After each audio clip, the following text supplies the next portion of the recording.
Salvation, on the edge of the gray. Sharn, city of towers. And the link between them? The King's Citadel.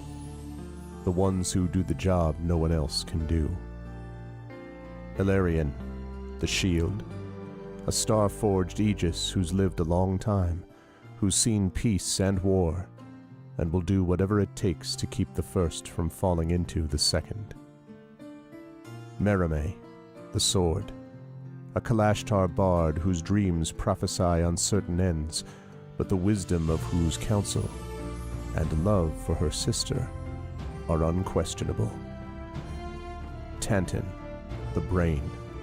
A dragon-marked human artificer whose jovial demeanor conceals deep curiosity and razor-sharp intellect, sharp enough to cut down the Citadel's enemies. Nisiana, the heart. A dragon-marked halfling healer whose love for her sister is matched only by her desire to help and heal the members of the Citadel, no matter the cost. Rowan Shallow, the wild card. For most of his life, he's played a dangerous game. When the chips are down, will he fold? Or go all in to save his friends? They found an artifact so powerful it could undo the fragile peace between nations, the Oracle of War, which gives anyone who owns it the knowledge they need to win any battle, and which, in speaking lines from the ancient draconic prophecy, could predict all of Eberron's future. They traveled to Sharn, city of towers, where experts like the Gynosphinx Flamewind began to unravel the Oracle's mysteries as the King's Citadel thwarted assassination attempts from the Emerald Claw and the nation of Thrain, tracked down the daring thief Sky Blue, and defeated the salvage broker and claw operative Erulin Karnak. Apparently. But there can be no rest while the dogs of war howl. And despite the Citadel's best efforts, Thrain and Brayland have inched ever closer to all-out conflict, just as the Oracle predicted. Now the adventurers must return to Salvation, to find the secrets of the Oracle of War before it's too late. But how have things changed since they left? And will those who've sworn to die before they give up their freedom, the servants of the enigmatic Lord of Blades, threaten Salvation's uneasy peace? They've survived the Grey, saved Salvation, and navigated the intrigue and deception of Sharn. But can they stop a war? Only if they remember that in the end, all they have is each other and the King's Citadel. Long live the King. Welcome to Eberron. Welcome to Corvair. Welcome back to Salvation.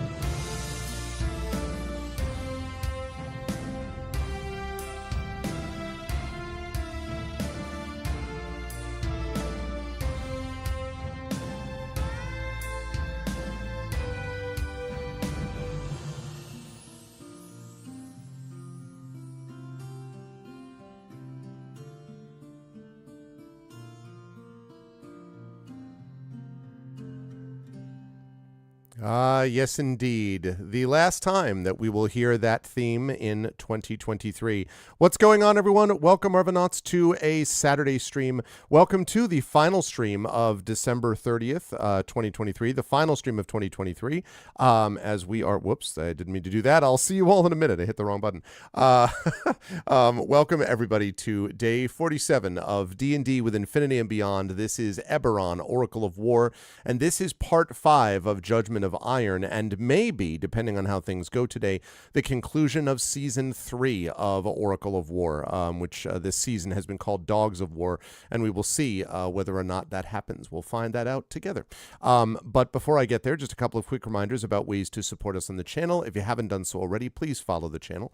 Please check out our YouTube with !ArvTube, and if you are watching me over on the YouTube channel, thank you, and please consider not only subscribing there, but also dropping over over to our Twitch channel where you can hang out with us as we are here on Twitch and doing all that good stuff called inspirations and things like that. That would be lovely if you could do that. It's also lovely if you are able to support us by checking out the Discord. It is free to join that as well. !ArvCord is where you can hang out with the Arvanauts in between streams.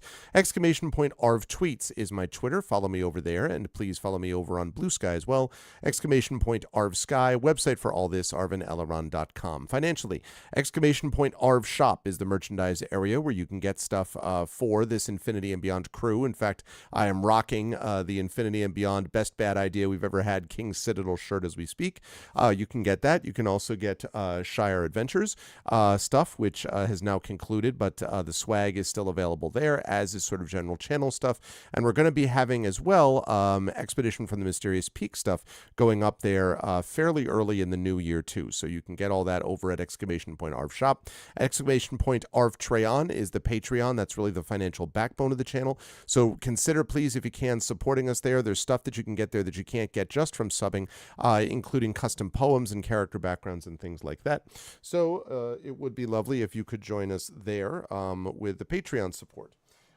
Speaking of subbing, though, you can also sub to the channel, and that is a wonderful thing. A lot of people have been doing that over the last few days.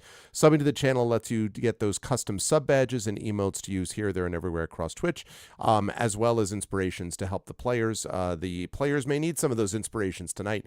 We will see. But you can help with that by subbing to the channel or resubbing. And right now, until, I think for the next couple of days anyway, you can actually sub to the channel if you're doing it for the first time at 25% off. So that would be lovely if you're willing to do that. On the publishing side, Icarus is my graphic novel from Athos Arts. Library is my Tales and Tomes from the Forbidden Library. That's my 5e adventure and sourcebook from Alligator Alley Entertainment, from which I will be running the second of 2 adventures in that book. Return to the Forbidden Library, live at the Klein Memorial Auditorium on January 26th in front of a live audience. Very excited about that event, sponsored by the Bridgeport Public Library. That will be happening, as I say, in just a few weeks, so I'm very excited about that. And if you want to know more about that adventure and get a bunch of books you can use in your own campaigns and stuff, Library for that. And last within that group, Greyshade, that's the Grey Assassin trilogy. Greyshade and Renegade, of course, are already out. The audiobook from our very own Trent Sparks is also out, and you can get all those at that link. And you can also pre-order the tabletop game of Greyshade, which is coming out from Brandon O'Brien and Alligator Alley Entertainment next year. You can pre-order that, and you can also pre-order the final book in the Grey Assassin trilogy called Heretic, which I am working on as we speak, and which will also be coming out next year. So please consider doing all of those things. That would be lovely. And last but certainly not least, BLM, Black Lives Matter, important to affirm and assert the significance and importance of Black lives. Help Now, the World Health Organization page on suicide prevention. Important to reach out to others when you need help and reach out to others when they need help as well. And Ukraine, UKRAINE, to help the people of Ukraine as they fight back against an illegal and illegitimate war with bravery and courage, and send the message that we will do so for others in this situation in the future. Schedule-wise, this is the last stream, as I said, of 2023. The next time I will see you will be next week, Tuesday of next week, when it is the new year, 2024. And January is going to be an exciting month. We have a bunch of new stuff launching. We have a new community D&D Dragon Heist launching with the Shadow Crew that is coming up very soon in January. We also have launching Beowulf, both with Tren and with Taritunes. That will be launching next month as well. And we will also have, as I announced last night, Gen GMs, our new recorded Dungeon Master show with myself and Zach Clay. We've already done a number of those recordings, and we will be starting to post those. That will start going live in mid-January. So that's going to be a good time too. That's also going to be happening next month. And we'll also have a in-person album release party for my band called The Road. That is going to be live at the Lily Pad, and that's going to be happening late January, early February as well. So it's going to be a busy and exciting month of January, a lot of new stuff launching in the new year, and we're very excited about it. But all of that is down the line. First, we have to see whether we can get ourselves out of a little bit of a battle. And so I'm going to unmute myself, let the folks know that we are ready to go, and then I'm going to unmute them. And last but certainly not least, head over to reveal the full assembled crew that is ready to go and is confident of their ultimate victory, and said that in no way would, tweaking the gods and claiming that there was no way they could lose ever redound to their detriment. And in no way is that going to be a problem for them. They said, and they said that not even, they also said that, chat couldn't stop them. Like, just a bunch of that stuff that was all totally said previous to all of this. Chat could never stop us. Exactly what happened. No, it's good to see all of these lovely people here at the waning of the year. I will start with gentleman bottom left of the ziggurat here, and that, of course, is Trent Sparks, who I just found out for the first time does not actually himself own a fursuit, which I would have thought was the case. And because I've known Trent a long time, and I just assumed, and I didn't know that. So with that little bit of trivia, now that Chad also knows, how are you, Trent? How's life in the universe with you, and who are you playing today? Well, since we're getting into the really important topics, yeah, I'm okay. Yesterday, my housemate handed me this card. It is a card that is full of lies, absolute lies, because it is not blank. Oh, right. Whether it's intentional or not. And on the other side is actually the blank. So whatever. I thought the other side was going to say now, comma then. That's what I assumed was going to be your favorite. I would have taken this into the backyard with a magnifying glass and melted it slowly. Yeah. How am I doing? Woke up about 3 hours ago with Kenny Rogers' The Gambler stuck in my head. It's still there. I can't get rid of it. I don't know why it's stuck in my head. I just woke up hearing the song. And so I watched the music video and realized that my memory is in a different key than the actual. Oh. Yes, exactly, John. Sorry. You pitched it down for easier use. Maybe. Gotta know. Oh, it's you gotta know. Oh, I didn't know that it was up an octave. Well, the same thing happened to me with the movie Kroll. With the I love glaive. that movie. Yeah. Right. There's a scene where they're going in the beginning. They're going to find the glaive, and Thufir Hawat. No, sorry, Aenir.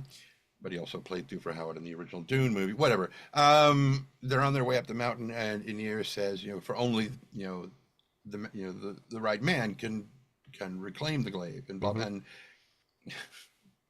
Colwyn says, "Am I that man?" And when I watched the movie, it was before I hit puberty. So I think when I hit puberty, my memory of his voice dropped when my voice dropped. And so in my memory, he's like, "Am I that man?" But when I watched the movie and he's like, "Am I that man?" I'm like, But I was going to Mos Eisley for some power converters.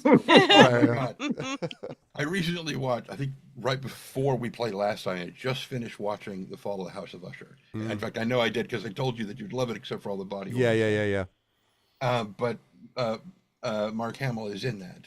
And of course, really? I didn't know. Oh, yeah. I didn't realize it either. That's the whole wow. reason I watched it. I was, scrolling through Netflix, looking at this stuff, and I said, "Oh, yeah, this thing is." And when I moused over and it switched to the animated thing, I'm like, "Wait a minute, that's Mark Hamill." Yeah, okay, I'm yeah. watching this right now, and I wound up binging the whole thing. And I mean, he's not in it a lot, Right.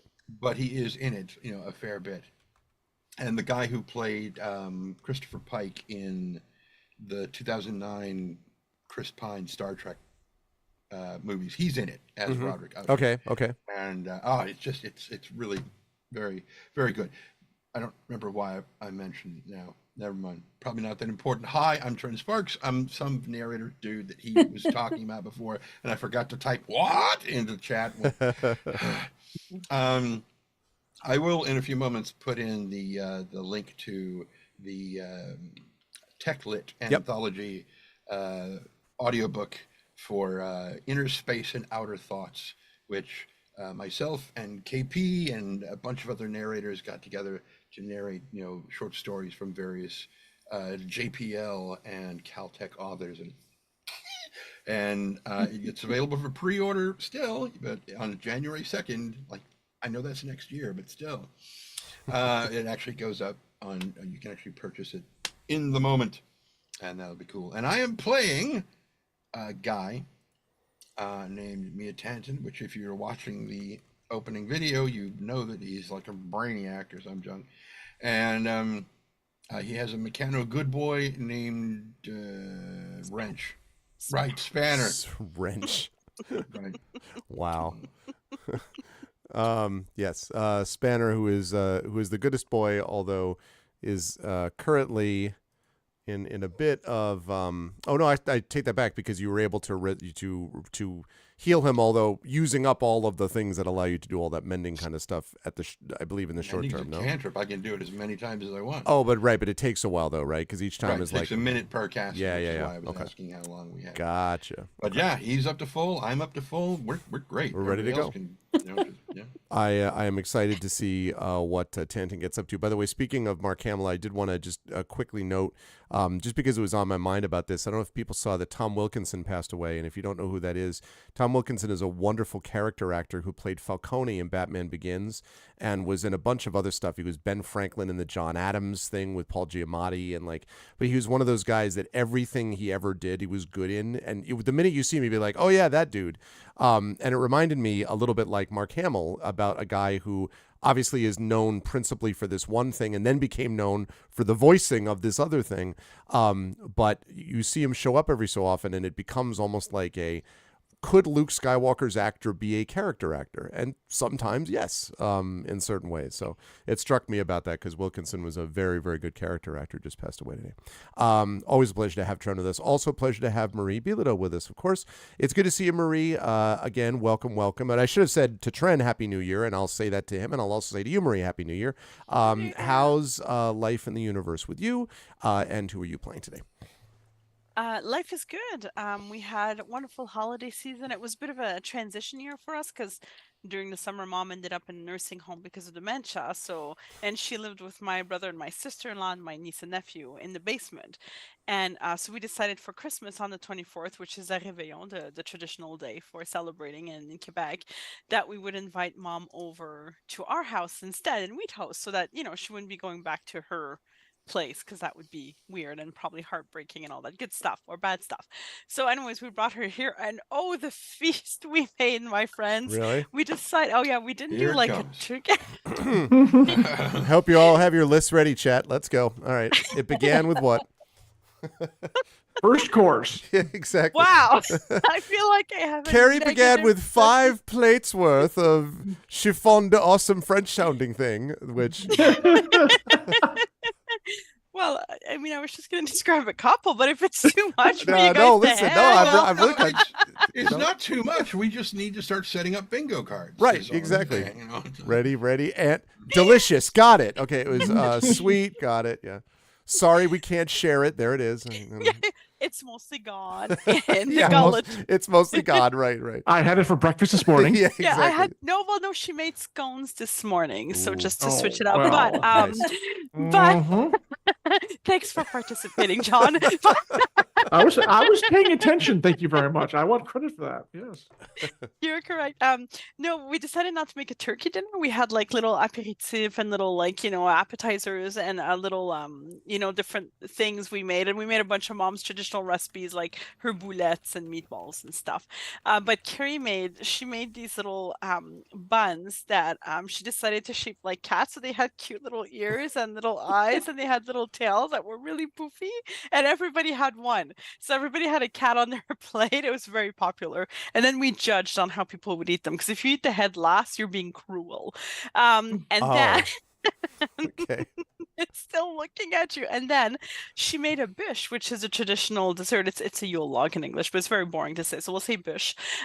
She made a bûche, but she made it a ginger roulade with the icing inside of it was cinnamon cream cheese icing with dollops of whipped cream. I'd like to focus, Marie. Is that okay with you? Cinnamon cream cheese. I'm just like, I'm done. There's more, but I just, of course I feel there bad is. at I this mean, point. of course. There's a lot more. This is her ultimate power time. I'm gonna sit here and eat this plain She reaches full tortilla. form. Yeah. Exactly. And meanwhile, I'll have a tortilla. How's that sound? She makes those too. But Yeah, but sure. I just but yours is like something like that, which makes it awesome and even better. Oh, man. But yeah, so anyways, it was good. Thank you I'm for glad. asking. Banani! I'm glad. And with all seriousness, and I'm not joking at all, you very much, Marie, deserved a nice and pleasant experience with your meal and your mom and your family. So I am glad you got that, even if just slightly jealous about the cinnamon sounding stuff, because that sounds Yeah, amazing. you should So, be okay. Just to be real clear, like we did also moms of like basic recipe, which is this like canapé that is basically the cheapest white bread, which we never buy because Carrie makes our bread. So the cheapest, squishiest white bread with cheese whiz, which took me forever to find because we don't buy it. And I love cheese whiz, but you know you can only eat so much with cheese whiz on it, and then bacon, and then you just bake the whole thing like for 20 wow. minutes. And so yeah, so just to be clear, there was a level. Like we are not shying away from all classes of food at our Yes, table. I We got you. love it all. I got you. Yes. You covered with that with fluffer nutters. Does anyone in the chat know what a fluffer nutter is? Does Nutters? anyone know? Trent knows what it is. Fluffer I nutter know. is I actually never had this. These were friends of mine who had this, and I was horrified to know that it existed. It is Wonder Bread with fluff, which is basically like artificial marshmallow and peanut butter. And that's a fluffer nutter. It is the opposite of nutrition. If you could find something that is negative nutritional value that like, negatively charges your nutritional qualities so that they are drained from you, this would be that thing. It's a fluffer nutter. So That explains why Carrie calls Guimau fluffernutter from time to time, though. Oh, yeah. Yeah, I did Fluffer not. nutter. Yeah. Yeah. See, and she I won't tell you about the delicious desserts because there are none, Dragon Spear, but I'm sure she would tell you about the delicious deserts with raisins because that's what it's like eating it. It's like being in a desert. Okay. Anyway, Marie, who are you playing today in our game? I'll tell you, Dragon Spear. I am playing Meremy Hawksmoor. I am feeling very good about all of this. College of Sword Bard, who is also a Kalishtar and feels absolutely like we're not going to die, and is excited about traveling with her friends and her sister, played by Jen. And yeah, we're not gonna die. We're gonna have a great end of year, and yay, banana, yay! There we go. It's going to be all of those things and all of the above. Always a pleasure to have Marie with us. Also, welcome, Triffid. I hope you're feeling better. It's good to see you. I'll move right along to, of course, the amazing and awesome Brandon O'Brien. It is good to see you, my friend. I hope all is well. Again, Happy New Year to you also. Are you about to tell me about all of these? Like, well, while you're doing that, I had the following awesome Trini dishes that are 75 awesome, amazing dishes that are incredible in every respect. Did any of that Has any of that occurred? Will any of that occur, or any of that sort of thing? And if so, can you add it with some extra French flourishes to give it that extra, je ne sais quoi? Oh, God. I do not think that I can be that articulate. I will say, obviously, there are a lot of things that I definitely do enjoy about Trini Christmas, and that's saying a lot because Christmas doesn't do it for me like it does for most other celebrants. The one thing that I regret not having much more of this year was there's a drink that I really enjoy called sorrel. It's from a variant of the hibiscus plant. It is very, very good. Well, because we couldn't buy a great deal of it, we didn't have much more of it. And we used to actually have those plants in our yard, but I don't think we do anymore. So yeah, but this year was very good meal-wise in a way that totally washes over my brain because I don't really Christmas is just December the 25th for me. Yeah. I was working that morning. So yeah, of note otherwise, there was a thing that I thought would be mildly interesting and then totally it just evaporated from my brain as you asked me that question, actually. Yeah, it's gone. I take full responsibility. I apologize. That's because it's so hot down there. Yes, this is also true. It's bafflingly, very upsettingly true. But yeah, the other thing that I wanted to mention, the thing that I didn't forget, is a reminder to everyone to get your hands on the Big Book of Cyberpunk, which is only on my mind because I haven't gotten my author copy yet. Someone in chat has gotten their copy of it, though. Yeah, I'm so jealous of all of you. I'm jealous. I'm jealous of Greg. I'm so mad. I was supposed to have gotten mine at least in October. Oh wow! I'm absolutely sure it's sitting on someone's desk in the post office miles and miles on the other side of the Atlantic right now. But yeah, if you can get your hands on the Big Book of Cyberpunk, a reminder that I am the only Caribbean author in the book, which is a very good reason why you should get it. And also, Fritz Lieber is in this book. Nice. Like, Janelle Monáe is in this book. You have no reason not to get this book. So please do the thing. So yeah, hi, I'm Brandon O'Brien. I am a poet, writer, and game designer from Trinidad and Tobago, and I will be here playing Rowan Shallow, who is not dead yet, but the night is young. Very excited to have Brandon with us and Rowan with us, as we'll talk about in a moment. Always a pleasure. Also a pleasure, as always, of course, to have Jennifer Brozick with us. Happy New Year as well to you, Jen. I hope you are doing okay and hanging in there. How is life in the universe with you, and who are you playing in our adventure tonight? Well, life is pretty good for the most part. It is unseasonably warm here in the Pacific Northwest. Yesterday it was 60 degrees, which is 15.5 for the Celsius crowd, which is very warm for this time of the year. I think we actually hit the record. So the plants are very confused and they're being very allergy-like. So either I have a small cold or I have allergies. And so I'm a tiny bit sniffly. And since I have a brand new mic that my husband got me for the holiday season, Nice. You can hear it in great detail that I'm a little sniffly. Yep. Which is both amusing and a little unfortunate at the same time. I have no great tales of food because I don't eat wheat or gluten anymore because I'm allergic to it. Thus, all my stuff is all meat-based and low carb and very tasty, but not that interesting in the grand scheme of things, unless you really like braised pork and Cornish game hens and such. Yes, I do. What to say? That sounds really good. I was gonna say I have no problem. That sounds. Yeah. Oh yeah. Well, we have a pork shoulder that's going to be brined and then slow roasted. There you go. Tomorrow. Nice. So. Let's see. I am playing Nisiana Di Gerasco. She is a halfling healer from the House of Healing. I have to admit she's starting to get a bit thin on her spells right now. But I have also figured out that oh yeah, I can do my cure wounds at level 2 instead of level 1 because I don't use any of my level 2 spells because for the most part they kind of suck, at least for in the middle of combat. So I will be doing that. Other than that, just working, and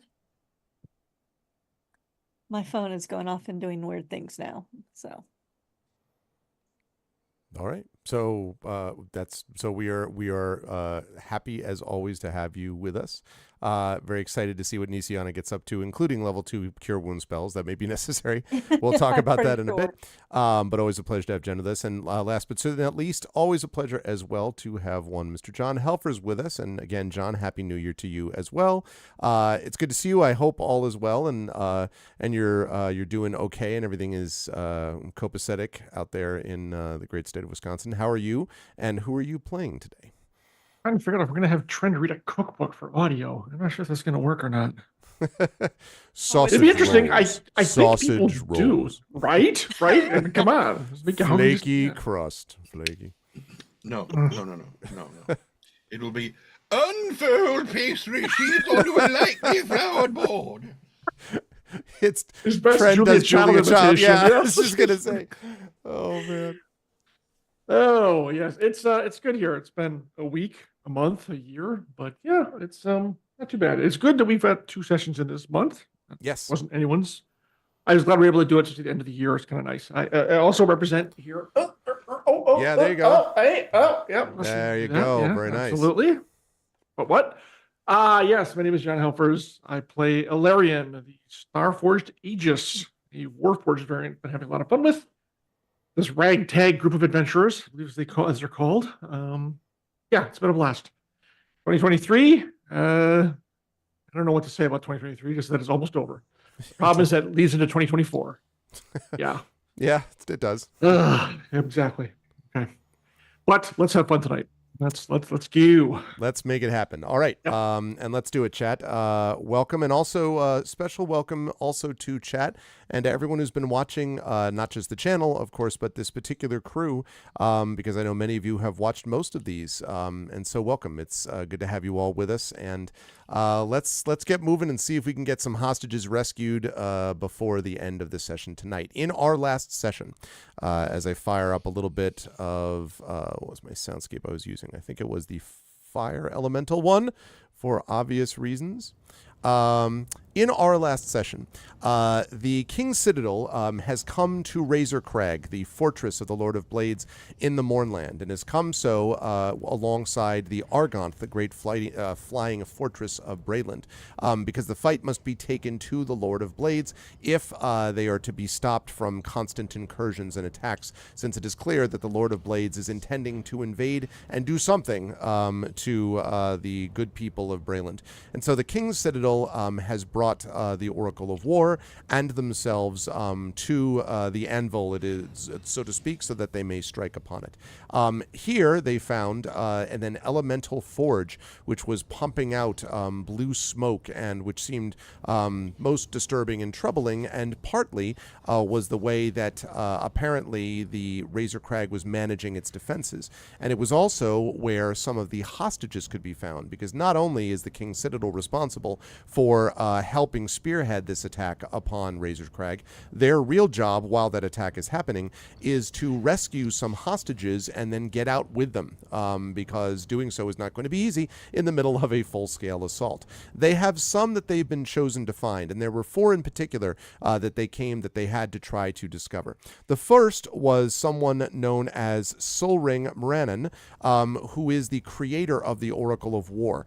They were told that he had been brought here against his will to work for the Lord of Blades, and sort of help fuel the fires of his dangerous forges. And the elemental forge, when the party came to discover it, was in fact enormous and enormously powerful. In fact, it's troubling to imagine how many weapons and armor it may already have pumped out, but in any case, the thing had to be shut down one way or the other.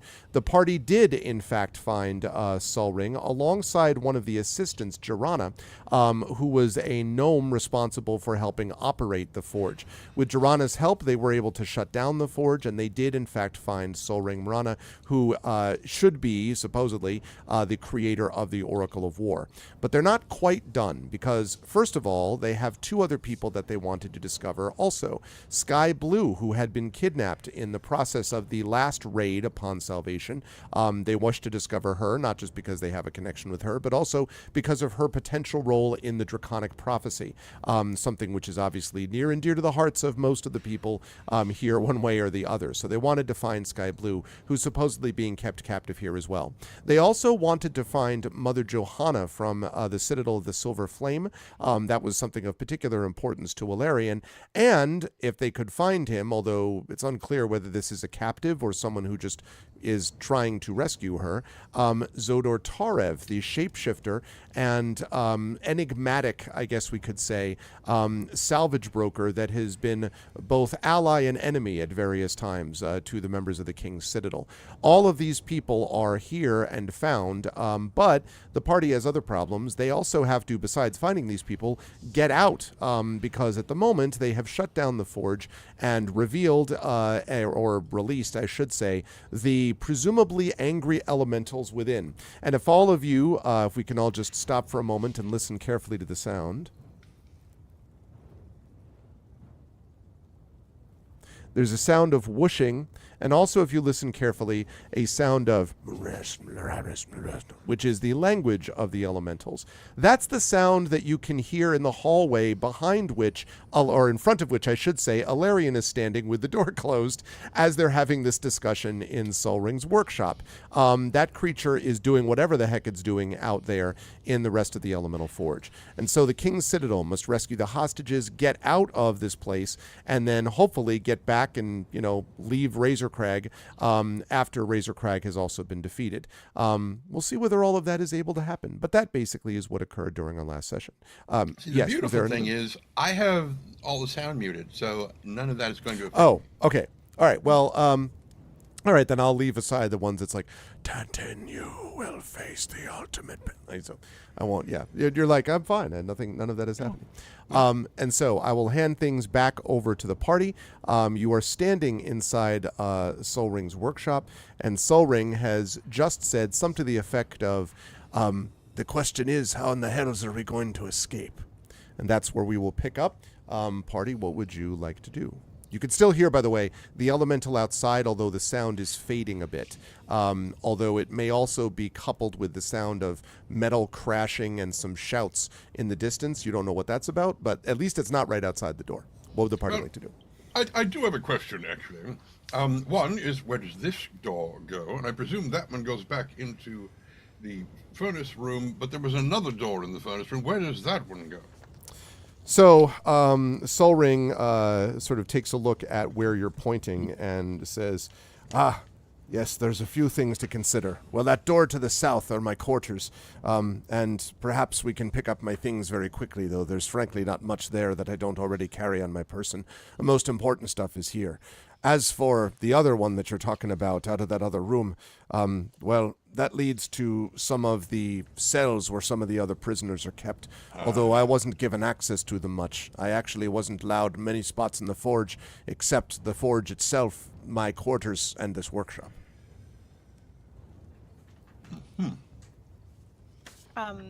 I think we should address that very quickly then, as I immediately move over to this door. Okay. And Joranna, by the way, before I take what you were just about to say, Marame, Joranna also says, oh, and that other door actually, it leads to my quarters, and then, the prison cells and all that stuff. That's all true. But I don't have a lot in my room either, so we can go there if you want. There's not much there. I'm going to reach out with my mind and see if I can find Sky Blue or Mother Jarasco or... Okay. So when you reach out, actually, let me have you make... I'd like you to make an insight check for me, please, Marame. You can do this at +3, let's say. And I get those at advantage, too, because of my Kalishtar. Yeah. And it helps that you're familiar with Sky Blue, so you know who you're looking for. It's exciting. I'm sorry you found 2 Sky ones. Red. Oh, no. Yeah. Oh! Okay. So 23, was that counting the +3? No, that's okay. so it's 26. 26, okay. So you do think you were able to reach out and at least sense the thought patterns that seem like Sky Blue's. However, there's an enormous amount of interference. Now, before, this interference, which was something actually that Nisiana also dealt with a little bit, is something which was maybe related to, the forge, or it could have been something about that. This doesn't seem to be from that. It's being overwhelmed instead by an enormous amount of psychic energy that seems filled, the way I would describe it is mostly rage. Something out there is extraordinarily angry and is so powerful that it's overriding your ability to track out thoughts. So you can definitely sense that Sky Blue's there. You're having a hard time contacting her because it's like trying to speak to someone at a loud concert and, having this like that sound is psychically speaking, overwhelming you at the moment. It does seem to be slightly diminishing over time. It might be the elemental, right, that was outside in the hall, but you're not sure. But Okay. I will quickly relay that to the others through our mental link. Okay. And then follow Rowan, because he's going to go. Okay, so Rowan, are you going back into this room, yes? I think you're muted, maybe. Yes, I am. Okay. I'm coming all the way back to this door. Okay. Couple things to note, by the way. When you get in here, this room, you notice that this, now I should actually cover it over. This forge is dark, and there are massive scorch marks all the way to these doors, which have been blown off their hinges. They are just sort of smoking, ruined pieces of wood lying on the ground here. And if you look down the hall, you can see a massive scorched trail just going straight down the center of this hallway. Grand. Cool. I'm glad that we weren't in the room for that. Let's see if we can keep that up for as long as possible. And is this door open? It is open. Is this door unlocked? It is unlocked, yes. Okay, cool. And in fact, Joanna will come along with you because, and will sort of come in and doesn't seem to be particularly anxious or anything that you're going to do anything, but is just sort of like looking around the room that's here.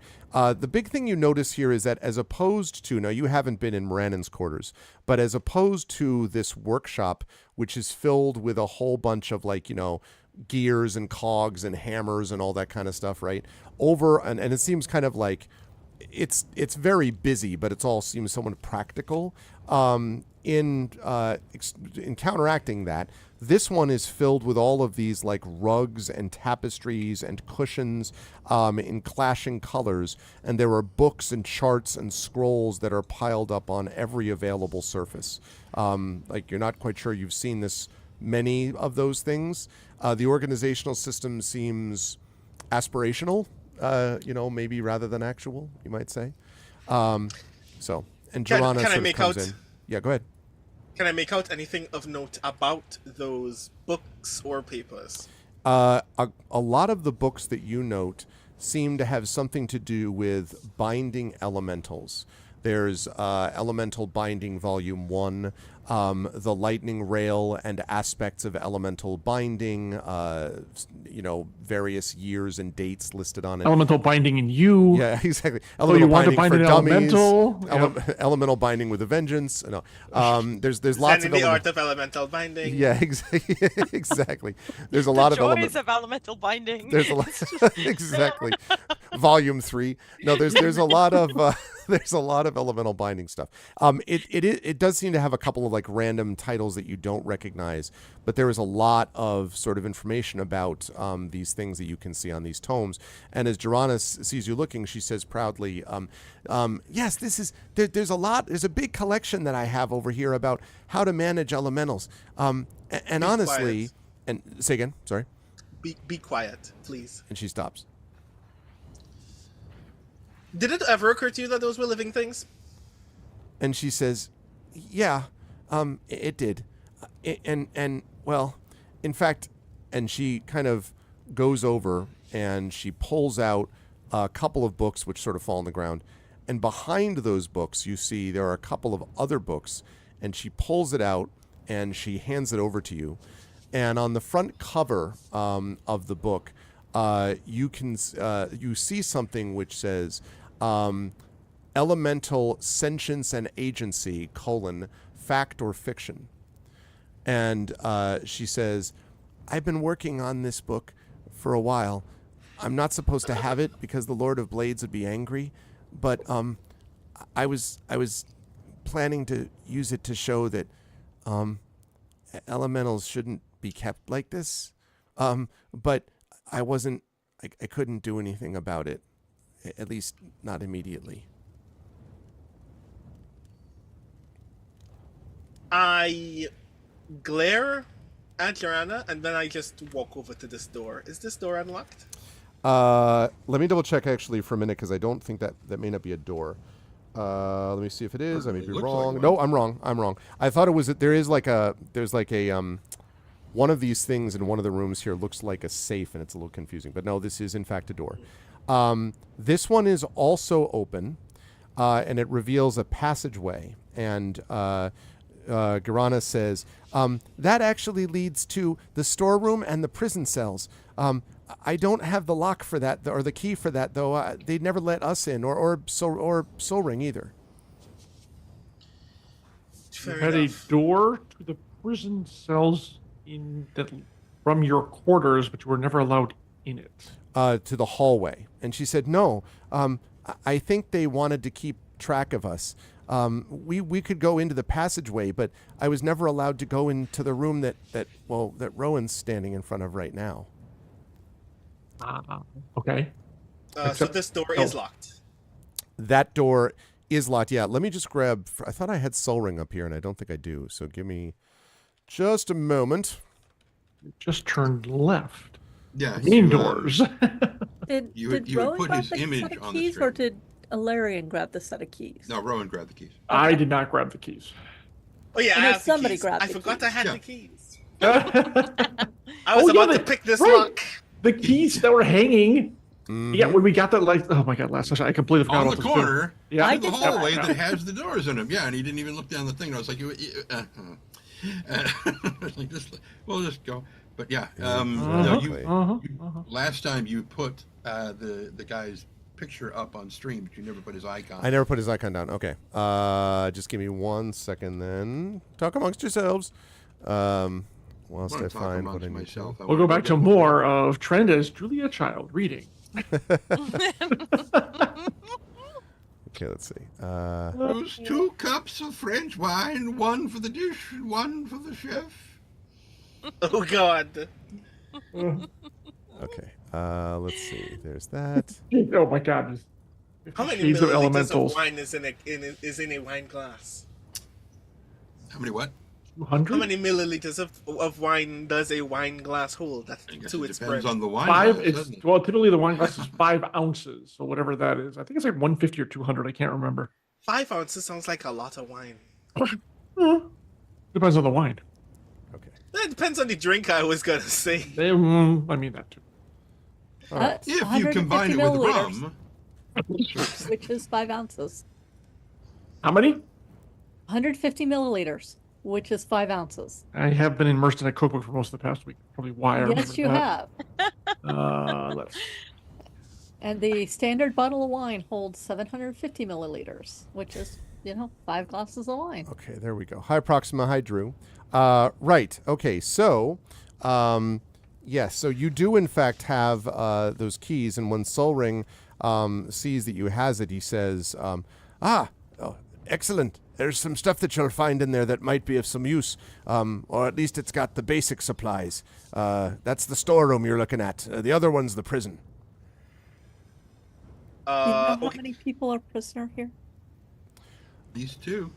They varied. Usually there were maybe 3 or 4 of them. Other prisoners were kept around the complex. The ones they kept here were mostly the ones that they would actually have do work on the forge when necessary. I never really saw them, though. I was always spending my time in the workshop or in the forge. And Girana says, I saw them once in a while, but not for long. They tried to keep them from us most of the time. You know, if this is where they keep your daughter, I'll ask. And Soul Ring sort of looks at you and kind of blinks and says, "My who now?" Wait, what? Am I confused? Is he not like out of game? Oh, perhaps I'm mistaken. But don't you have a daughter named Sky Blue? And so he kind of tilts his head and he says, "Sky Blue. So," and he says, "The answer to that's a bit complicated. Not precisely, but she is someone that's very special and important. But it'll take a long time to explain, other than to say that if she is here, well, I'm glad to hear it. Well, she is here, and she is looking for you. And Actually, she's been captured, What? but While that conversation is happening, I open this door and immediately move to the next one. Okay. So when you open the door, just a quick note about this. So in this, there is, in fact, as was suggested, a storeroom. And you notice that this is a larder that seems to have all the foodstuffs that would be necessary for the forge's non-warforged, inhabitants. So it's got barrels of water, and it's got what looks like various kinds of fairly fresh-looking, food of different kind. In fact, some of this, you're not 100% sure how it was possible that in a place like the Grey and in a place like Razor Crag, which you may remember was not the most hospitable-looking place in the world, how they were able to actually get this. But there seems to be some, like, almost produce here. Like there may be some fruits and vegetables in these barrels, and you're not really sure as to why. But in any case, those are the basics that you see just from a cursory search. Obviously, you'd need to take longer if you wanted to find more. Sorry, and you said you moved on to the other one, yes? Mm-hmm. Okay. I am opening this door presently as well. Okay. So when you open this, a few things, you notice a few things here. First of all, you notice 2 random green dots that should not be there. Oh no, the green dots. They've That's been right. turned We're all into doomed. They've been turned Now into I'm green finally dots. dead. Sky green dot. Okay. Those are the nightmare apples from the other room. Yeah, exactly. Okay. So in here you see a few things. The first is that sort of sitting on this sort of long bench, I think might be the way to describe it. Right here, you can see a few different people.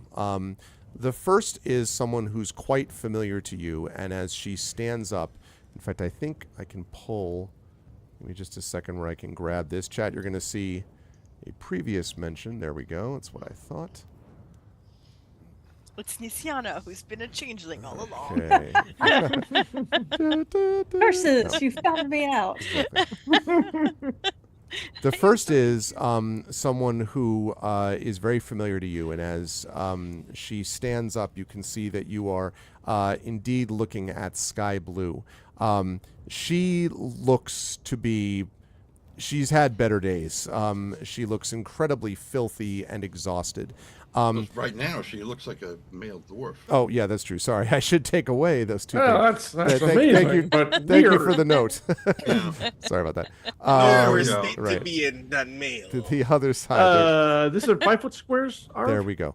Yes, I believe we said that was 5 foot. Yes. Yeah. Contact Nisiana and tell her we found Sky Blue and she may need her attention. She does not, just from a quick glance, she doesn't look like she's been hurt particularly. She just looks, absolutely exhausted. And she sort of stands up and then, you, Rowan, and she sees you looking at her. Rowan, Yes, the least of the King's Citadel is here to rescue you. Blah, blah, blah. and she kind of falls forward. She's like, no, not the least. And then she stops and sort of stares. And for a minute, you're a little weirded out, Rowan, because she's like stares right at you, and you're like, what? And then right behind, you can see she's looking over your shoulder, and Soul Ring comes in, and she looks at him, and he looks back at her, and he says, well, lass, I didn't know you'd come find me. It was a mistake. And she comes running at him and just sort of embraces him. Oh, shoot. Okay. Those stabs are. Yeah. Combination no. punch hug. Yeah. No. And he says, Wow. I didn't think you'd ever make the trek to do it. And she says, you know that I had to. You know it was important. You know he would have wanted to. And Soul Ring turns to you and says, I've known Sky Blue since she was little, and my best friend was her father. This here is my goddaughter, and it was unusual when we were made that way. Normally, at least in Sharn, you aren't used unless you're part of the same guild, the same organizations, the same people. And so, for me to be made her godfather was unusual. But it was something only her father could get away with. And she nods, and you can see some tears running down her face, and she says, then she kind of pulls back and she says, but you can't stay here. The Oracle of War, we need, and he says, the Oracle of War. And she says, yeah, they told you. He said, well, they mentioned that. And she says, we have it. We have it. They have it. And it's doing terrible things. And he sort of, he gets deadly serious. You had mentioned the Oracle before, and you may have remembered that he had a kind of similar reaction of being like, he has this reaction also, but here it feels a little bit more sort of like, the description, it's hard to describe it. It might be sort of this sense of purpose, maybe, that kind of goes over his face, and he says, "If you have the oracle, then there's going to be more that needs to happen. And there's a lot that you're going to have to explain. We don't have much time for this, but..." And he sort of looks at all of you and says, "I am the original creator of the Oracle of War. I was captured not long after the day of mourning, and the Lord of Blades put me to work. And that's the problem." And she says, "Well, what problem?" "It's not the only oracle, child. Oh, Lordy. The Lord of Blades made me Christ. build a new one. A new one that's capable of deciphering the draconic prophecy. The second oracle. I don't know where it is. It's been finished now for a few weeks, maybe a month." And it occurs to you that more or less corresponds with when the ramp-ups of the attack started to happen on Salvation. Was right around the time that he's claiming he finished this second oracle. He says he needs it not for the draconic prophecy.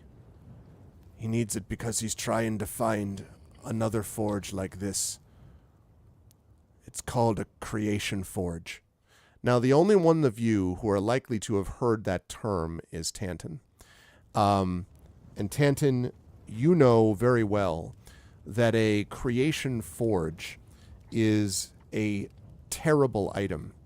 It is an item in which, or it is I shouldn't say item, it's a machine in which items which can literally affect the fabric of the world can be built and constructed, because it is constructed not just with the binding of elementals, but with the essences of them. It is rumored that somehow the souls of peoples are somehow used as a part of this thing's creation. There was only ever, as far as you ever knew, one such forge that was built that would have survived. There are some people who suggest among the artificers, in fact, that it was because of the creation forges that the mourning happened in the first place. But if you ask, 5 different people in Eberron, they would give you 5 different reasons why the mourning happened. So you don't know if that's true, but you do know that the creation forge is bad news. And he says, and Solring says, once he finds the forge, he's going to build an army of Warforged, and not just the ones he's got here. They'll all be ones like him, and you've never seen anything like him. Never. And he sort of falls silent.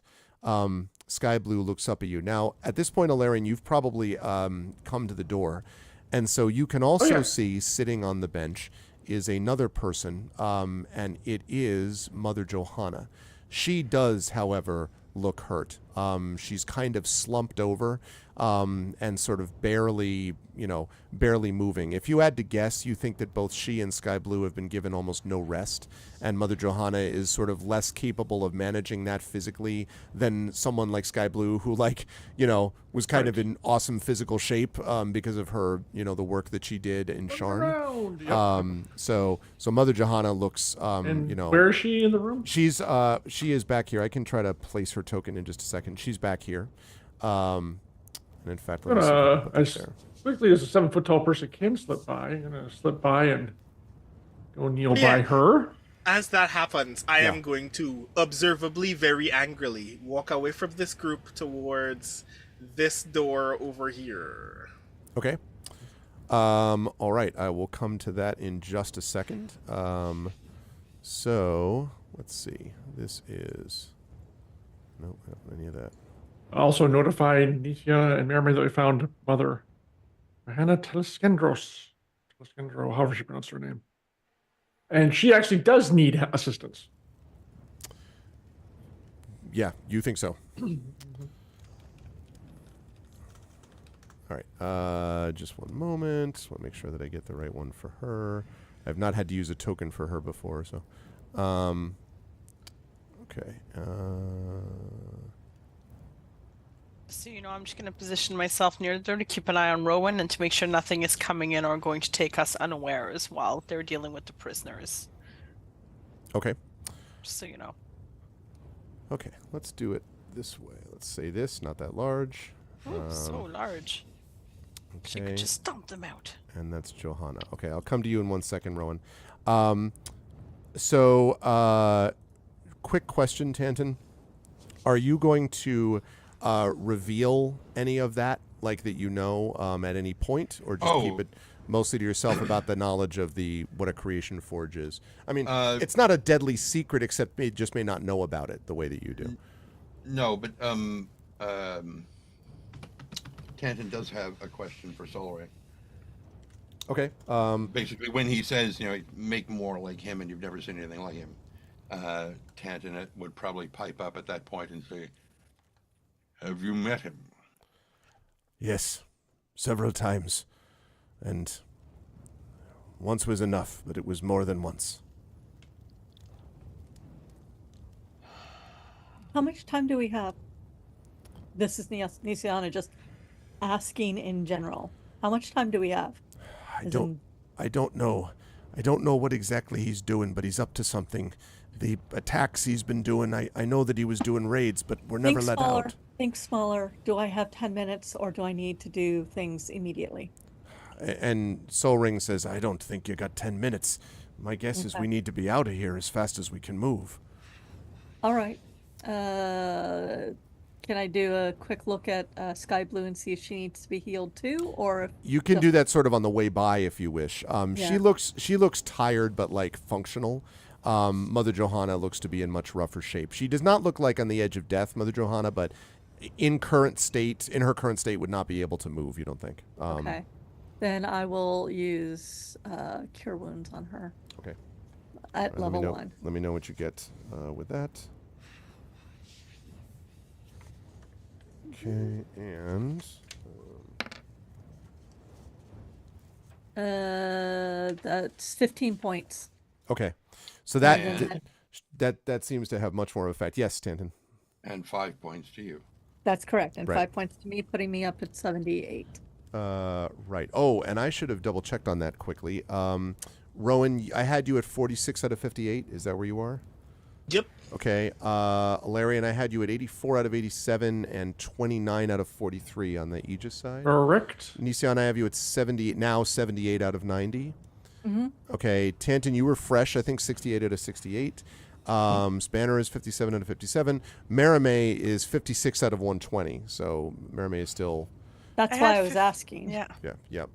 So yes, that seems to make... and Mother Johanna kind of looks up and says, like, and sees, like, you having healed her and sort of nods gratefully to you, and then looks up and sees you, Ilarion, and she says, You've all come for us. I would not have thought it possible. And Salvation cannot continue without you. She says, have you seen Zodor? Not yet. Do you know where he is being kept? They took him. He was trying to help us. And, well,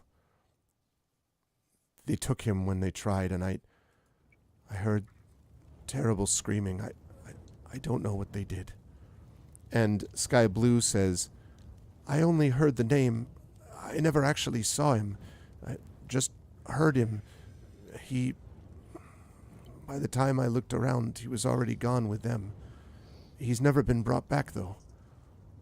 And Johanna nods, and she says, they never actually harmed us, just kept us up all the time.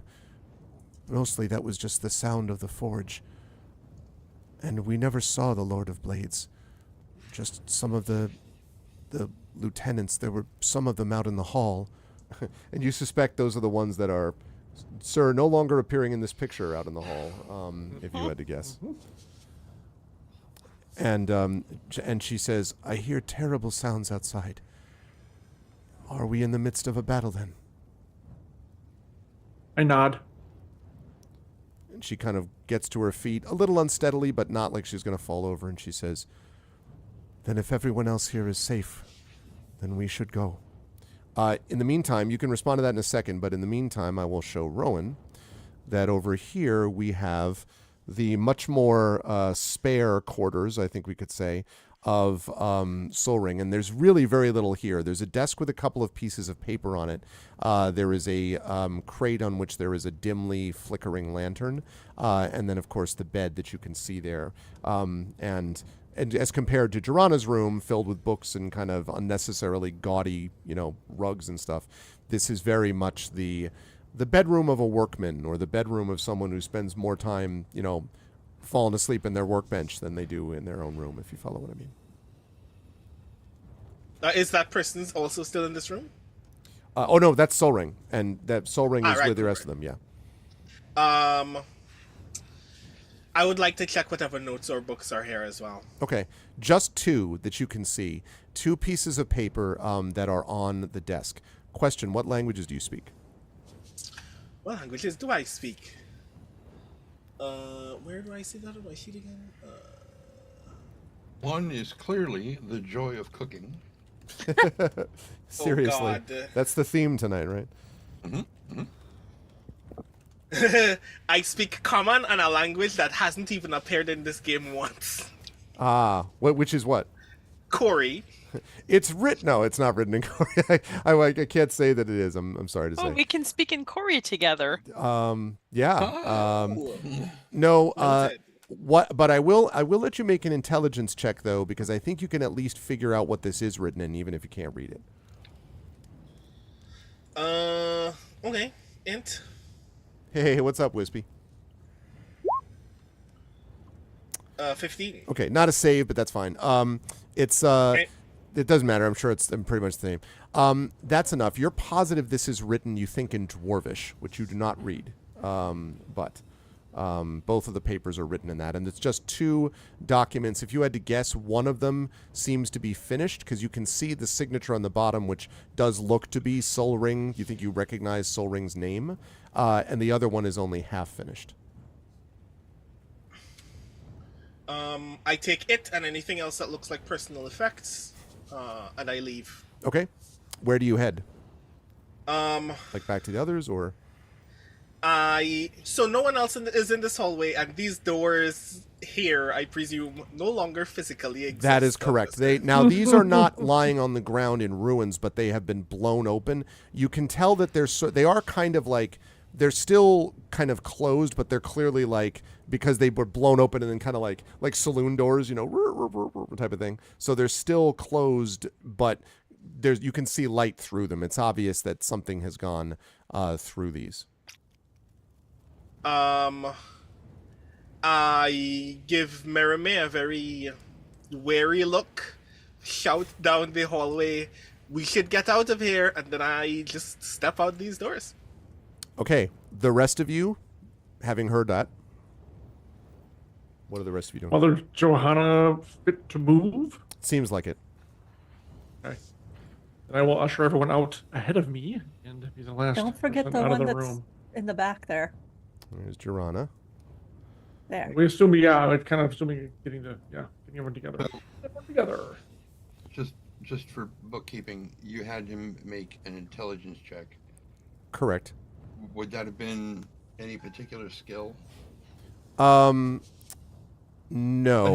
I just want to. It was just sort of a knowledge check more than anything else to kind of see whether he would recognize the language theoretically. Right. I just wanted to make sure whether or not his proficiency bonus would have been included, because the saves don't do that. I see. That's a good point, but it wouldn't. So yeah, but even if we add that to the mix, it wouldn't make a difference. 15 was the number I was looking for, so that's okay.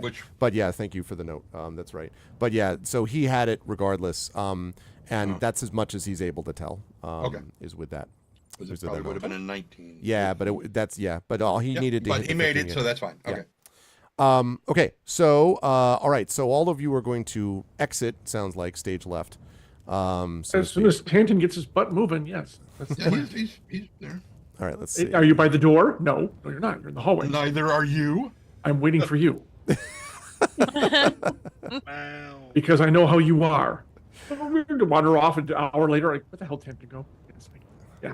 Okay, right, now we can leave. Let's bring you back out then to Razor Crag. And Destruction boy, incarnate. there has been some stuff going on out here. All right, so first of all, let me add back these folks. Just give me a second to size them properly. Right. The towering figure of Sky Blue. All right. Well, her father's a dwarf, so. Right. I never got the impression that she was a dwarf when we dealt with her before. She's not. She's a halfling. Okay. No more than a child to our eyes. Gotcha. Exactly. All right. So, first of all, I should say that this thing right now is gone. And this dude has disappeared. You're not sure where, but there may be a reason for that. There are, everywhere you look, once you have sort of reemerged from the forge, you can see that the battle is still raging all around you. And in fact, let me get rid of this this sound, and let's get a little bit more appropriate music for the moment. Let's go with this. Is it like the victory music from Final Fantasy? No, it's more like da da da da da da da da. No, Sephiroth. Oh, that would be bad. Yeah, exactly. Yeah, it would be awesome, but probably not for you folks. Okay. So you notice a few things. First of all, the burnt and bloody bodies of the dead and dying lie strewn everywhere, and that's both Warforged and the bodies, sadly, of many Brayllish soldiers, many of them young, who should have been alive long since after this. You see lying on the ground. The courtyard is slick with Brayllish blood and Warforged oil, and it's hard to tell which liquid is more. You also notice that several of them, just sort of right near, in fact, Rowan, when you come out the door, you can see that several of them are that are sort of lying near you, look to be terribly burned. And at first you're kind of like, well, why are they burned? But you realize that it's not actually a regular burn. It's it seems to be like an electrical burn, if you had to guess. And then you note that the blasting artillery from the towers, you know, the ones that took down the source sled that you people were riding on in the first place to get into this fortress and everything, are no longer firing. It's possible that they were being used to fire at these, outwards, but that your shutting down of the forge may have shut that down as well. So the artillery is no longer firing, which is nice to know. But as you come out, you can see, as I said, all of these bodies everywhere. And you also see something else, or hear something else. Near you, on the other side of this large building, you can hear the sound of massive metal clanging against metal, this dong, dong, like this sound of just like banging repeatedly of metal against metal, but it is combined with a hissing and a burning smell, and there's a very strong scent of sulfur in the air. And you don't know exactly what it is, but it's the sort of metal banging and the hissing sound is coming from the other side of the building. And Rowan, I would say you might have a better knowledge of this than some of the others, because it sounds very much like an enormous roaring fire. You've heard this before when you've created fire. But not at this scale. Yeah, it's very, very loud. And you can actually even see kind of glowing orange light sort of licking around the corner of that large building that you can see. So there's that. The other thing is that by the gates, you can see that the portcullis, the front portcullis, is about half open.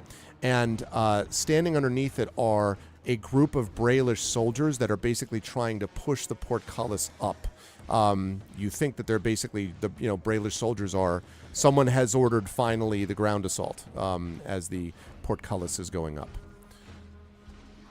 So, now that all of you are outside and can see that, what would you all like to do? And you can see that Sol Ring is kind of looking over towards the building several times, sort of sniffing the air, and Sol Ring yells back at you, "We should not linger. I know what that smell is." Agreed. Unless you want the Lord of Blades to eat you medium rare. He nods, sort of very, very definitively. So he says, we'll follow, lead the way. And just to be sure, this is our ship here still? Yes, This although is- it's kind of in bad shape though. But yes, you and in fact, when you come over this way, like Solring kind of follows you over to it. Solring says, "I have not seen one of these for a long time." And he kind of looks at it and he says, "Well, it might be.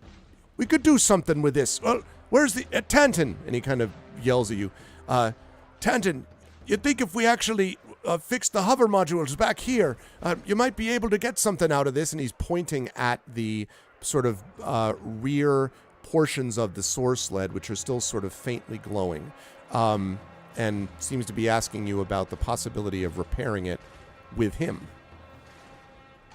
Yes, absolutely. So, party, you have a decision to make, because as he's doing that, and Jirana kind of goes over to help as well, Sky Blue says, "It might take too long. Why don't we just go out the front gate? They've almost got it open anyway." And you can see the Argonth past, still floating where it was, past the wall. You could go on foot to try to get there. That may have its own problems. Or you could try to go by air, but if you're going to go by air, you're not going to be able to do it immediately because you're in the middle of fixing it here. So, Captain, how long is that going to take?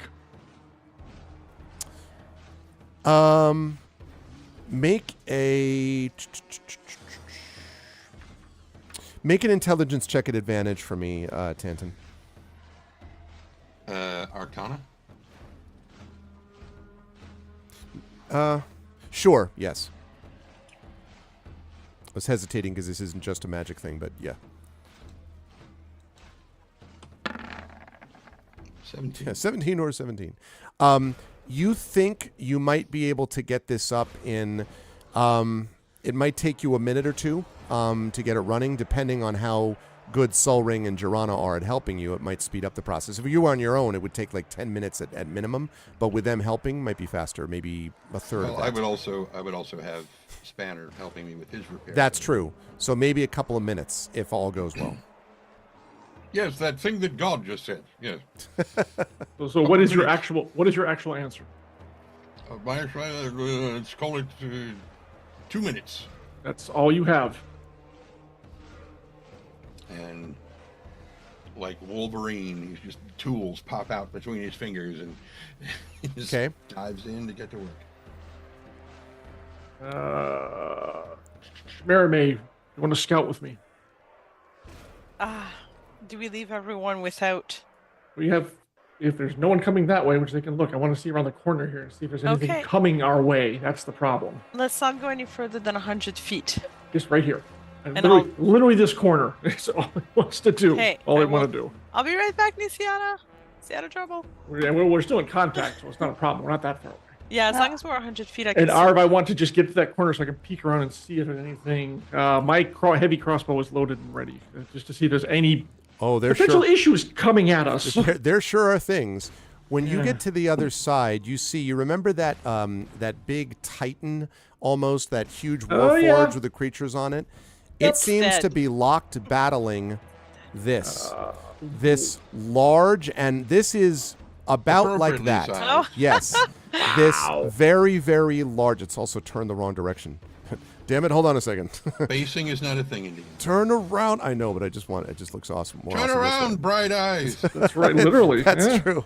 Every now and then you fall apart. Okay, so you see that this Warforged Titan is battling a massive fire elemental. You don't think you've ever seen one this large, Alarian. It is grown to almost giant size in its wrath, to quote a phrase. You would guess this is maybe 14 feet high, this elemental, and it is battling down, just raining blows of fire. And the Warforged Titan, the two creatures that were on its shoulders are gone. You assume they've been knocked off and killed a long time since. But the Titan is just sting and then like bashing with its fist and like just a big sort of back and forth. It's very clear to you, though, that the elemental has the upper hand.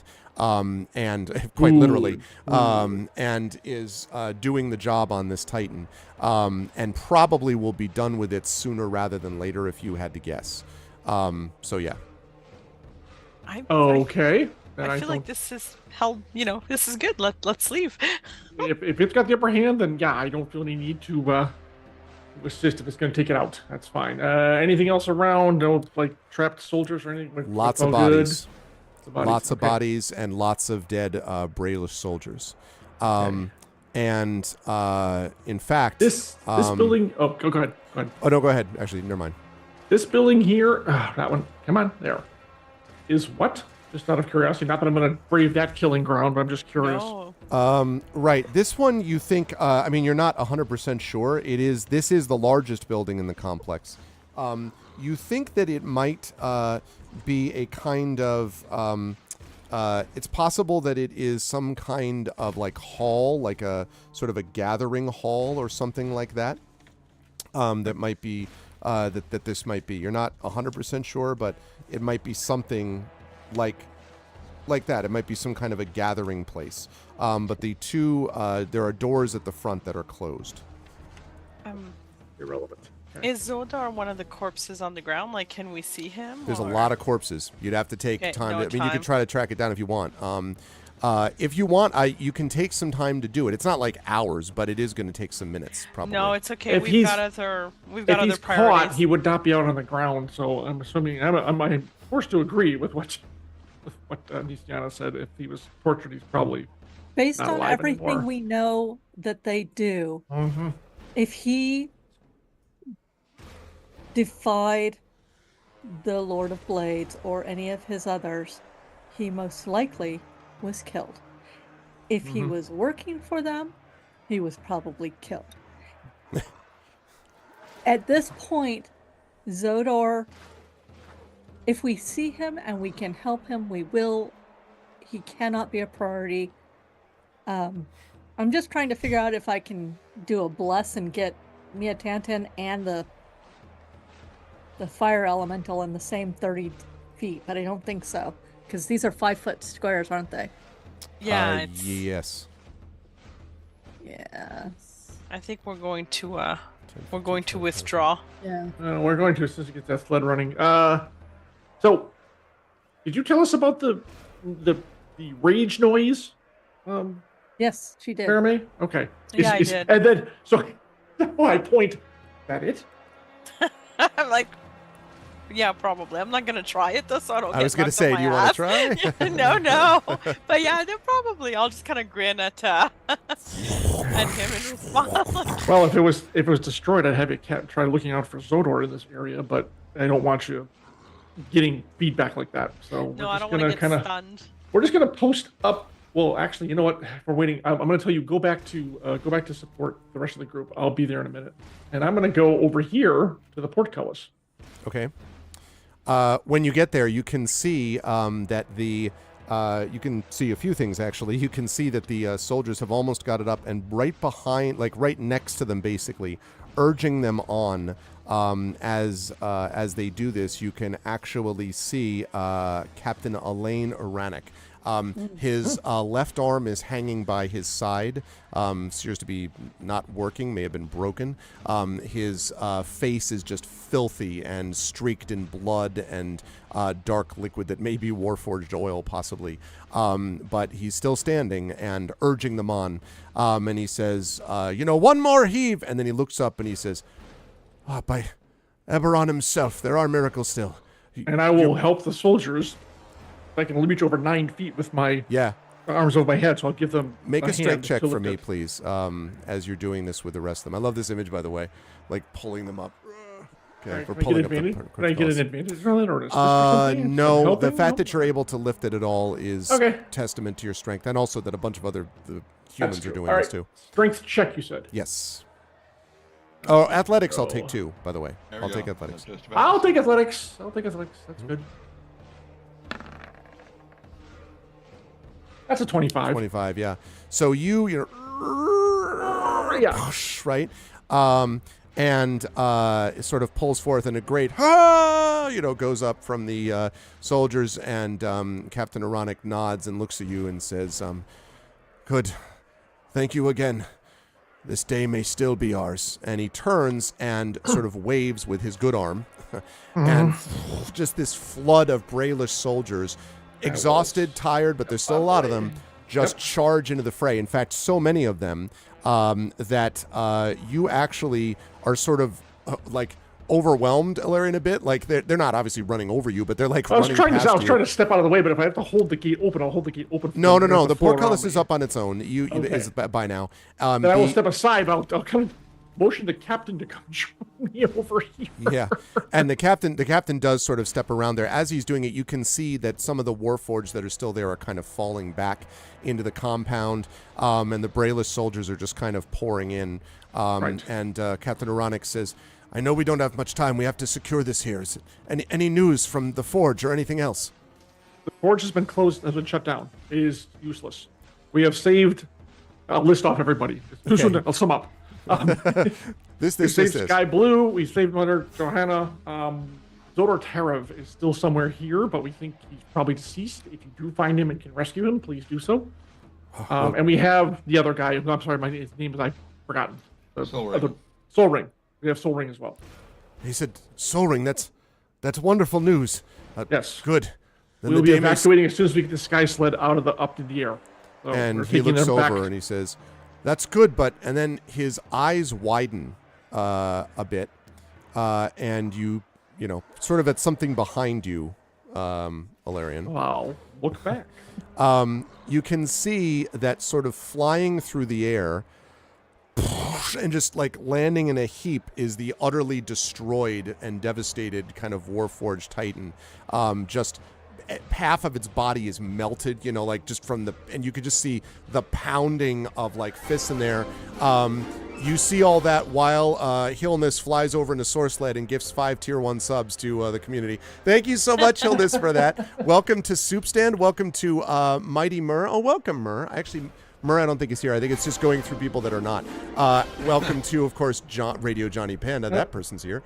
Jasper Kazai and Arthur Little Badger. Thank you so much for the 5-pack, Hilness. I appreciate that. Happy New Year. It's good to see you. Thank you, as always, for the generosity, Hilness. I really appreciate that. Thank you, everybody. So there's the victory music, actually, you were asking for, Marie. That's true. Gift subs are 25% off. It is a good point. It's a good point. Thank you, Hilness, very much. It lands with the air crashes and doesn't move. No, it's finish that sentence. It's devastated, but that's not. So that's the first thing. But then you see this, just balefully striding forward. Now, it sort of half strides, half floats to here, and then it stops. And there's a moment where the battlefield sort of almost the silence, there's kind of sound dims. There's almost like a silence there. And it stares, what you assume is its head, is staring in that general direction. And then you can see that it's looking directly at the source sled. And you're not entirely sure why. You might have a pretty good idea it's why. got elementals in there. It's staring at the source sled, and it's also staring at something else. As you turn around, you can see, just faintly glowing, the dragon marks of Tantan sort of flying off his hands. And this thing just goes straight for you. Now, Merime, you're going to have to make a decision here because it's going to run you over if you don't get out of the way. I'm going to move out of the way, but I'm casting invisibility on Tantan and pinging him. Okay. Okay, that sounds good. What's the range invisibility? Oh, let me check. I might be running backwards and basically like screaming in my head. Yeah. It's Christopher. Get out of there! Get out of there! So the range is sorry. It was an range, right? It's touch, which I feel is like. All right. I feel like Tantan and I are close. That like he can feel like. Not so much. You have to. So are you going to basically try to outrun it? Like, what are you doing? I'm going to try to outrun it, and then I'm going to tell like. Oh. This is gonna be interesting. I don't. I'm going to try to like. Fly speed is much higher than yours. No. I'm going to jaunty dash myself. Oh, okay. That's different. I've got jaunty dash. What's your speed with that? 40 feet. With the kinetic jaunt? Yeah, with kinetic jaunt, so I can do 80 feet if I use my action, which I'm going to do. And then right away I'm going to tackle me attention, and then I'm gonna cast like. I think you're going to get there maybe 2 seconds ahead of it. This Okay. thing flies at 50 feet normally, and it is at like full rage speed. So I would say you'll get there maybe like. Your only option at this point, you're not going to have a chance to be like, hey, Tanton, if you wouldn't mind, like you're going to have to either tackle him or you're going to have to like do one of the reach out and touch his back as you go by or something, because it's heading straight for him. Can I do an interrupt? Depends on what it is. It is basically, and I understand that this is not the smartest thing I have ever done. Okay. However, You've heard our slogan, right? yeah, On the shirt. basically, I am going to jump in its way, flare my dragon marks with the command hold or halt to just we're not your enemy. With the command halt. There's a command. It's speak a one-word command. Oh, command spell. It's a command spell. It's a command spell. I'm actually going to use the command spell, my last one, level 1 spell, and Okay. basically be like, no, stop, No. and basically make myself a giant target, as giant as I can, because I'm back to my dragon marks being up there, and basically trying to get in its way and say no. All right. And Let's hoping see. my sister will see in time to be able to talk to it. You would know that from what I told you that it's too rageful. I can't even reach it right now. Well, you know what? It's too angry. I Like am trying to stop it with being Command, like, no. If you're using the spell, maybe, but you know that Meremy could not talk to it. Like it's too angry. It's just. It's rage incarnate. I can't stop it. Let's All right, I see. would so have it has to tried make- otherwise. I want a flying creature stays aloft. Now, here's the I'm question. not trying to hurt it. I'm trying to stop it from attacking. What language are you issuing the command in? Oh, you don't speak elemental or whatever. Specifically Ignan, in case you're curious. I do not. Because the issue is that if the target does not understand your language, it's not going to have an effect. Oh, well, then that doesn't make any sense for me. I would You know might that. still try it. I mean, I don't know. But If I see Nisiana stepping forward, I would probably stop mid-stride and throw myself back and face the creature and try to stop it with my mind at that point. Like scream at it. what would Like you if I see the Okay, I got you. What would you say? we're Or friends, he's sense. not the enemy. Yeah, I would send like, we're friends, he's not the enemy. We're sorry. He is not the one who imprisoned you. Please go the other way. Okay. Uh, So, you say this to it, and I've shrieked at Tenton in the meantime. I've shrieked to like everyone mentally. Very shrill. everybody. Okay. It pays no attention to you. I didn't And as think it would. goes through your space, both of you are going to take 10 points of fire damage as it moves through your squares. So Okay. 10 points of fire damage. Okay. And I need you both, please, to make strength saving throws. Strength, eh? Yeah, that's not. okay, sure. Sorry, Tenton. Oh, God. Oh, wait. Oh no! Marime, you do manage to avoid being thrown to the ground by its Nope. thing. I am trampled trying to stop this were- very angry spirit. You are also on fire, Nisiana. Oh, that's So nice. you're just Stop, like drop, and goes roll. up. Yeah. While you are prone on the ground, Wispy Song has inspired you, Nisiana. That may be useful, Wispy, actually. So thank you for that. Can it slow down the fire? Can Mary May do an extinguishing flourish? Can I? Do you Would want to be really damage her fast. first? Like just hit her and then like, okay, but there's a reason. Just a little poke. Okay, let's see. So let me. First of all, you're on fire. There's that. Yeah, I'm on And then secondly, you're also prone. Okay. Yep. All right. So this thing goes charging past you. I'll talk about what it does when it gets past you in a second. So, Merime, you do manage to avoid. You are not on fire, Merime. Nisiana, you are. I'll talk about that in a minute. The next sort of line, and, Sky Blue is sort of like fallen back somewhat in terror. Jirana and Soul Ring and... I don't know if Tantan's paying attention. You tell me, Tantan. I mean, you would have heard the psychic scream, but assuming not, then okay. They're in the middle of a war zone. There's been screaming all over the place. That's what I Not really figured. focused on that. So then He's the only trying to person focus- who's watching that's aware of all this is Rowan, who just sees this fire elemental like charging full bore at you. Actually, I've also been watching from the gate. I can see from a what's going distance. on, No, I know but that. Yeah, we'll can't get to that. I'm talking about like influence it, who's in the way. Oh, okay, gotcha. True. That is completely true. I hate that this is the decision that I have to make. Quicken spell banishment. Oh, Ooh, oh. banishment. Okay. I Sometimes can there's do no that. good I actually choice. briefly thought about banishment, and then I thought, no, I could reason with it. What a Just great angry. image too. This Can't. elemental's charging down. The only one in the way is just Rowan, who's just like, all right, here's the deal. Okay, so has to succeed on that's charisma saving throw, right? Oh, listen, who's more charismatic than fire elemental? I mean, it's on fire. It's totally hot. It's amazing. Okay. What DC am I looking for here? 15. Okay. I'm here to tell you that with a charisma score granting it a -2, that is not going to work. Yet. So what does it look like, your version of it look like as this creature is heading towards you, Rowan? Right. So first I want to qualify. Elementals are of this plane, yes? No. No. No? Nope. Right.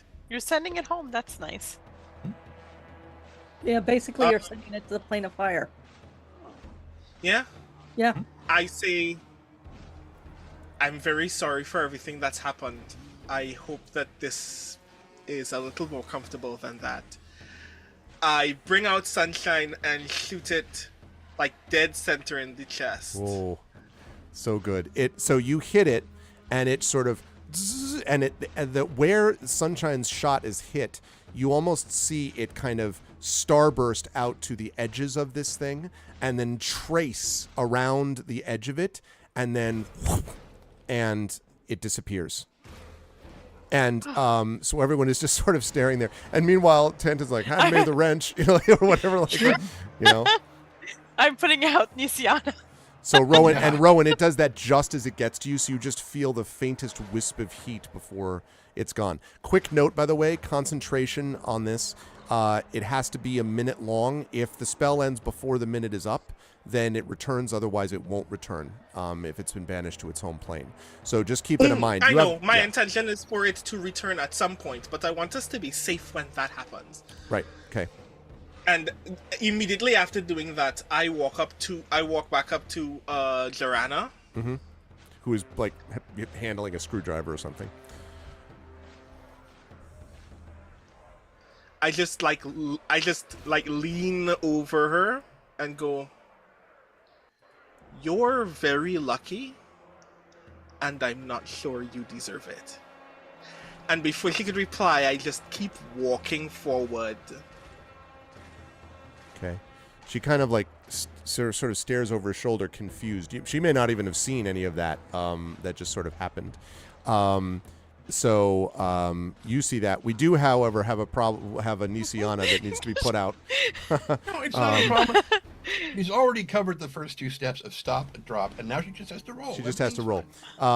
Yeah. Do you want to take an action to? You are going to take a little damage before it goes out, Nisiana. But if you want to roll into the Warforged oil, I'm sure that's going to be delightful for. We'll help her. I will. Be stamped. Spanner's been looking that up. It's almost gone. Make so what I need you to do here is I'm going to need you to make a dexterity check. It's not a difficult one, but it is happening because of all this oil. You're basically trying to Just avoid a rolling check into and not it. a saving throw? Not a saving throw in this case. No, a check. The oil. Roll higher than a 2. Oh. Well, You did roll higher than a 2. I did roll higher than a 2. That's okay. Well, now remember, you do have an inspiration waiting because of Wispy. well, Oh, and, you know what? I think I'm going to use that inspiration. Well, Thank wait you, a minute. Whiskey. Mary's helping her. Can't she get I am advantage from that? hoping, yeah. Um, I'm just.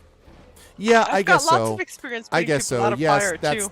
that's fair because it's what you're trying to do is avoid falling into the fire. So okay, that was enough. Just so that does put the fire out. You do You know take. what? It is absolutely what's the word? Appropriate that Nisiana, our joyful Pollyanna, really thought that she could stop a giant elemental who is so angry and was seeing more of the target. Yep. And then got Now, run over for from the the people process. at home, what were those rolls? Oh, those Thank I you, rolled Trent. a what is an 8 and a 12. And a 12. The 12 was enough. You're still prone. You can stand up if you wish. But Yeah, I do. a little I'll singed. help her up. And you took another 5 points, Nisiana, before that was put out. So you should be down to 63 if I counted that right. Got it. Okay. So Captain Ironic sort of, this all happens within, about a 15-second or 20-second span or whatever, and sees all that. And Ironic kind of like looks, at you, Ilarion, and then sort of glances at Rowan, who's kind of facing Just kind of away. shrugs. Yeah, and says, that was something. It may be the last minute, but somehow we get the job done. And he nods. So as this is happening, the source sled is now functional again. So you managed to get the thing back Let's up and leave. rolling. Ironic says, "You can go to them. I'll take care of this." And he kind of goes sort of around again, barking orders. It is kind of hard, Ilarion, even to move because there's just so many like soldiers and like Warforged zipping away. The soldiers are like streaming into the camp now. All like pretty much everyone that they took, the divisions that they took from Salvation, are all in here now. It seems. Okay, I shake the captain's hand. We'll see you back on the Argonth. And he nods, and the rest of you are getting on the source sled now. It's going to be tight quarters, but you had soldiers when you came down this time. You don't have soldiers now. You just have hostages, like former hostages. So that should be enough room, just to fit everybody on if you wish. I'll make sure my sister gets on first. Can I ping Rowan telepathically? I'll just say thank you for that spell. You pulled it out of a tight spot, and I think you would do it a great service to just let it linger in its own realm, since you've sent it there. I imagine that's what it deserves, but I'd much prefer to have asked it first. It was so angry we couldn't have asked it. I couldn't reach it. It was too angry, pure anger, and hopefully it will find peace at home. I hope. There is no perfect solution, but one imagines he won't be stuffed into a crystal back home. Okay. And I take like the tiniest, most cramped corner of the source sled, and I sit and close my eyes and fold my arms and just concentrate on keeping that for the rest of the minute. Okay.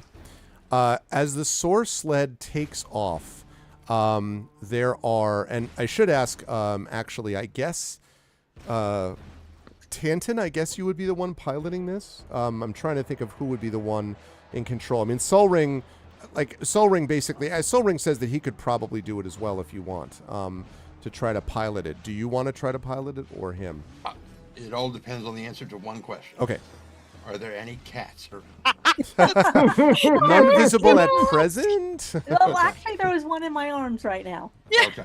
All right. I can help if you want, Tanton. It's up to you. And if you thought cats were bad, Tanton, you haven't seen the Warforged cats. Oh, sorry. Yeah, part of the reason I'm asking either Tanton or Solring, although it is true that Mermaid can help, is the fact that this thing is kind of like duct tape held together type of thing. Like, God. it'll hold together. Come on, baby, hold together. Like that sort of thing. So, yeah. In the interest of making extra room, it would be very easy for Nisiana and Sky Blue to both sit on Spanner. There's room enough for both of them Okay. to sit on. Except that Spanner has this giant ridge in the middle. It only goes down to the base of his neck.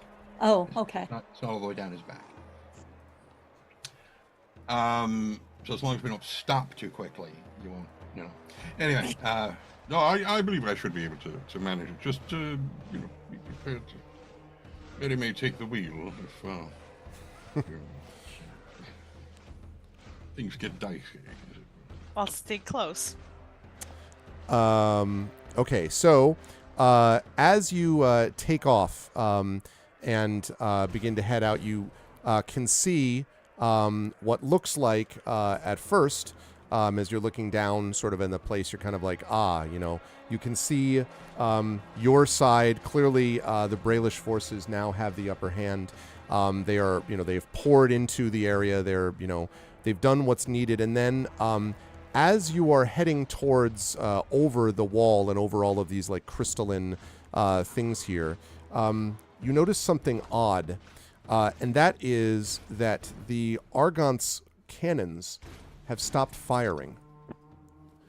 And as you're sort of flying overhead, you're not exactly sure, you know, what that's about.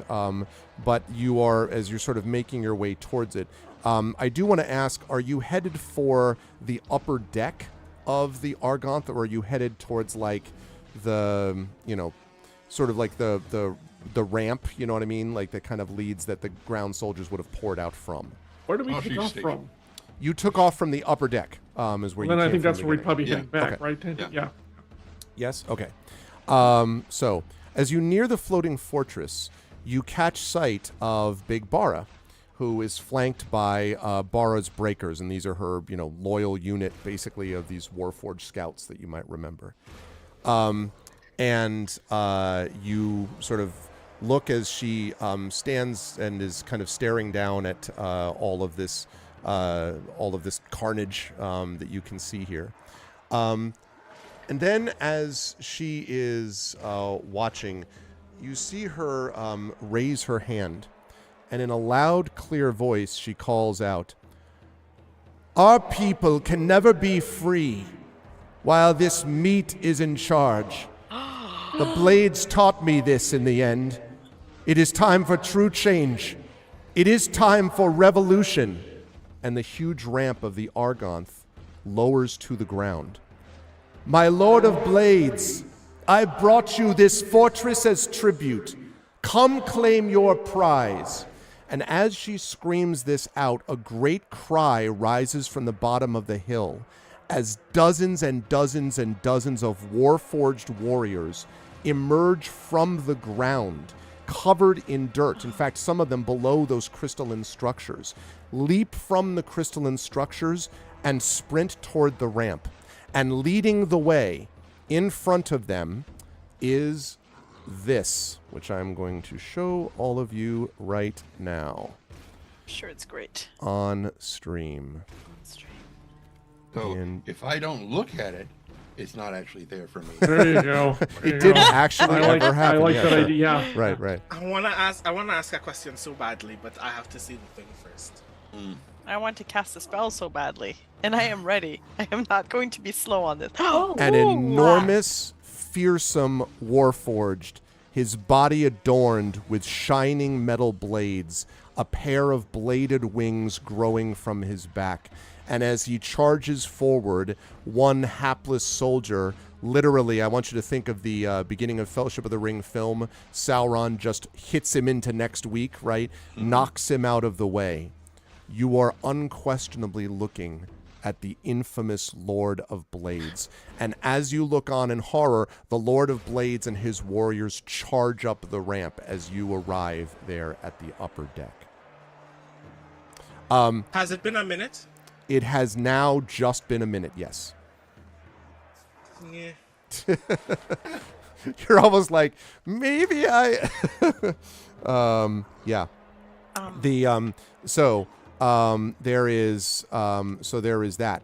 And as you sort of land, as you sort of see it there, Solring sort of shouts and he says, "The whole thing, it is all a trap. It's been sprung on us. I knew it. Is the Oracle up on board?" And you can barely hear this, Tanton, or all of you can actually respond to this if you want. Oh, shit, how can I get it off? I have Dimension Door. I can cast Dimension Door 4 times. He says, Right I'll now. figure out the way to get it out, but you've got to actually get me to it. If he gets 2 oracles, this thing will be over before it begins. Shit. Should I go ahead with him Yeah. and get it? Okay, Yes. be safe. Keep Nisiana safe. I'll be back, I promise, to my sister. And then I grab him and I say, hold on, and I must be within 500 feet.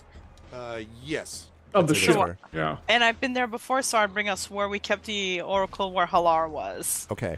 Where Halar was. So, You get And there, I've got and my- there are pieces of Halar. yeah, exactly. Yeah, I've got my sword at the ready. And I hope he can fight. So when you arrive there with Soul Ring, and there's this moment I'm reminded, for some reason everything is about a reference today. I'm reminded of Nightcrawler and X-Men 2, getting inside the room. Anyway, when you arrive there is utter chaos, as you might expect on board the ship. There was not much of a crew that had been left over. Clearly, the attack had been asked to sort of invade the entire sort of fortress itself, the Razor Crag, and so the skeleton crew seems, mostly wiped out. You can already see there are klaxons going off, already bodies lying here on the ground.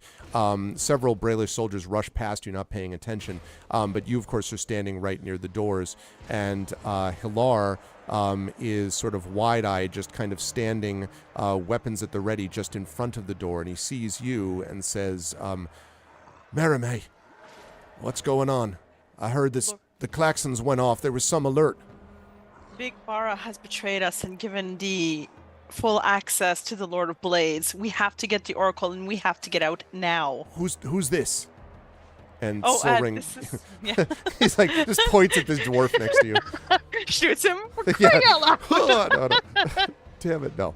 He doesn't do that. This is Soul Ring. We found him. And he can help us get the Oracle out.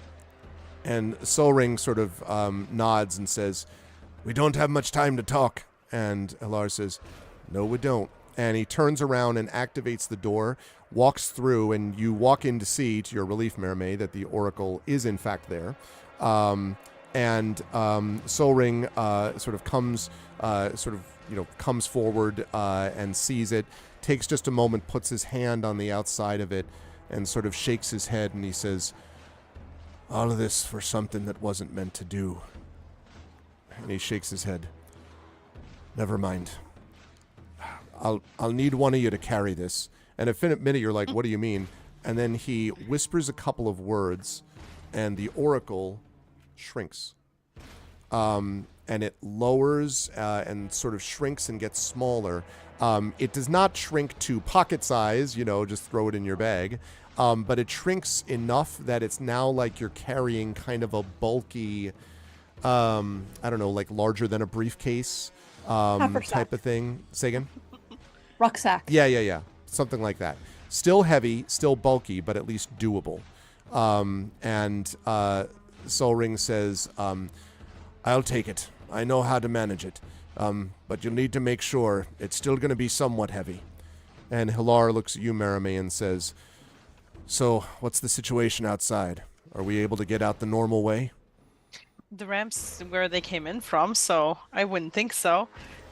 Is there another way off the ship? Other than the source sled that I assume you came in on. But the truth is, there's not going to be much of a way out that way. We won't be able to get everyone off. We're going to have to get through some of them. We might get down through the ramp, actually, if we can figure out a way to avoid the people here. And you hear sort of, like horrible screams in the distance. Question.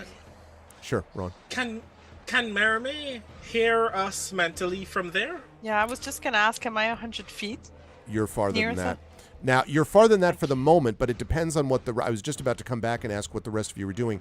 You dimension door down here, which is fine, but for Rowan and Nisiana and Alarian and Tantin, and frankly for Sky Blue and Mother Johanna for that matter, and Jirana, I guess, is up there too. So basically for everybody except Merime and Soul Ring. Are you still, like, where did you go? I assumed you didn't just stay on the source sled, or did you? Like, where were the rest of you going to be while Merime dimension door down with Soul Ring?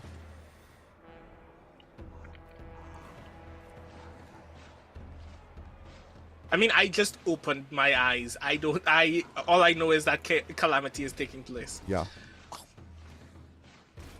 Are we 120 feet away? What? From her? Am I 120 feet away from Merve yet? Or is it still greater yet than that? I think it's greater. It's not, you're not 1,000 feet away, but I'd say you'd still need to get a little closer. Like basically at least a floor down, maybe, Rowan.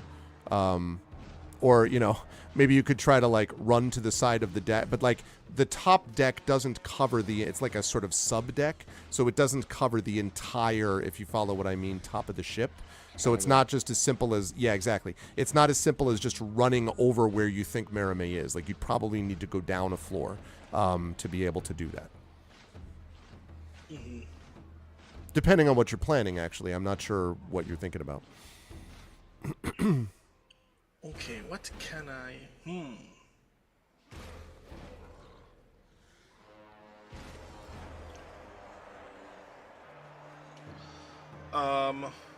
Ilarion, where are you from me? Right next to you, think pretty we're much. still- We haven't done anything yet. Yeah. Yeah. Friend, I'd like to ask a silly question. You nod. Given casualties are already very high in this theater of war, which is better? That we survive and leave them with this ship, or that we survive causing as much damage to the ship as possible? I have to go with the second one. This cannot be allowed to fall into its hands. I don't have a lot of options, but I'd really like to blow something up. Where do you need to go? Where would be easiest to blow something up? I have at Engine least room, I one more presume? fireball in me. I presume the engine room. The only problem is getting there. That's going to be down near the hangar, you know, which Yep. is unfortunately or fortunately. Well, I could do that, Drew, but right now the only thing that matters is the Lord of Blade. No, I'll allow you to shrink the map a bit. Right now the reason I'm doing this is that there's no internal map yet, but the night is young. Well, the night is medium, but you'll see. I will shrink it when we get to a map. The hangar is at the top of where the ramp is, and Of the engine room course. will be through the hangar. So yeah. How big is? By the way, how big is that ramp? It's pretty good size. I mean, it's like it's got to be How many Warforged where people can march abreast 5, 6? It's a bunch. It's at like least. big. Okay. It's a big ramp. The entire Brailish invasion force just came down it. Alternatively, you could go to the bridge, fly the Argon as high as you can get it, and then destroy the controls up there and let it plummet. That works. And we take Works out for me. we take out the Warforged with them. Let's do it. Works for me Engine, as you're well. coming with us. Okay, so who? Chris So will be the one to so- sabotage the. so actually, who the are you rest of the taking with party. you? So like, who's coming? Who's going along on that, All that right. path? The hostages need to go somewhere else. Okay. Except we need the Sky Sled to be able to leave the Argon. Unless someone has Featherfall. I guess And Jirana says, I can help a couple people fly, if that would help. how many's a couple? Well, 2. To say, typically, figured. I didn't want to be that But guy. no, but- that's fine though because I can carry at least 2 people with me. That's not a problem. So that's 3. And how many people we have left? Rowan, you don't have fly, do you? I do not. I don't have a lot of things right now, except rage. Well, then we got A okay. powerful weapon. Yeah. All right, if we have to go, and unfortunately, you folks have to come with us. With between the fly spell and the Sky Sled, we should be able to get out of here. Valerian. Yeah. Valerian. This is a section where I have to ask, are you reacting or are you thinking? I am thinking, and what I said still holds. This cannot be taken by the Lord of Blades. There is no alternative. If you wish to take the hostages and go, then go. I am going to the control room. I am going to destroy this fortress. That is what's happening. Then we should take the entire sled to the... Yes, that's what I was just Control saying. room. Exactly. Unfortunately, the hostages have to come with us. That's kind of what I didn't want to do, but we have no choice. So, So Kenton, you're piloting. Get us up to the control room. So, sorry, just because I'm a little confused. Are you taking that? Not confused. I'm just making sure. We're all going on the sky sled on the up there. score sled Yep. up to the. Yep. Okay, Yes. so I'm 'cause- basically asking him not to split the party, please. Right. And Well, right here's now, the deal, my though. sister is expecting to come back to here. Right. Here's the deal, though. The top floor, right, that you're on right now, the top deck, basically, is actually above the bridge, right? So it's the bridge is below it. So you don't need to fly up to it, but you can't take a soar sled down to it. You're going to have to. No, but we can go down inside. Correct. That That's works. right. right. Also, as you're sort of deciding this, there's a massive explosion from somewhere within, and the ship slightly tilts a bit. I mean, it's huge, right? So it's not like it falls over, but definitely there's stuff going on. Okay, and yes, I know there are some people who will have to sacrifice themselves, including the brainless soldiers who are still left here, but I assume they're all going to be dead anyways. So we're doing this. Nisiana, are you coming with, or do you want to stay here with them? The entire sled is going because No, no, we're landed. Yeah, you can't take the sled into it. We have to go inside to the control room. We're above the control room now. We have to go down into the ship to get to the control room. Because the bridge is in the On front. foot. The deck is on Yeah. top. So Right. the bridge is right below We're it. already technically where we need windows. to be, and we're as close as we can get to the control room. We have to now disembark and go by foot. As soon as I'm within range of Marime, Okay. let me know. I'm trying Why- constantly. Okay. We cannot let the Oracle of War fall into the Lord of Blades' hands at this point. Right? You do what you think you need to do. I will stay here, and I will take my sister and the Oracle of War out of here. Those who want to stay with me, stay here. Those who need to just destroy the Argont, go with Ilarion. Exactly. Okay. That is what we have to do, then. I don't like it, but that's what we have to Oh, do. I'm not happy about it either. But yeah. So as I understand it, Ilarion and Rowan, I believe, are the two, and maybe Tanton? I don't know if Tanton's Tanton's going coming as with well. too because he knows how to Okay. control this thing. I certainly don't. Where's So then is that, correct me if I'm wrong, Rowan, I don't want to assume you're going when you're not, but Right. it sounded like it was Ilarion, Rowan, and Tanton were going to do this. Is that right? Or am I Oh wrong? yeah, I am in fact going. I Gus! put my Oh, hand sorry. out- I put my hand out to Nisiana for a handshake. I shake your hand and I just like bend luck. Eberron loves you. I'll see you soon. I hope both of those things are true, but I doubt them both. And I join Ilarion. Okay. I'm looking up something very quickly. Okay, while you're doing that, Oh, I'll it's say... concentration. Okay, never mind. So Nisiana, you're staying behind with... basically, the hostages are going to... since Jirana is going to be needed for fly and all that, like, it sounds like most of the hostages are going to stay with you, I think. It sounds like. Can I cast Shield of Faith at a higher level? Maybe, although I need to look and see what it would do. And do I have to... no, it's casting time as a bonus action.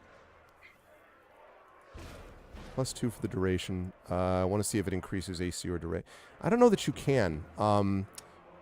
Because I don't think it's something that you can necessarily boost. That's what I was actually looking to Yeah, see. that's what I was afraid of. Let me double check. I can't... There is no higher level. Yeah, there isn't. I just looked. Yep. Damn it. Okay. Well, all right. And actually, and I'll say this. You could use a higher level slot to cast it. It just won't do anything different.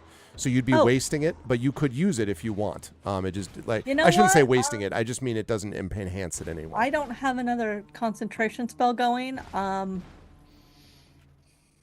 basically grab Ilarion's hand and says, "Eberron loves you.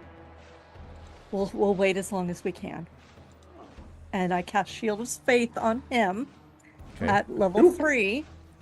Okay, so you're using a 3rd level slot to do that? Okay. No, sorry, at level 2. Okay, level 2. Got it. Yeah, Okay. because it's a level 1 spell. Yep. I don't have any level 1 spells left, but I do have a bunch of level 2 spells Yeah, left. you can always cast at a higher level. It just doesn't do anything different. It's just using up one of those slots. So. And There you go. And for 10 minutes. Okay. Where's the dice? Oh, here it is. My big old dice to Mm-hmm. 10 minutes, 60 rounds. Okay. Okay. Johanna, Yes. cast the fly on us now. You don't mean Johanna, you mean Jirana. Sorry, I had the wrong person. Mother Johanna and Jirana. Jirana, yes. Johanna and Jirana, it's confusing. Johanna, cast so the fly on Jirana us now. and Jirana says, all right. Unless you're going to come with us. And Jirana No, says, she's staying with us. and she stops. She's like, okay. So she casts fly on both of you. And having done so, you and Rowan both of us. There's three of you though. So I can carry Tanton. That's not a problem. Okay. So you and Rowan. Not a big deal. Yes, Rowan and me. Yes, absolutely. Okay. And Spanner. How heavy is Spanner? About as heavy as Tanton. And Rowan, what's your strength? My strength is something useless. 9. Perfect. You might be working on Spanner 3.0. I'm not sure I can carry both. I will try. All right, we need to go. We need to go now. Because also that clock's ticking on that too. So yeah. All right. The good news is now two of us can fly. I guess that doesn't really help. All right, the small party starts heading trying to get to the bridge. As you do that, we jump back to Merime and Solring and Hilar, who are trying to press through the combination of soldiers. And I know Merime, you're continuing to reach out, right, to your party. Okay, and are sort of pushing through this. You get and as you're sort of pushing through, you also have to cross through at one point the hangar to then go either up or down. I assume you're going up. I don't know, because I don't know if you decided what direction you were going. I'm going to go where last I knew they were. Okay, so and you then want to head assume up. that. Okay. Yeah. We're 3 people now, right? There's 3 of you. I'm yes. with Hilar. Mm-hmm. So you're going to try to make your way up. I'll come to that. I'm going to cast invisibility on the 3 of us. Okay. Just to help us out. So at level 4, that means I would do. You can target 1 additional creature for each slot level above 2nd. So level 4, I can cover 3 of us and waste through my spell slots. Okay. So you wink out of existence, so to speak. And as you are heading through, you do this actually just in the nick of time, as they say, Merime, because as you round the corner to be able to get to the stairs that would lead down to the hangar and then eventually would lead up as well towards the higher levels, including the deck, you see, in fact, as you round the corner, you narrowly dodge out of the way as a body, a Brailish soldier's body, slams against the bulkhead and then just sinks down. And as you sort of look around, you can the corner, you can see the mighty Lord of Blades and his warforged renegades are just moving through the fortress, slaughtering the unprepared Brailish. As he comes close, and of course he presumably can't see you, you are invisible, you're on the other end of the hallway from him. He swings a vicious adamantine 6-blade in one hand, 6 blades with every strike, slaughtering people, in fact, scoring the metal walls of the fortress. Another Brailish soldier sort of kind of stumbles up at him. He turns and with his other hand blasts him with a bolt of fire and sends him back against the wall. Another one sort of comes around, try to strike him from behind, and the Lord of Blades sort of stops and then jerks back, and the man gives a gurgling cry as he is impaled on one of the winged blades on the back of the Lord of Blades' back. He is an absolute terror from a nightmare of bladed death. And he is surrounded by his lieutenants, these zealous warforged who, in the Lord of Blades' wake, stomp on the flesh creatures, stab their blades into them and twist, and then move forward, their red eyes glowing in the flickering light of the failing engines of the Argonth. Remember, this man hates body horror, so... Just so we're clear. This is as far as it goes, just so you know. All right. He's walking towards you. Now he has not seen you, presumably, Marame, but he's very, very big, and he has these group of people around him. You're going to have a hard time avoiding him completely unless you sort of like, well, you'll have to tell me what you want to do, like in terms of how to try to sneak out of the way or one thing or the other.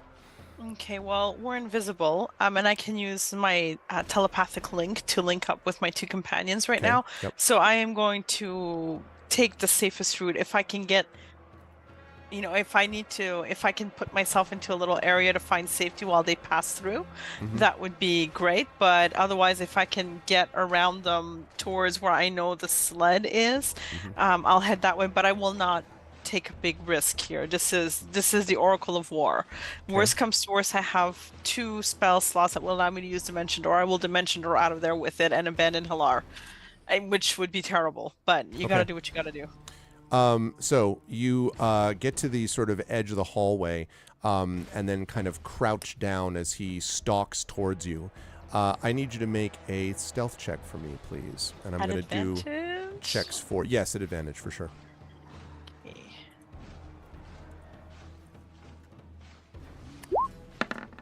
And they get advantage too. So I get 23. Right, they get that's thank you that's right. They also get advantage. Yeah, because of the invisibility. Okay. So as he marches by, the sort of smell of oil and blood mixing as he passes, you have a moment where he goes by and Solring kind of sort of like, goes back as far as he can and bonk, the Oracle of War bumps into the metal wall behind you. And there's this little sort of ringing sound. And for the moment, the Lord of Blades stops and his, lieutenants stop around him. And the Lord of Blades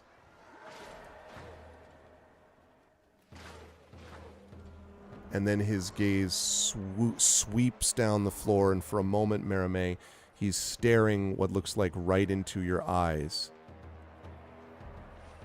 And then he turns back and moves on. His lieutenants pass by, and Hilar sort of, when he's at a safe distance, Hilar says, "It's good to know Eberron hasn't totally forgotten us." Let's move. Yeah. So you head on, trying to ignore the sound of screaming in the background as you go. So as you arrive at the the stairs, Marame, you can make your way up or down. And I think if you said you were going to go up to where they were, then you could go up. It's at this point that I think you're able to connect with Nisiana, and it's up to you what the two of you want to say to each other at that point. Nisiana does basically the siblings speak of what bullshit Alarian just did. And the fact that Mia Tantan and Rowan have gone with him, and that he has flat out said, if you get back with the Oracle, we leave without him. And then she's like, where are you? Can we get you? Can we save them too? Because their plan is to basically to send the Argonth as high up as possible, and then kill the controls. I just saw the Lord of Blades, and he is terrifying. What way was he heading, by the way, Greg? Like, I can hear the sounds he's heading deeper into. Towards the room where the Oracle of War had been kept. Yeah. Also, that means there's room on the sled for the Oracle, for Soul Ring, for Halar. Yeah. The ship shakes slightly beneath you. Okay, and I'll relate to Nisiana. Like, okay, I saw the Lord of Blades. He is terrifying. We cannot take him. Like, we don't have the strength to right now. We just need to run. And I have the Oracle. Get your ass on here. Get your ass to the sky. I'm coming in. Can I reach Alarian from where? Because he's below her, right? Like, not okay. I don't know. Not in the position, because you're all split at this point. Like, Alarian is in a different place. At this point, we may have to catch him with the fucking sled. when Yeah. the thing drops. We'll figure it out. Right now we need to get the oracle. I'm on my way. We're invisible. Be careful. Be quiet. Don't let them see you. I'm on my way. As you climb, we jump to Tantin and Ilarion and Rowan, who have been going down in the other direction, against, in some cases, a sort of sea of humanity and of Warforged. Sorry, Trent, were you going to say something? No, I was going to say we're going down. Yeah, you're going to that exactly. Yeah. And as you get to as you sort of get close to where the hangar is, and from there to the engine, you hear this horn, and I love the horn. Wait. We're not going to the engine. We're going to the control room. Oh, I'm sorry, the bridge. I beg your pardon, the bridge. Yeah. Sorry. I beg your pardon. No, I know that. I knew that. Whoa. I knew that. I knew that. Yes. Okay. We're going to maybe death, not certain death. No, I understand. Yeah. I understand. That's right. And as you get to the floor and then head towards where the bridge is, again, just I've already described it, and bodies everywhere. I won't describe more than that. But you hear a horn blown somewhere. This brrrr, as actually the horn has been nicely sounding in the music this whole time. But it is clearly sounding the retreat. It is the retreat that suggests the Argonth is lost. A group of Brayless soldiers comes running towards you, shouting, "Retreat! There are too many of them. We're overrun."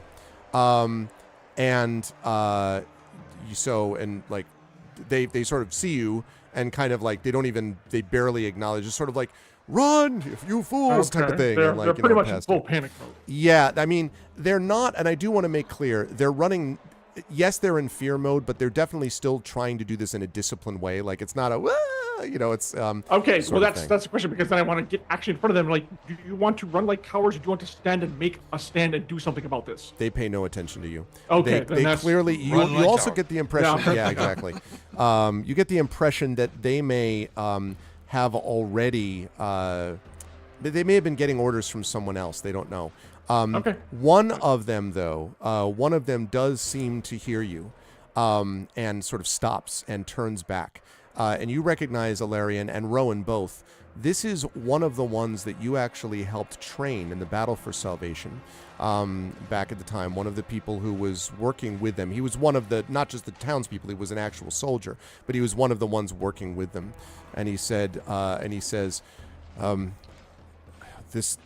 I think the fortress may be lost, but the truth is, there's not going to be much choice anyway, because the bridge, you can't get in there now. Why not? The door's been welded shut. It was Lord Teresh's idea. He's going to destroy the fortress, and the Lord of Blades with it. Well, in that case, it's time to go. Okay, well, I'm sure the Lord has things well in hand then. So let's rejoin our companions up on the How far are we from the bridge? You would guess probably a couple 100 feet, probably, Rowan. I mean, you don't see it, but it's around the corner, presumably. Unless you have a way to get through the door. Oh, yes. But why? If he's going to do what you want him to do, and a side benefit of that is, why would we want to go there now? When we should get the orc? He's going to do what we want him to do. I'm sorry, you think he's going to open the door and hand it to the Lord of Blades? I think he's competent enough that he will make a vain attempt to do what he says he's going to do, but I think he's going to screw it up. What if we open the door and just let the Lord of Blades right into the bridge, if we're unable to hold it? How long can I fly?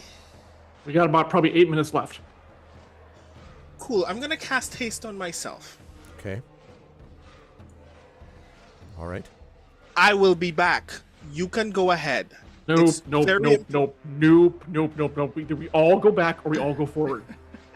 3 seconds to decide. It sounds like Trent wants to go forward, so I'm outvoted, so let's go. Let's just not waste time, and let's go. It depends. Is that where Rowan's going? Is forward towards the thing? I'm assuming that's where he's going, yes.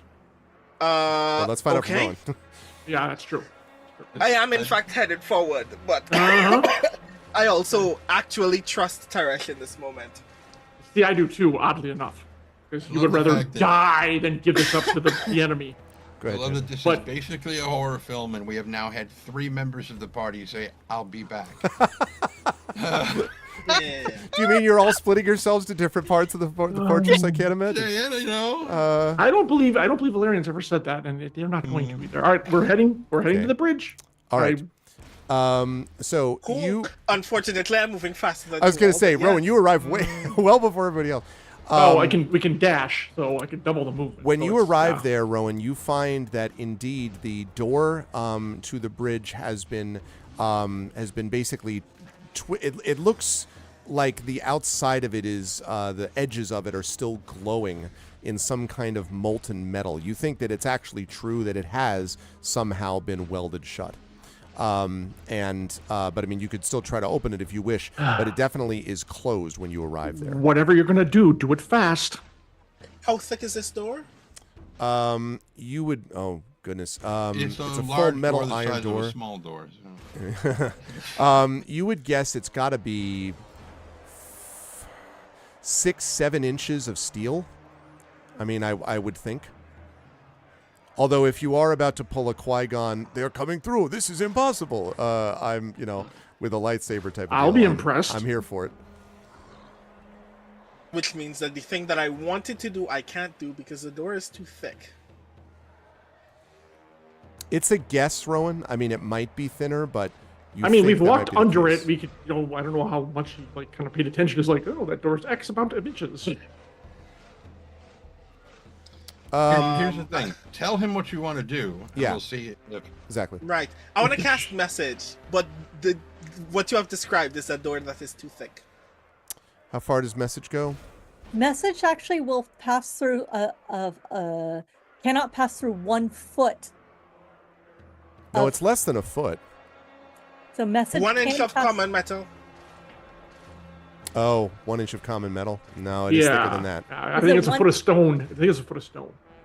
Yeah. Yeah, it is definitely metal, and it is thicker than that. I'm sorry.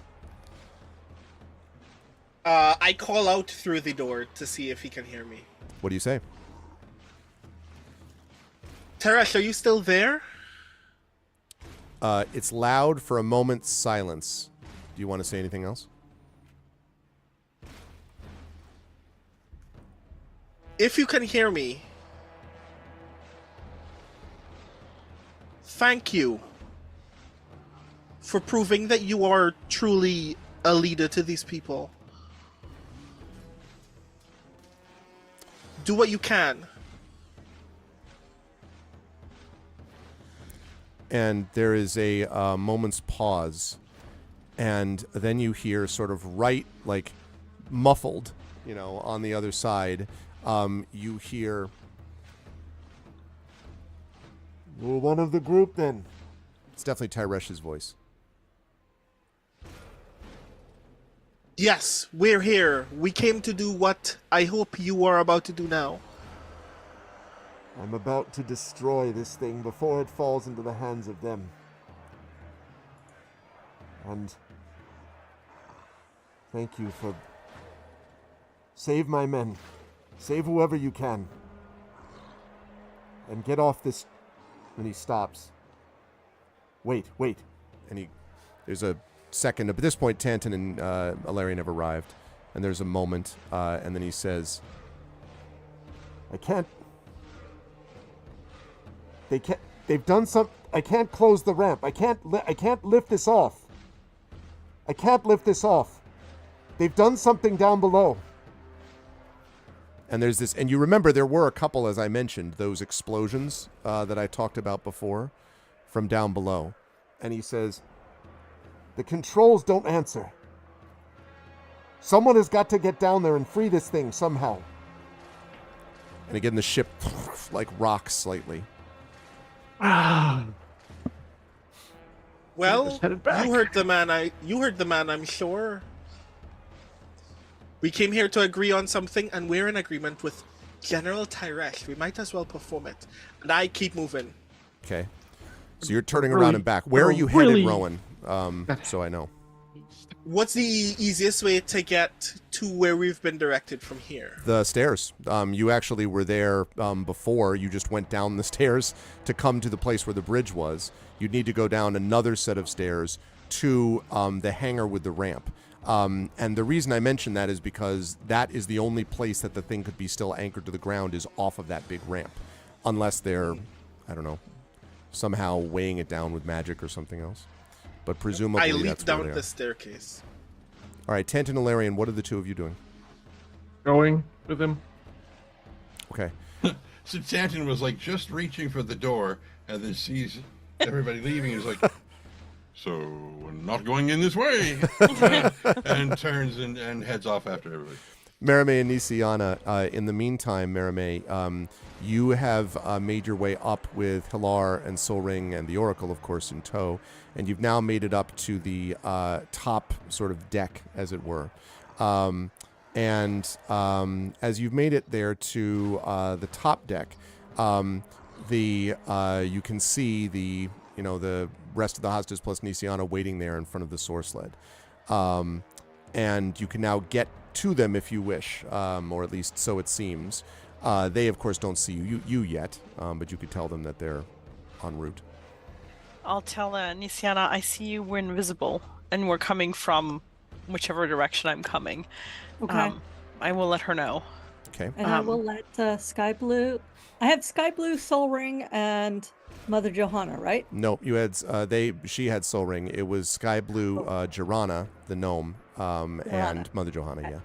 And I basically tell the people I'm with, they're coming, they're invisible, just make room. Okay. And then I continue to hold the sled still, and I will wait until they are aboard, and then I will send to Ilarion, because I have 2 send spells, Okay. that they are aboard. But I will wait until they are on board. You will feel my hand on your back when unless, of course, something happens before I get on board. Look at flame. You Level 5 flame punched me star. in the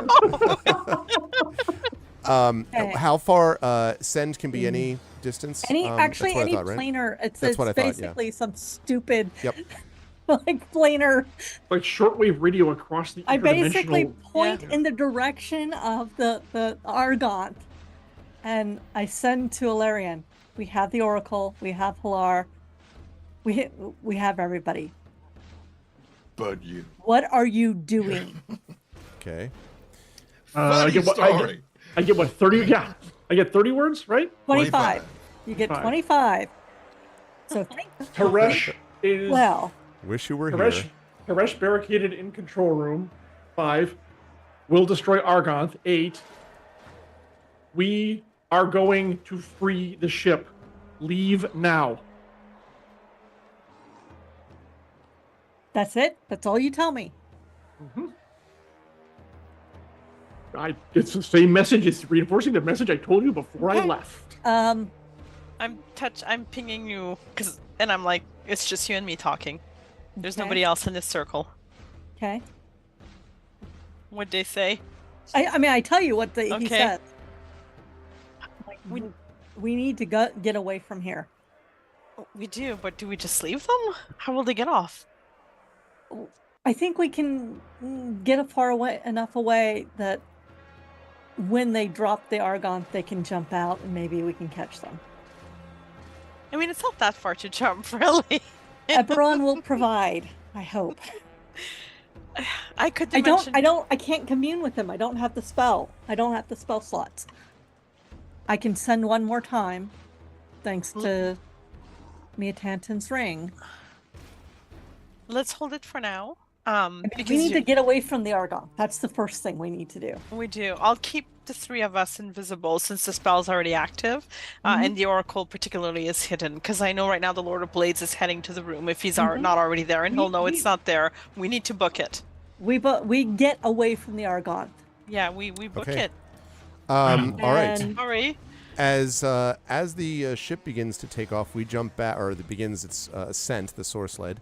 We get back to Tantan, ship. Ilarion, The sled. Yeah. As the ship Arvan- lifts up. What? No. I need you to check the chat and answer my question. Oh, sure. Sorry. It's going to be really important in Sorry the next about that. couple minutes. Also, I will, for the GM's thing, I do have one aura of life left. If I need to sit on the ground where they land after jumping off the fucking Argon and splat. Still fly. We still got flight right now. Right now. Okay. So I have answered that. And I'm Thank going to you. jump Okay, back good, to good. Tantan, Yes. Larian, and Rowan. Rowan slightly with the distance above the other ones. So you sort of rush down to the spot where the hangar leads to the ramp, which is allegedly holding, where something is holding down the rest of them. And for this, I'm going to bring us over. I'm going to drop this music a little bit here. Friend, as we're going, I kind of we're running down the stairs after And I'm going after to... Rowan, and I say, whatever you do, stay close to me. Okay. As you get down to the hangar, I'm going to bring us to a new map, chat and people. Oh boy. Oh no. Oh dear. Well, it's not. It's just somewhere along the line, I'm sure Mother Johanna has started praying. I'm hoping she is. Well, yeah, you get the impression she has not stopped praying. So if I could ask Alarian... Oh, go ahead, Tantan. I was going to say, while he's telling Alarian whatever he's telling him, each of us go into your compendium, grab your character, and drag the icon onto the... Oh yeah. Okay. Yes, I would like you, if you could please present yourselves... Actually, it's, sorry, Trent, I should have said this before, it's here that I'd like you folks to be. No problem. Oh, What do you am want me and do you want the rest of us there? In your journal. I do not. Grab your name, drag it onto I just want Tantan. Oh, your Alarian, character sheet and thingy. Got it. Rowan. Yeah. Oh my God, Spanner! I was like, what happened to Spanner? I was like, oh, He's wee. not that Don't wee. step on him. Damn it. Okay, and Hold Rowan, on. you're over it. There you go. Yeah. Why Yep, am yep, yep. I'm not doing this right. What? And Alarian. Grab trying the to. name. Just grab the name, drag it onto the map. Off the character sheet. No. Over on the right-hand side at the top of the chat window, click on Journal. You'll Which is see your what name symbol there. is this? Oh, the books? Is it that? Yeah, well, one Okay. book, not a bunch of books. Oh, 5th edition. Yeah, Oh, here we the go. third Got it. icon. There we go. Click your name, drag it on. It's honestly. There we go. There you go. That was a lot harder than it was. Ah, there we are. Yeah, all right. I'm going to slightly size Rowan down with apologies. Sheesh. Okay. I wish I were that magnanimous. I was like, hey. Okay. So you are now in this large hangar at the top of the ramp, and you can see. I'm actually going to get rid of Solring and Jirana's pictures for now. You can actually see over here. Let me zoom out so chat can see it as well. It's very far out. Zoom in a little more than that. Okay. That over on this side. Damn it! I have the. Hold on a second. I want to make sure that chat can see this. So, give me just a moment. Let's have you go like this. Okay. Hang on a second.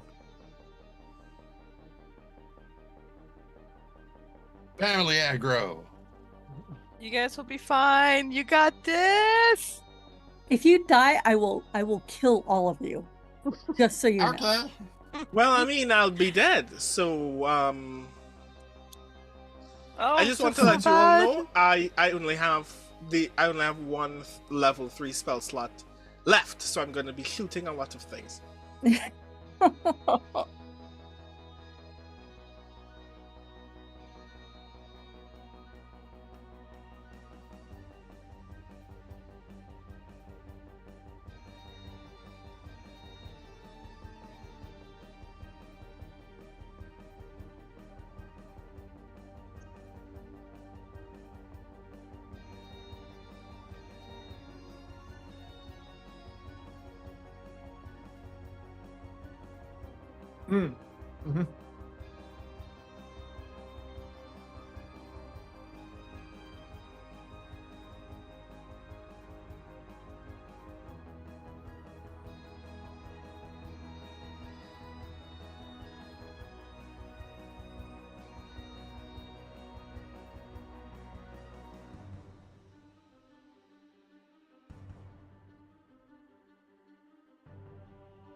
Arvan, the stream is telling me you're muted. Shoot, for sorry. some reason. Sorry. Thank you.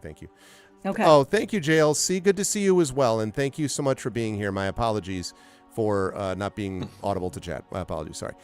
The problem was that I have a separate control, so all the players could hear me just fine. But my You were doing great. Yeah, it was great. My stream Well, couldn't. I believe chat, so I said something. No. Thank you. The So chat as you were was- saying, Arv, the ramp is descended and we're leaving now. Yeah, no, Go that in. is not. No. Nobody in your way. Yeah, exactly. Yeah, Everything's exactly. just fine. No, that is not the case, unfortunately. So what actually is the case? There we go. I'm going to do that. Thank you so much for the tier 1 sub as well, JLC, and it's good to see you. I'm glad you're doing okay. Happy New Year to you. Thank you so much. So yes. So as what I was saying, chat, was that over here you're on the western side of the room. On the eastern side of the room is this large gear, which is currently sort of jerking and going back like this, as if it's stuck. And this right here that you see on the map is the ramp that descends from the hangar towards the ground. I told you it was big, by the way. And the ramp is also kind of jerking and like not able to move. So something has been jammed into this gear that's keeping presumably this ramp from lifting. And standing in front of the 4 of you are 3 Warforged. 2 of them look like some of the Warforged that you have battled so far. They have long swords, short swords, and also heavy crossbows, though currently they have their swords drawn, long sword in one hand, short sword in the next. But standing slightly in front of them is none other than Big Bara. And Big Bara stands and is sort of staring at you. And again, you can't really, pick up necessarily facial expressions per se, here. But the eyes are glowing deeply red. And as she sees you, she sort of tilts her head a little bit and says, "I don't know if you were expecting to go this way, but it's the end of the road for you. The Lord of Blades owns this fortress now, and your precious oracle."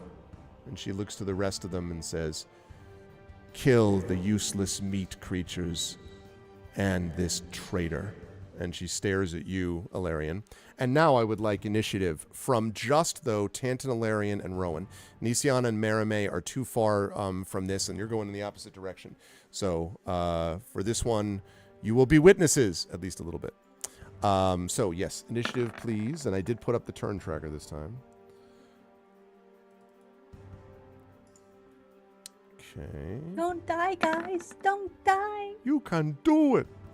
Well, we have no control over that. If we die, I'm very sorry. Well, if you die, Eberron will take you within his... In fact, this literal moment, I turn to Tantan and say, if I don't make it, someone tell Jarana this is what a conscientious objector looks like. Wow. Nice. Valerian just stares at you but doesn't say anything. And Ted is kind of taking a moment to look around at this what?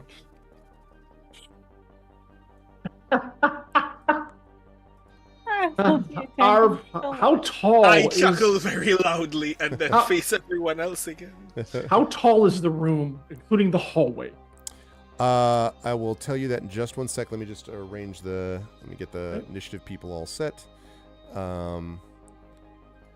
Trend, I'm sorry for what I'm about to do. Uh-oh. Wait a minute, wait. No, you're not. This is true, I'm not. I'm really, really sorry. Okay, let's see. Okay. Is that... Okay. Oh, wow. All right.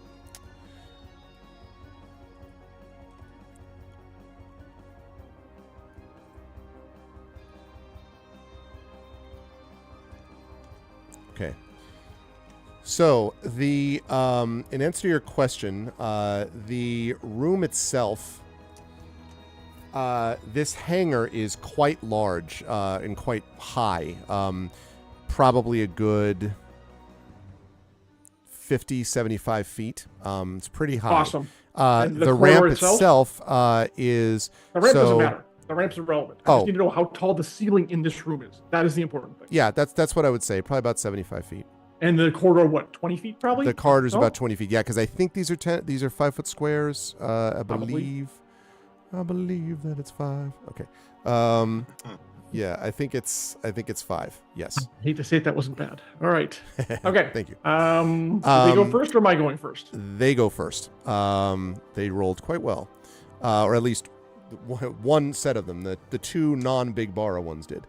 So, All right. Doesn't matter. They are going to.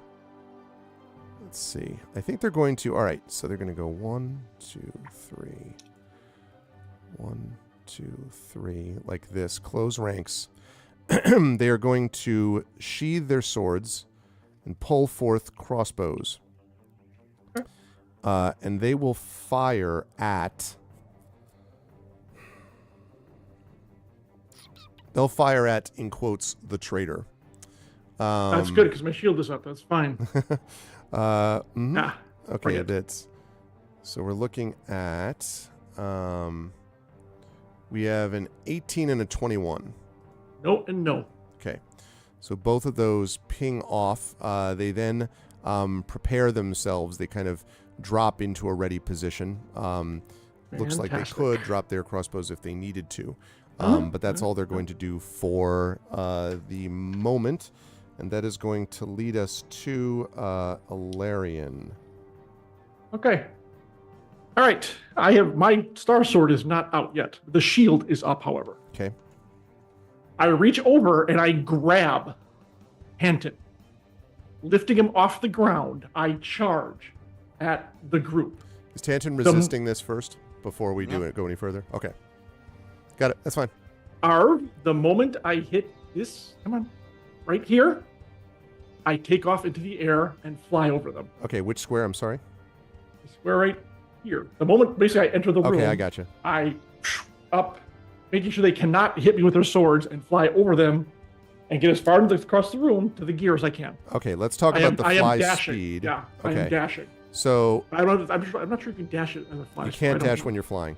That's fine. The fly speed, I'm trying to think, it's probably 40 feet? Or is it 30? There's flight who uses Let's confirm if we can. Yeah. Hold on a second, I'll find it. Might be 60. Oh, 60 feet. Yeah, I've got it on the compendium. Roll 20. Okay. Okay. So if you're going to go, so basically you're double moving. So if you're going to go like 10, 20, 30, and then you're going to leap and then go 60, 10, 20. Yep. But now remember, you're also going up, right? Yes. So, if I'm you going to lose go, some. Yeah, I probably so you're 20 probably going feet to go up, up like and 20 40 feet up and over, 40 yeah. feet over, right? Correct, 10, 15, 20, 30. So that's going to put you about here and up in the air a little bit. Now you can't get high enough that you're utterly incapable of getting out of like, range of like ranged whatever, but oh yeah, they can shoot me and they shoot us. They can shoot us, but that's fine. All right, they so go ahead. And I want to be here. a minimum and put Anthony right behind me because I'm holding you in the air. And Spanner, but we're at least 20 feet up. That's the important thing. Okay. Sounds like a plan. Okay. And I call back, Rowan, follow our lead. All right. Well, it's good. Interesting you mentioned that because Rowan's up next. Rowan, are you going to follow their lead? I am, as much as one can. Okay. So 10, 20, 30. So same thing. You actually probably, if you're going to do the same thing, could end up about here, I think. Because speed right too. Yeah. If you're going to do the same thing. And that would be my action, yes? That would be your whole Flying. turn. Because you'd be double moving to get there. If you just want to like fly, you can do that and then take an action separate from flying. Or you could move and attack, but then you can't fly on top of it. So cool. No, that's fine. Okay. It is now Big Bara's turn. And so let's see. Big Bara looks up and turns and says, "That's a clever trick for a traitor," and lifts up her right arm.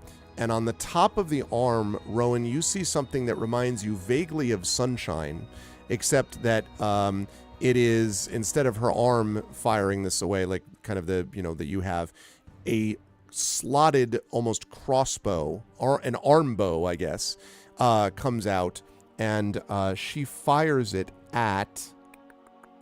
You have Tanton grabbed, right? Mm-hmm. She's going to fire at Tanton. Sorry, buddy. Let's see. So that is going to be a 16 on you, Tanton.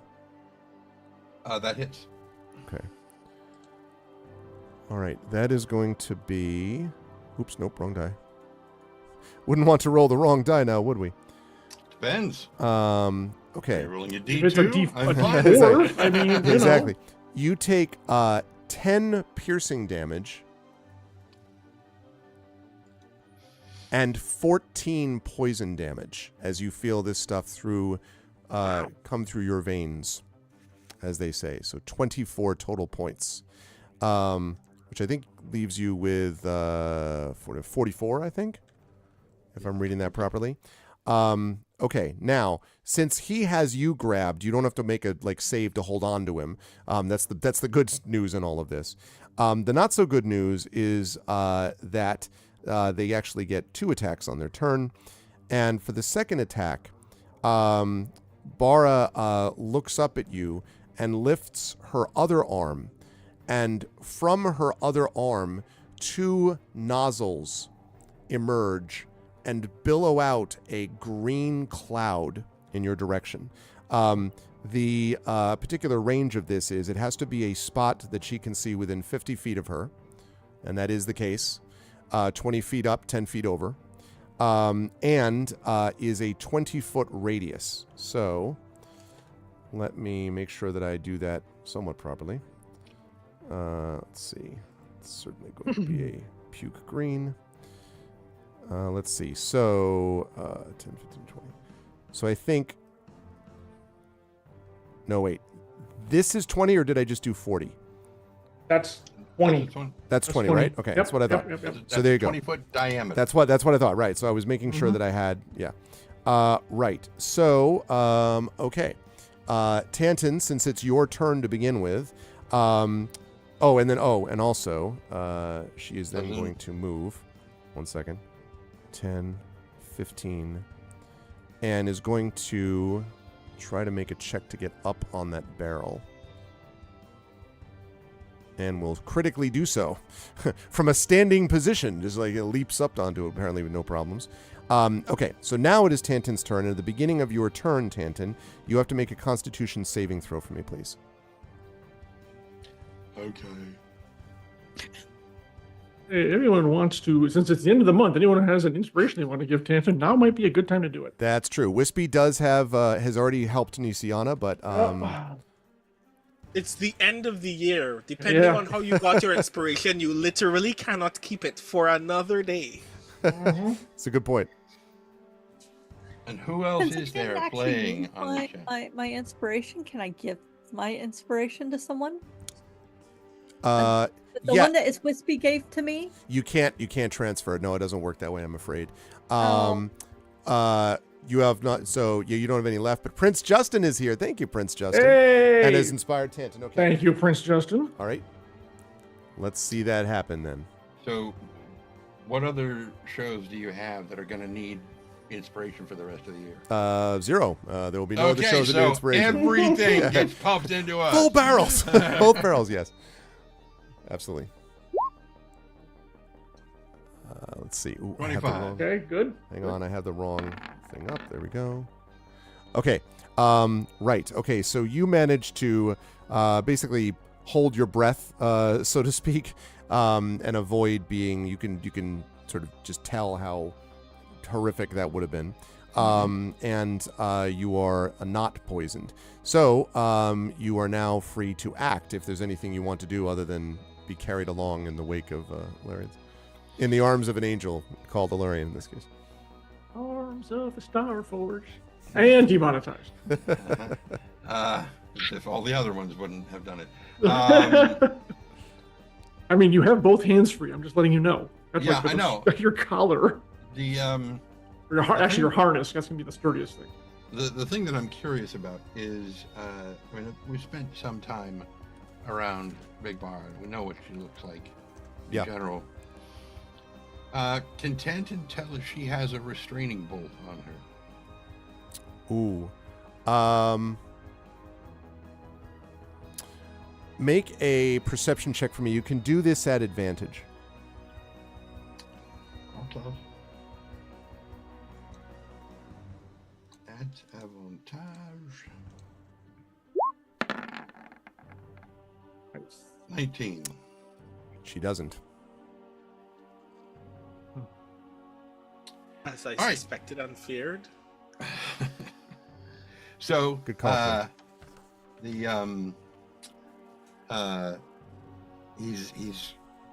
going to look down at her and just kind of shake his head oh so sadly and say, you know, The Parliament of Gears would be so disappointed. and he's going to shoot her. She kind of like doesn't. She doesn't frown because she can't, but you know, clearly sort of jerks her head back. All right, fire well, away. with the subtleties that Warforged can, I'm sure she's burning with manic glee. So there you go. Right. But it's subtle. You got to be a Warforged like that. Yes. Yeah, Yes. absolutely. Oh, off the 13. 13 is not going to do it. So for his second attack, same thing. Okay. Oh no. You're just moving too fast, buddy. You're not used to being you're not used to being an airborne shooter. Yeah. She says, "As useless as your Parliament of Gears, those traitors." Seem to have a thing with traitors. Yeah, she's really into the traitor thing. Yep. Absolutely. Just got a word of the day dictionary, I see. Exactly. The word of the day is traitor. Okay, so Tanton, I guess I can't ask you if you want to move because kind of can't. You can. Well, he already is. Well, good. that's true. That's true. So then I guess that would be Spanner would be the last person to act, or sorry, creature to act, not person. Last individual to act. And we determined that where is it? The ruler. Are these actually the proper? They are. Okay. Oh, nice. So he's going to go basically here. Okay. The 80 feet. Okay. Yep. All right. Okay. Which is his full double dash, like straight up. Yeah, that's what I thought. Okay. All right. That brings us to the top of the round. So these, let's see. What are they going to do? These creatures are going to, well, I guess they're going to fire. They will probably fire up at the two that are, well, okay, one is going to fire at Tanton, one is going to fire at Rowan. So the one who's going to fire at Tanton is the top I guess I'm not one. traitorous enough for them. Jeez. Well, they weren't the one yelling traitor. See, This is you are true. a traitor, but we're flesh. Yeah, so- that's true. You're the meat bags. That's a good point. Kill the meat bags first. They'll take me apart at their leisure. Exactly. Okay. Yeah. One is more disgusting than the other. You could get a restraining bolt at any point. Yeah, that's a 22 to hit you, Tanton. Okay.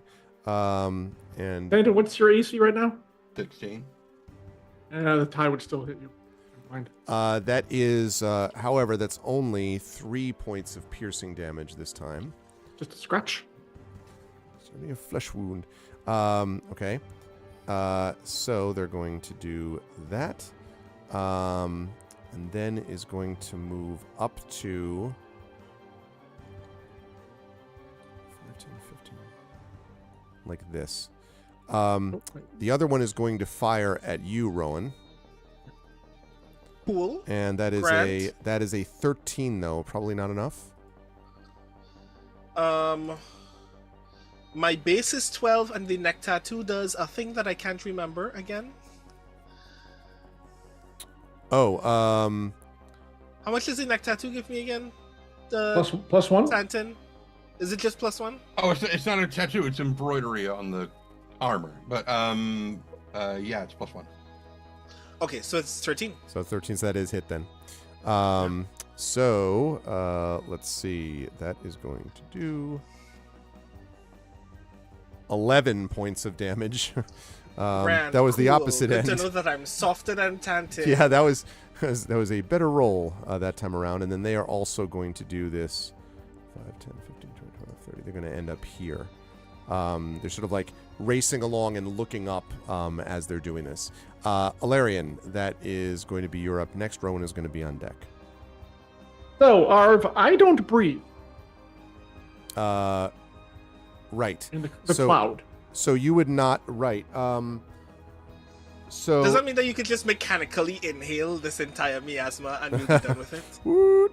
Well, my point is, I would just, unless he's going to rule otherwise, I will pass through it without taking any effects, because if it has to be ingested that way, it's not going to work. I'm not trying to rules lawyer. If you say I don't make a save, I'll make a save. It's fine. No, I think you're probably right about that. It is Rowan is going to have to make this save, but I don't think he will. So yeah. All right. So we're flying, and I get it right to here. Boop. Oops, sorry. Okay. Take the ruler off. Hold on. I'll move myself. Oh, actually, yeah. Go ahead and move. Tantin's coming with me, so Tantin will join me right there. That's 60 feet. Yep. So Tantin will join me there. Tantin's working on it. I'm looking at something. All right. Well, assume he's there. Okay. Okay. All right. There is Tantin.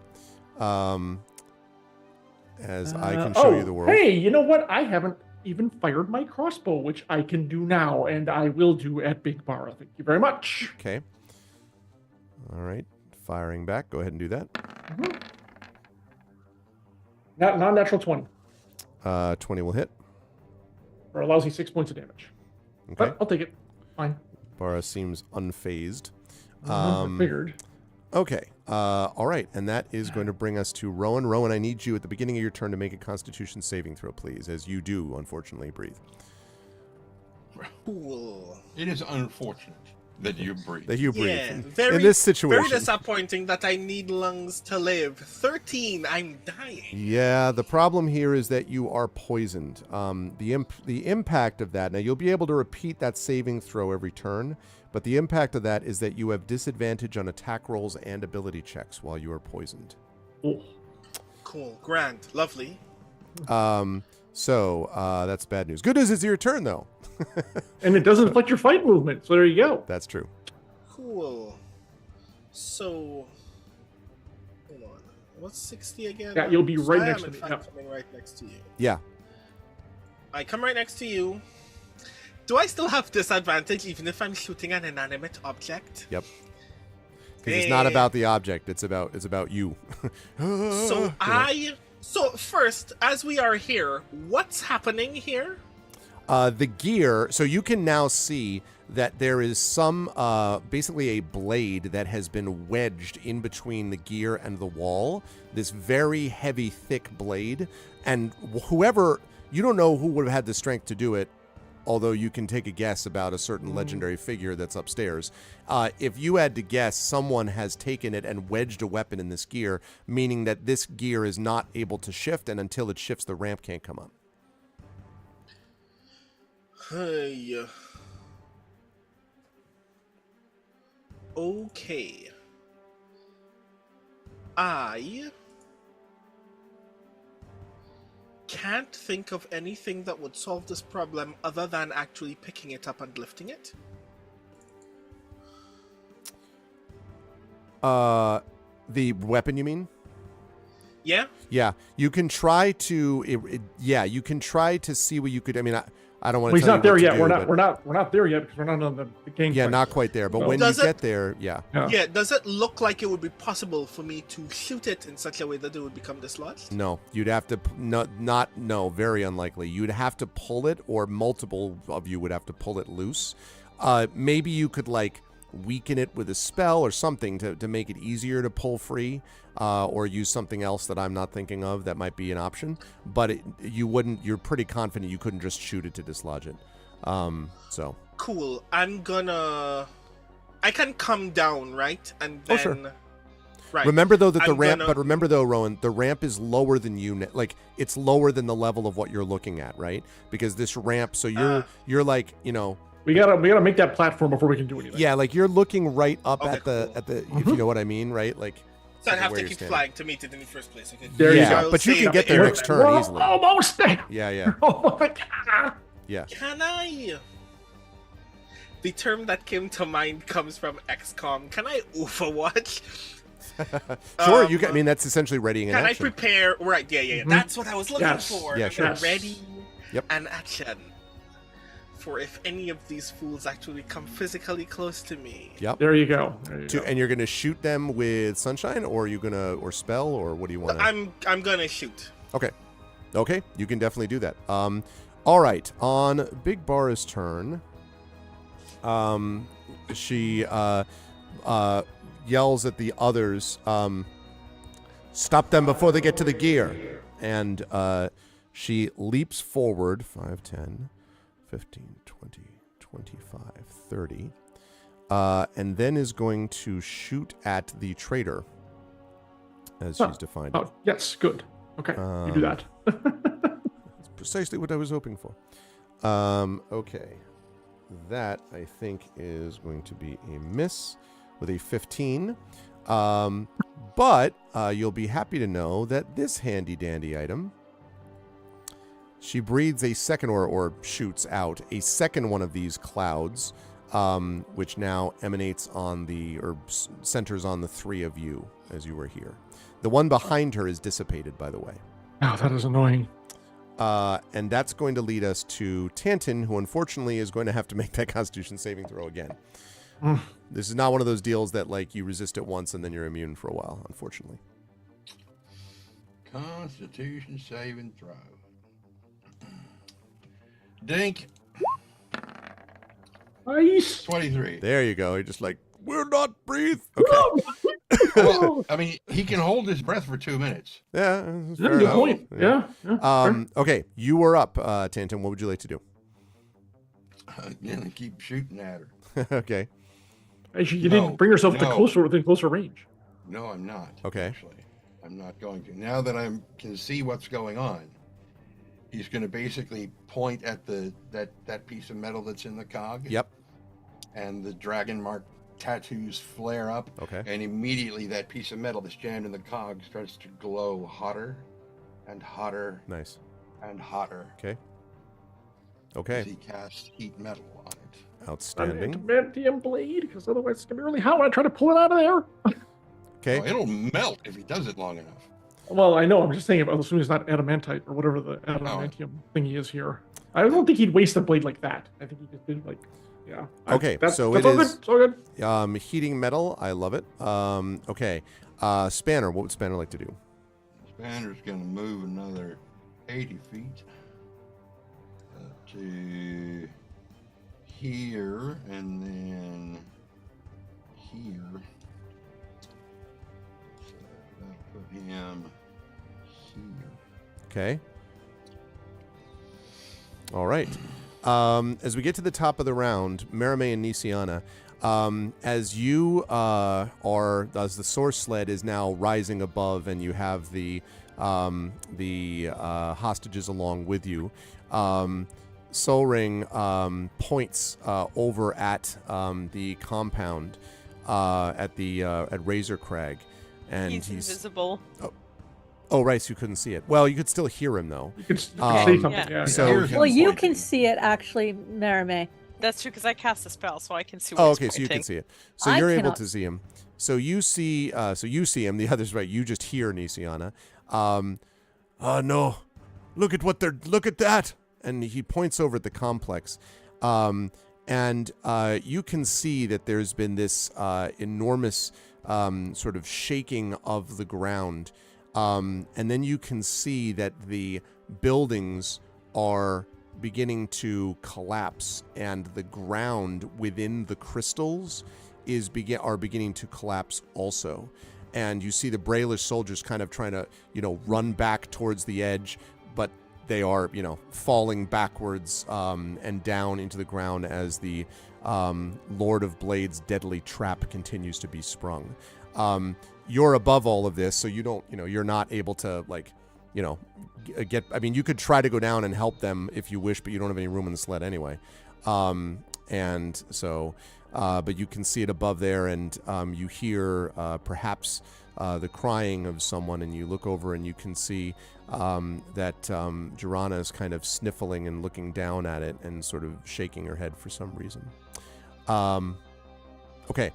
That brings us up to the bad guys, specifically these blade sergeants, who... By the way, I'm not asking so I don't kick her off the sled. 5:30. Say again, you don't want? But I'm not asking so I don't kick her off the sled when she answers me. Oh, I see. Okay. Wait, who? Joranna, Oh. if she is crying because of some forge or something, No, you don't know yet. You're not sure what I it is. don't know, and I'm not going to ask Yeah, right that's now true. because I have to do So much triage. research. You son of a... No. You don't Otherwise, And you can go find it now. Oh, sorry. exactly. Yep, I'm just gonna.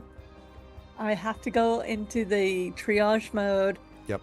Who can we save, and what's important? And right now, I've got the most important bits on the sled, and if we can save the rest of our party, even if they splat to the ground, I've got a plan for that. So. Splat. Okay. So, Tanton, one of them... You may want to scroll to the side, because on stream we're getting kind of close to the right side, and it is occluding. Oh, thank you. Oh. There we go. Thanks. Uh. All right. Okay. So, and I'll actually zoom in a little bit because we're over on that side. Okay. Thank you. So, that is a... there's a somebody shooting 13 at me? firing. Yeah, the same person who did last turn is going to do it again, but that's going to be a... not even. That's going to be a 9, so that's obviously a miss, Tanton. One is going to aim for Rowan. That's a 17 to hit Rowan. So clearly you've gotten the better one, is what's going on here, We Rowan. call him the pin I cushion am for a in fact reason. so soft. I'm so soft. See, I told you the night is young. This one only does 2 piercing damage to you, though, this time, Rowan. Okay. Okay. And that's going to bring us to Ilarion, who's up next. Okay, hey, we reached the platform. Babu. Okay.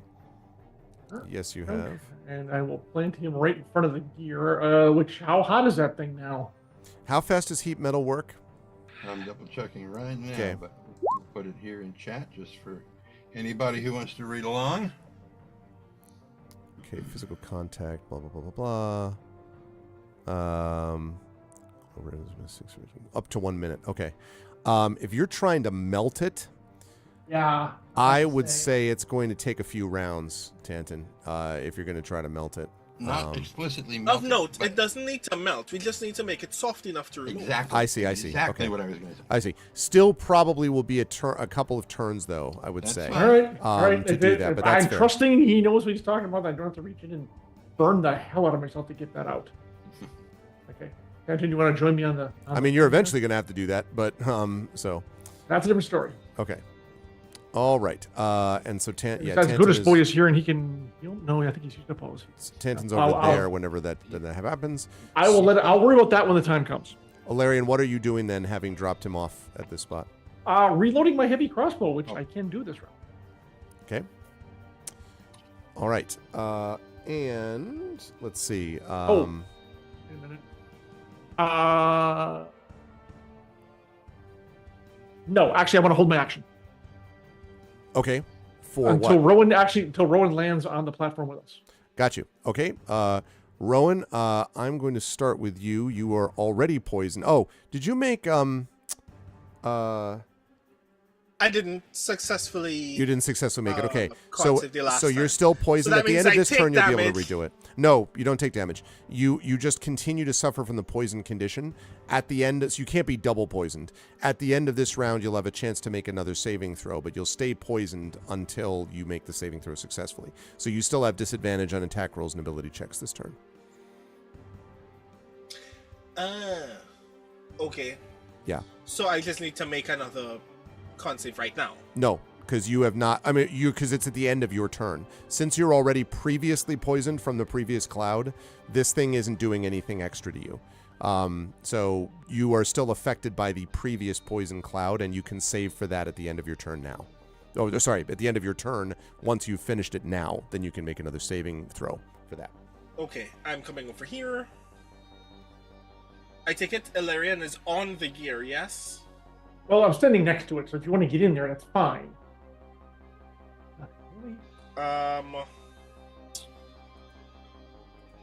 And yeah, ready on action, I guess. Okay. Which is what, firing at the people? Yeah. Because I should have actually, you know what? And I made a mistake here. We should have, because you had already ready an action. This guy shot me. Yeah. You should have fired at him first. So what we'll do is make an attack right now, which is the attack you should have made when he came within range. So go ahead and attack him now.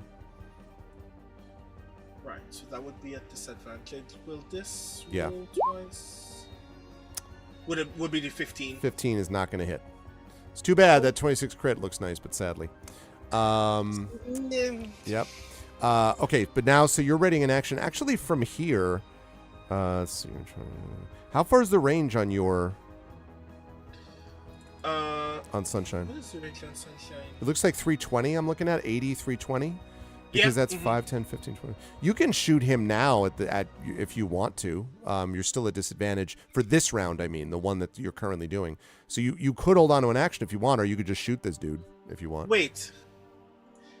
Does that mean, theoretically, that I can shoot Bara? Yes. Mm-hmm.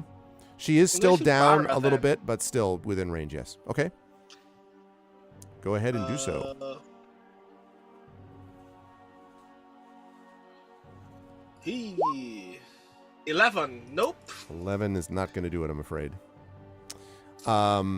Okay. I should have held my action instead. Now you can make your con saving throw. Let's see if you can get clear of this poison. The answer to that question is no. 18? Actually, the answer to that question is yes. So you do clear off. Why am I not? Sorry, for some reason it's not letting me. Why don't you wish to do? Okay, sorry. Give me just a second while I get this circle. I'm moving everyone out of the way. I apologize. I need to get this circle removed. There we go. Sorry about that. Everyone can go back where they were. Tell me if that's more or less right. Go ahead and arrange yourselves where you want to be. Okay, so that has dissipated, and now it is Big Bar's turn. Good God, man. Let's see.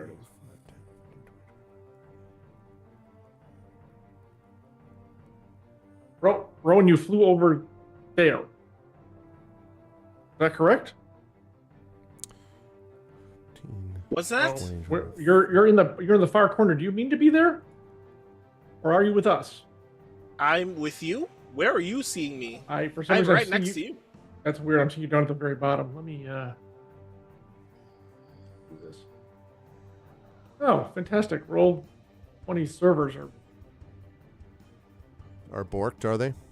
Yeah, I have to. Also going to move the map over so that chat can see the situational. There we go.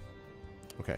Right. So, Big Bar is going to go up there. And let me see, is Big Bar going to try? I think Big Bar will try to fire the classic arm bow, the attack we all know and love.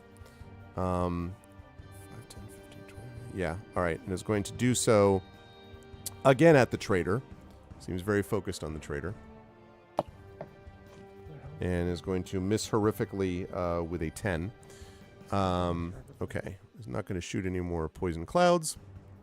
And that's going to lead us to Tanton.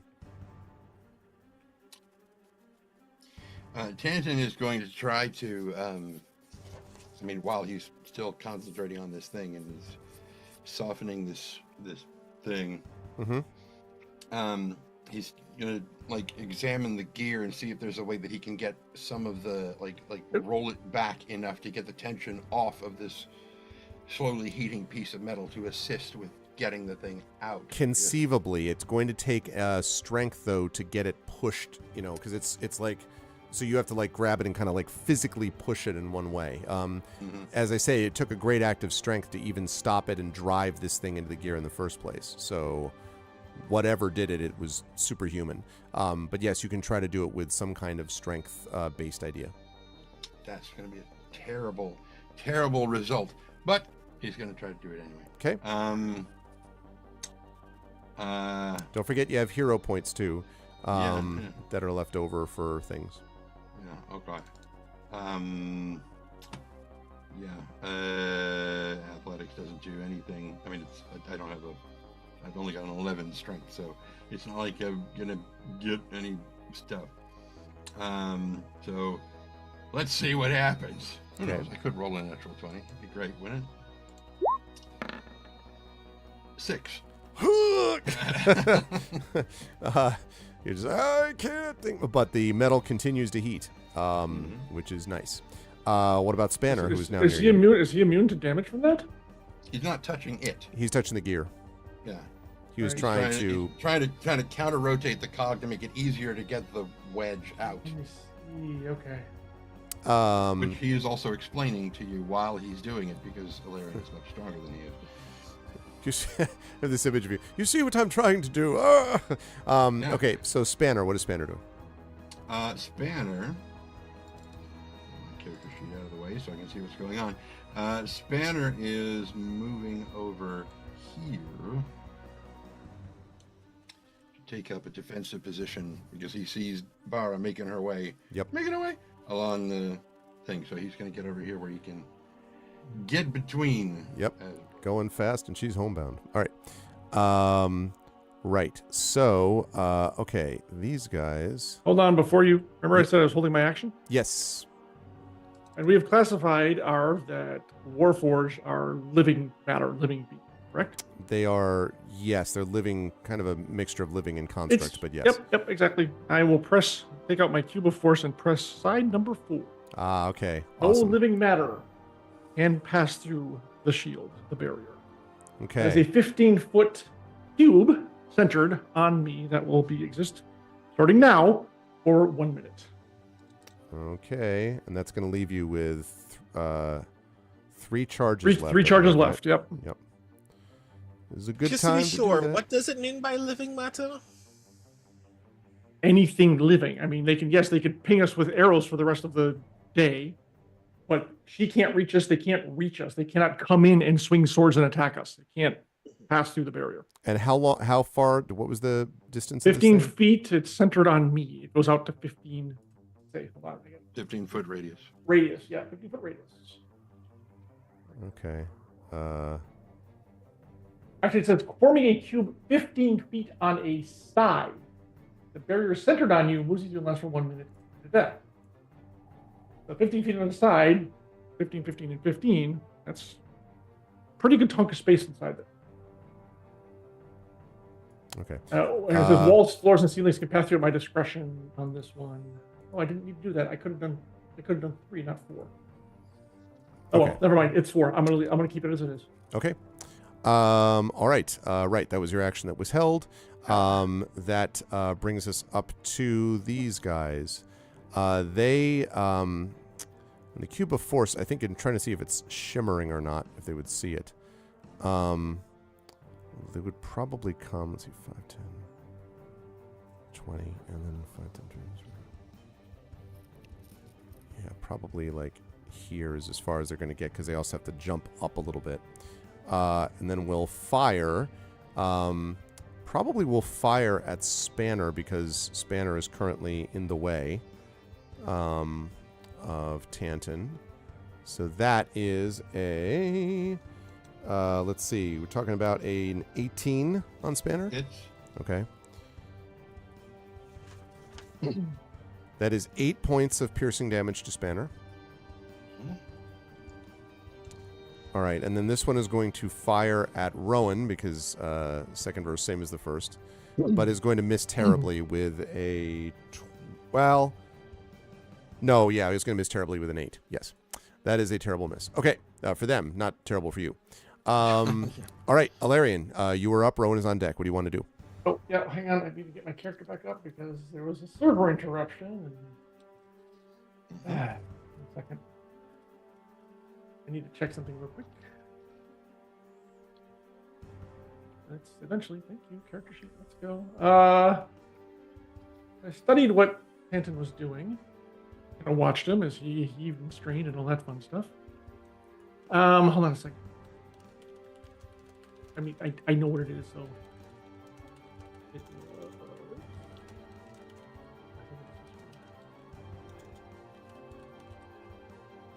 Not saving throw, we're making strength check. It's the same thing.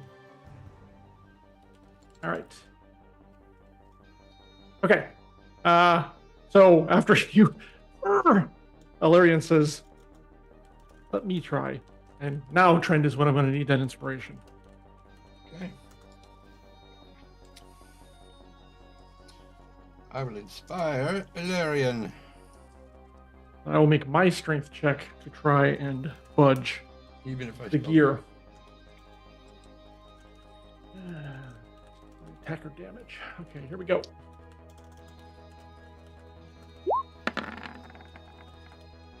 And they both suck. Yeah. Nope.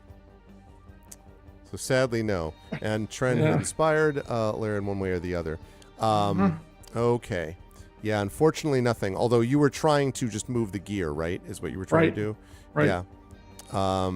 No luck, unfortunately, Larian. Although the metal, you can now feel the heat radiating off of that metal. Probably one turn more of this, Tanton, you think, would then be pretty soft to do whatever you want to do next. Ilarion, what else are you going to do, if anything? I assume you're staying where you That are. was pretty much... Now, Okay. now I will actually load up my crossbow like I said I was going to do last turn, but I'll load it this turn. Okay. I'm going to fire next turn. Rowan, you were up next. You'll be able to take your turn, and then we'll try to make that con save. Oh, no, you did make the con save, so you're clear of the poisoning. So you can do whatever you like, Rowan. I'm gonna pull now. Okay. All right. Let's see that strength. Are you doing so with? Has anyone inspired you?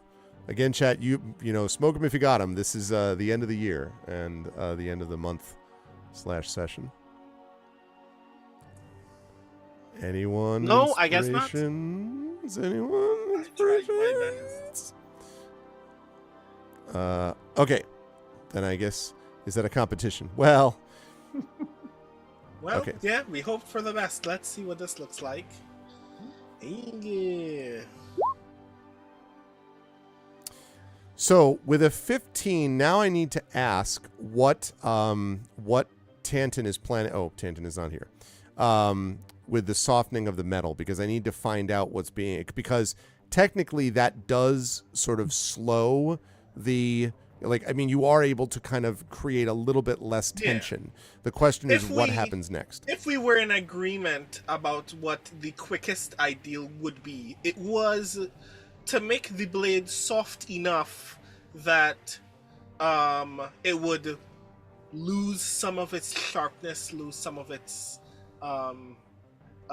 weight, such that you could just kind of scrape the sludgy edges of the blade out of the gear. Which, by the way, because Tanton is concentrating on heat metal and I just lifted it up, I now need to take 2d8 damage, I think, from the blade itself. Well, you're doing the gear. right? You're doing the Yeah. gear, I thought. Although, correct me if I'm wrong. I thought you were doing, because what they did the last was the gear to sort of create tension. Were you pulling on the weapon? Yeah, I was trying to remove the, the sword. Okay. I wanted to get rid of it. Okay. All right, you know what? I will allow this. So, you grabbing it means the following. First of all, you are going to take, I think it's, where's my heat metal thing? Yeah, heat metal does 2d8 to whoever Yep. 2d8 damage. So I would like you to, let's see, you were going to Do you want me to roll the 2d8? No, actually I want Tanton to. Tanton, you're going to roll 2d8 to see how much damage is going to be done to Rowan. And then I'm going to explain what Rowan's going to do, or how Rowan can go about doing what I think he's trying to do. Okay, so 8 points of fire damage, Rowan. Grand. Now, what I want you to do here is if you're trying to pull this thing, like bend it and then basically pull it loose, and then you said like scrape out, the little bits with the gear.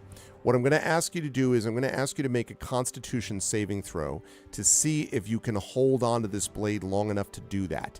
If you can make the con saving throw, then I will say that you're able to hold on to it, and then we'll explain what happens when you bend this thing.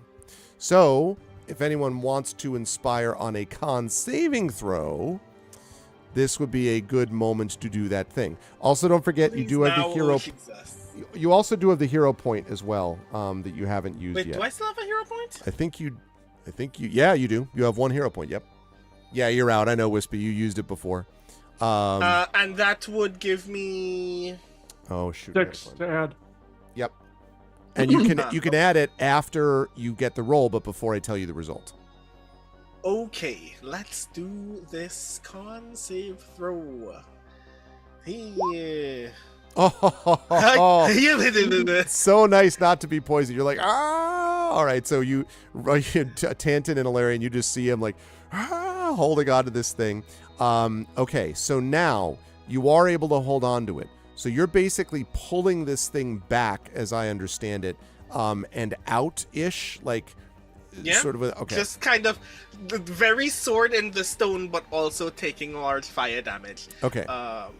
So you pull it out, and you are able to do that because of the heat metal that was working. Since you decided to grab it directly, that sped this up a little bit. When you do so, I need Ilarion and Tantin both to make dex saving throws as the gear freed now goes around.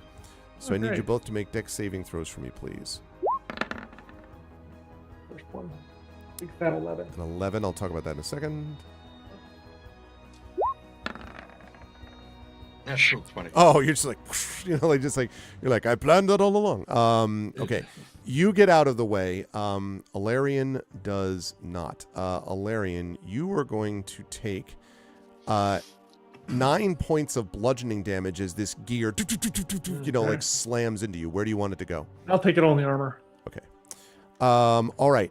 But as it's doing that, the ramp begins to like lift up, and the ship lurches because clearly the minute the ramp is sort of freed from the bottom, the ship begins to lift. And you hear Big Bara yell, "No!" Okay. And so the gear is flying. You have now pulled this. Now, Rowan, you've got this sort of melted piece of slag like in your hands. What are you doing with this thing now that you have it free? I don't know. I wasn't thinking that far ahead. I had this metal, In character, Rowan is not thinking that far ahead from the time we met Of course. Joanna. So this ramp in front of us is closing, and therefore not a useful point of egress anymore. Well, we're gonna have to leave the room. Presumably, it's so right. Exactly. It's below you. But yeah, it would probably be. It would be hard. Yes.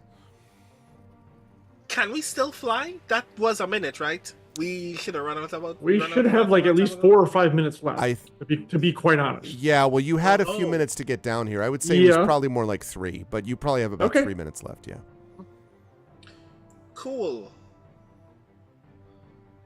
I turn to Ilarion and go. Time to leave, I guess. Agreed. And I make 60 in the other direction. Okay. I think it's funny that we're giving them their cardio exercise this time. It's hilarious. Okay. All right, and you go all the way right, over there. Lovely. Okay. Are you going to drop that? Oh, wait a minute. Yeah, you can't leave yet until I leave. You can't leave the barrier. You can't leave the cube. Oh, right. I forgot about that. You go bang. Bonk. Well, yeah, I guess. Hang on, you'll just go when I go, which is at the start of the round. Besides, I want to get them up here one more turn, so they have to go back down again. Also fair. Cool. Yeah, but nice job. All right. That was impressive. It was very all impressive. This time in character, Rowan has not remembered the fact that he's holding a piece of steel that is still on fire. And now he's Rowan Tremaine. That's right. Okay, Big Bara charges angrily towards the cube. Charge, baby! Come on. Did we establish come on. that the cube is invisible, I think we kind of have. or that it's shimmering? It's up to you, bud. I want to look this up. I don't actually know. It doesn't say. Is the funny part. I've looked it up on the magic items. Let's see. Trusted to face. Invisible. Invisible. It's invisible. Yep. All right. Cool. Charge away. So, bam. I brace for impact. Yeah. Yep. She slams into it. She's going to take a couple of points of damage from that, and sort of stares angrily, and that took her full movement to do that. And she kind of glares through her, her red eyes through this thing, and that's going to lead us to Tanton is up next. Tanton is just sort of watching the gear spin and turns around just in time to see Bara just like a cartoon. Yep. Yeah, my Samoya did that once into a screen door. She didn't see that it was closed, and she just kind of accordioned into it and then sprang back out again. It was amusing to me because I was a bastard when I was that young. She did take damage. Yeah, she did. Yeah, he said she took it. Yep. So Tanton is going to basically move over here. Okay. And is going to... Where did the other guy go? Oh, he's down there. Okay.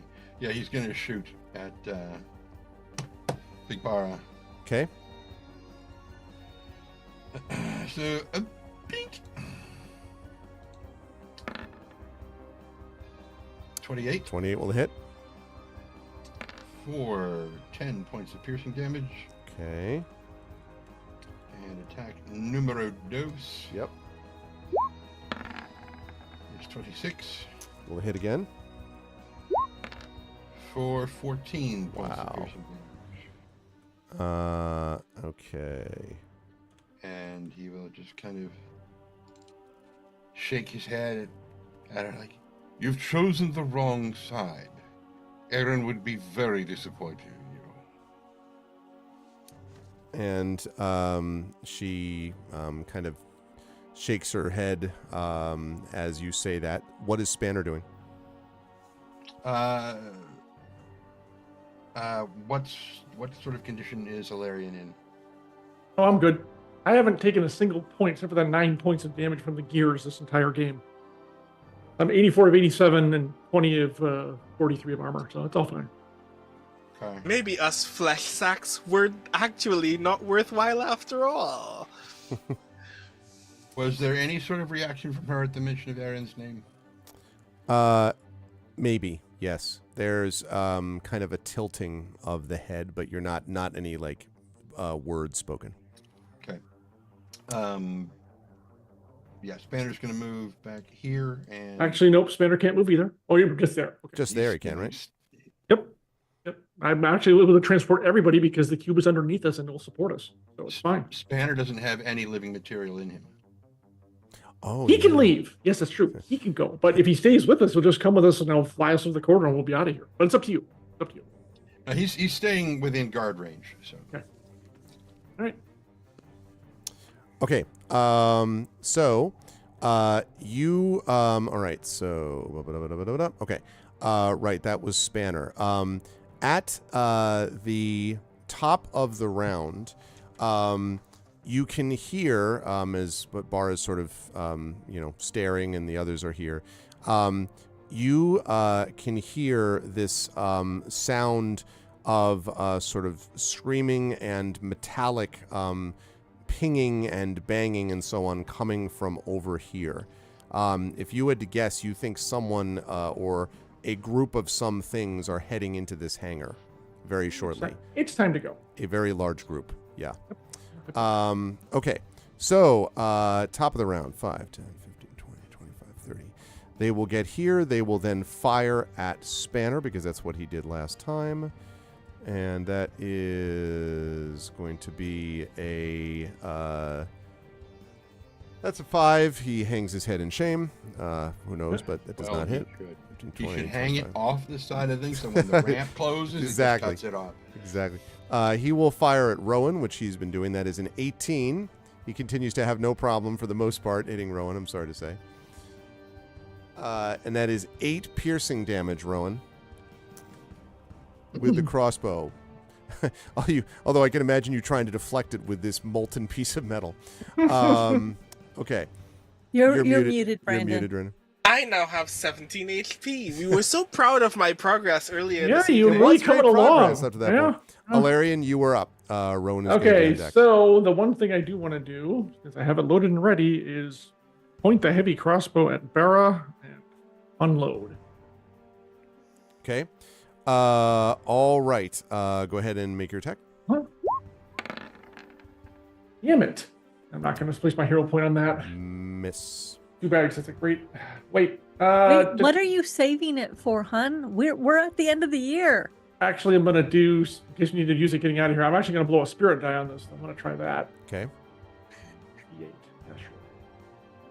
Try that. I'm going to have to roll pretty high. Actually, I can still blow it at 2, though, so let's see what happens. That is 15. Screw it, I'm going to blow the hero point, too. Okay. 15, and then, come on. 21. Hit. Damn it. All right, 11 points damage. Yes. There you go. Okay. And then he looks at they look at her and say, "Well, it's been fun, but we have to be going," and fly off 60 feet towards. Well, we got to figure out which way we're going. When we get out to the middle of the room. So the deal is so this ramp is rising, but it is not risen all the way. You could try to get out this way, but so this is what I'm going to say. You can get out this way. There is a little bit of a risk because there's not a lot of range. You might have to drop the cube to get through it. If you understand what I mean, like that, yes, right. You might have to drop it, but you might be able to do that, and then you just, I don't know, roll down the ramp. That's right. I knew it. The flight's still good for both of us, and Spanner can probably make it. Yes, that's what we're gonna do. We're gonna hit the ramp. Okay. So I was gonna ask you, the ramp's still open, so I said we go right down. Actually, if I drop the cube, which I can, we can just fly out 60 feet out. We're right here, just out. We should be outside the plane. Are you doing that? Yes, I'm going to do that. I'm going to take Tanton again. We go. I think, no, I'm heavy. I think I'm going to take Tanton as the most important part. And then, yes, I'm going to fly out the ramp. Okay. Jump, boy, jump. All right. So if you all are all doing sort of the same thing, so you're basically pulling all of them like off the ramp, if I understand that, assuming everyone agrees to that. By which I'm assuming Roland's going to follow my lead because I'm literally going to fly to support the box. Okay. Well, he's dropping. He's worried I might not be able to make the cube out. Well, it'd be funny to see the ramp first. No. We're just going to fly out. We're leaving. I've got Tanton. Oh, yeah? We're going. We shouldn't be high enough where even if Spinner has to jump, he can probably survive the fall, so it's not a big deal. Right. Oh yeah, we're out the ramp and out off the Argonth. Okay, so as you do that, you can do that, assuming you're on board. Yeah, exactly. No, not quite that far. So you were able to fly down. Spanner is going to drop. Let's see. Hell, I could probably catch him if it's like within 30 or 40 feet. I mean, this thing is practically a moving mountain. It couldn't have gotten that far up. Right, that's right. Drop from...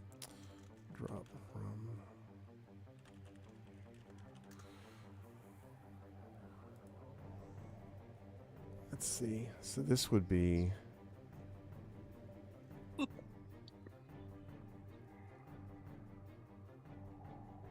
Okay. So you're going to be falling here.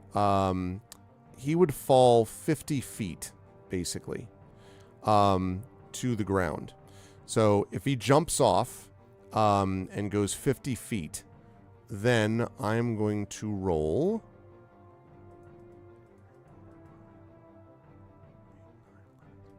All right, so he's going to take 16 points of damage as he sort of smashes into the ground. Wait. We're still in the area. You're above the ship.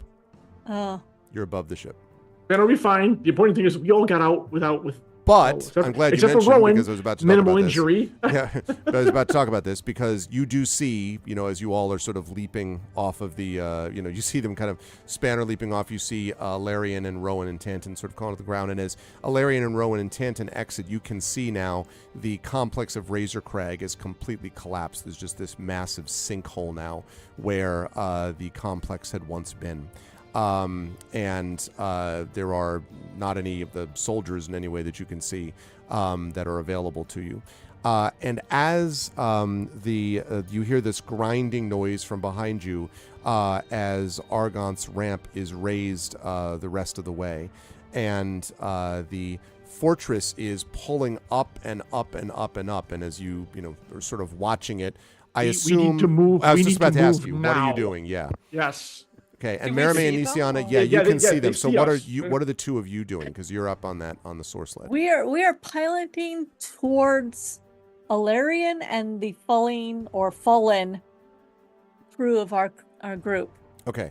The only one that fell was Spanner. So as you take the source sled down, you can see the fortress sort of lifting up. And then there is this smashing sound from far above you. At first, it sounds almost like a tinkling of bells, or then maybe it's glass or something else, and then you realize that something has exploded out of the front of the bridge, and flying down, plummeting down through the air, is a spinning body, and it just circles and spirals and plummets. Now, I will allow a reaction. I can't allow a full, I get on the thing and I go fly and I do this, you don't have time for that, but I will allow a reaction. This body is probably about 180 feet up and over. So 180 feet up and maybe 50 or 60 feet over to the left or right of you. So it's a good over 200 feet away. If someone has a reaction they want to do within that space, you can do that. But yeah. I got nothing. So, how far are we from where that body will land? To about 50 feet from where the body will land. Is it like a body or is it like a person screaming? It's a person. Not screaming, but it's a person. I mean, okay, hold on. Are we out of initiative now? Yes. I will try to fly over and intercept the body if you allow me to do that on a reaction. Because flight's still existing. Can't do that on a reaction. Okay. All right. Can I dimension door to it and then dimension door back? I've got 2 spell slots to do that. I can see it. That's yeah, a hell of a thing you to can do on a dimension reaction. door up to it. I'm trying to think if you can dimension door back. It's an action, so it depends how quickly he's falling, I guess. Yeah, it really has to be a reaction. I'll tell you what. You can dimension door to where the body will end up. I think you can probably do that. Or you could dimension door to the body. I don't think you have the time to dimension door to it and then back off of it. This is Marie, reminding me of teleporting in the Star Trek reboot. Hold on. Can you post the spell? We can see it. Yeah. Teleport yourself to any of the spot within range. And I can take one willing person. Yeah, but You know you can't cast it like that automatically. I don't think. To me, I don't think that's good. I know all of us are going to hit the ground within a 10 minutes period, so I'm going to pop Aura of Life. Okay. So No, I'm going to bring. The creature must be within 5 feet of you when you cast the spell again. You have to somehow grab onto him. Yeah, hang on. I'm going to grab Nisiana and tell her, pop your Aura of Life, and then dimension or where he'll fall. There and you then go. Okay, Nisiana. that's fine. You can do that. Does that work? That work for you, Nisiana? that's good, because as people started falling and I calculated it's going to be less than 10 minutes, I pop Aura of Life. Okay. So I'm going to bring her And over so to where he'll fall. that is not a concentration spell. Okay. And so you get there right as this body just slams into the ground. But what you see over there, this aura of life that you had before, is that this, as you go over to the body, you can see who it is, and it was clearly dead before it exited the window. This is the broken body of General Tyresh. And as you look back up towards the broken windows of the bridge, you see the baleful head of the Lord of Blades sort of almost look out the window, kind of like just move its head over, and then turn back, and the horn of victory sounds from the Argonth as it moves off into the Mournland. As you think it likely that Braelin's mighty mobile fortress is in fact in the hands of its enemy, the Lord of Blades. It is going to be a long and exhausting walk back to salvation. And as you look around, all of you still alive, the hostages still around, you see one more person or one more thing, I should say, sort of on the edge of the ground. And if you were to go over to it, Marimé, I can imagine that you would be close enough that you could probably see right at the edge of where these crystals, the ground sunk in or whatever. You can see something is sort of flittering in the wind being held by the crystal. And as you look at it, you can see it is a tattered remnant of a uniform that you're pretty confident once belonged to Captain Ironic, but not anymore. And that will bring us to the end of Season 3 of Eberron, What a Oracle of War. downer, Arv. Wow, happy 2023. Yeah. gee. Grand. You did save the Oracle of War. Yeah, but now the worst thing is fallen. Well, okay, the Oracle is the worst thing, but the second worst thing is fallen into the hands of our enemies. That's delightful. And the third worst thing is you were betrayed, and the fourth worst thing. Yes. Oh, I have so much math to do to figure out how many spells I use. Oh, Trend, you were right. You were right. He fucked it up. Or they just got through before he could destroy the damn thing. That's true. On the upside, though, Hilar is the one who has to report to the king, and we don't have to because he's still alive, so that's good. I have to say my favorite part of this, by the way, there are many favorite parts. This is a great, amazing session, but one of my favorite parts of this, Tren, was Tantan's idea to look for the restraining bolt. The reaction that everybody had when I was like, it's not there, and you were like, I could see a bunch of you were just kind of like, son of a, like, really, so that this, this was the thing. Now, you may remember, Bara was, of course, the one who was interrogating a lot of the Warforged scouts and stuff like that. And had she reached a point she couldn't take anymore, or was she always in the bag for him, or what? But and the Lord of Blades, of course, had this whole thing planned. I will say that the King's Citadel, to be clear, you all did an extraordinary job in saving hostages and getting them out, which was your job to begin with. It's the fact that the Lord of Blades had this plan put in place, clearly to weaken the Braelish army. That's a whole other matter. But, just to be clear, y'all did a tremendous job, in doing this. And I had no idea how you were all going to handle dealing with sort of multiple issues there. I didn't know who was going to end up on the platform, on the source lead. I'm sorry. I'm sorry, by the way, to Jen and Marie that Nisiana and Marimé were not part of that. But as I said in chat, in the Zoom chat, I didn't know who was going to go with where. Like, if everyone had decided to go down there, no, we all go down to the ship, that's one thing.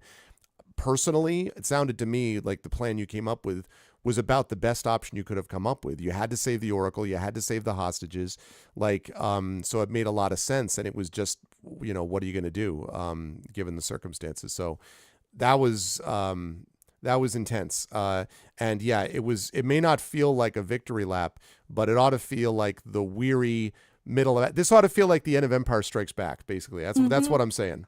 That's what this felt like to me very much. Well, it's funny because we're on the source sled. As we're going back, we could look, just being very quiet, looking out at the receding damn fortress flying son of a. Oh man, so many good moments from all of you though today. Absolutely adored the stuff from Rowan. I'll talk about this when I go through each one of you, but absolutely great stuff. So first of all, congratulations to Infinity and Beyond for successfully surviving season 3. I should say, by the way, chat, in case anyone is curious, that in January 2024, we will begin season 4 of Eberron Oracle of War with two things being true. One, these folks are now level 11. I thought people might be happy about that. Woohoo! Good Lord, finally. And second, Rowan will assume his true form. Exactly. Right. And then the second thing that I want to mention is that in episode, first of all, if you think you saw anything so far, chat, in the first half of the campaign, get ready to go lots of places in Eberron that aren't just where we've been so far. Get ready to go in a lot of different spots. You are beginning here with the first part of Season 4, which is entitled The Drums of War. That's what Season 4 is, The Drums of War. And the adventure you're going to be playing, the next part 1 of it, of Season 4, is My Undying Heart. And I will simply tell you that there is going to be travel outside of where you've been to this point. So I cannot wait for that. Also, last note, before I let the folks do their outros, I hope the Lord of Blades was suitably intimidating to everybody. This dude is ridiculous. And has, as was revealed, that moment, Merime, with you in the hallway with the invisible, I was like, this could go very badly. I don't actually know. No matter how many great flourishes you have, I don't entirely know what's going to happen. But the dimension door thing and bailing on Halara, maybe that would have been something that would have happened. So, but anyway, it's going to be great to see what happens next. I will begin with person on the bottom right of the ziggurat, which is, of course, John. Obviously, a couple of big notes there, John. That cube of force was a clutch thing to use at that time. You needed that extra time, I think. And it basically kept them from sort of trying to bodily pull you away from the gear, which I think was super helpful. Obviously, the fact that you had your Aegis and all that, and apparently that you occupied the attention of Bara, that seemed to focus her attention on you, the traitor, as the one that should have known better or something. That was fascinating to me. It meant that you got to sort of literally suck up a lot of the attacks that were heading towards you. And I gotta say, the first thing I gotta say is the flight spell. If I hadn't had her cast the flight spell early, I would have had to try to go through these guys, which would have made it a complete. That was a big deal probably too. Still be fighting that. Totally agree. Yep, that was a big deal too. So yeah, I had the cube. Nice to pop the cube out. That was fantastic. So it really worked well. How did you feel about the session, John, and where will the fine folks find you next? As I put in chat, I was like, I haven't taken any damage this session whatsoever, which was very weird for me. But a refreshing change of pace. Again, sorry, Rowan. It was great. Disappointed. Bittersweet at the end, obviously.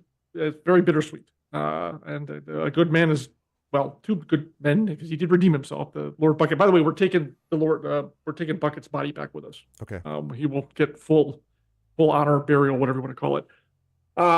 It's a bittersweet ending because we partially succeeded. Yes, we accomplished our goals, but now a much more terrible things are kind of going to be unleashed on land, and that's not good. But everyone lived, well, of the group, and that's the important thing. And we split the party and lived to tell about it. So, we accomplished, we did the near impossible, and that makes us almost mighty. So there we go. It's been a great year. This campaign has been just phenomenal. The players and, of course, our DMing has been fantastic. I look forward to much, much more in 2024 as the second half of the campaign. Oh, boy. Yeah, it's going to be a blast.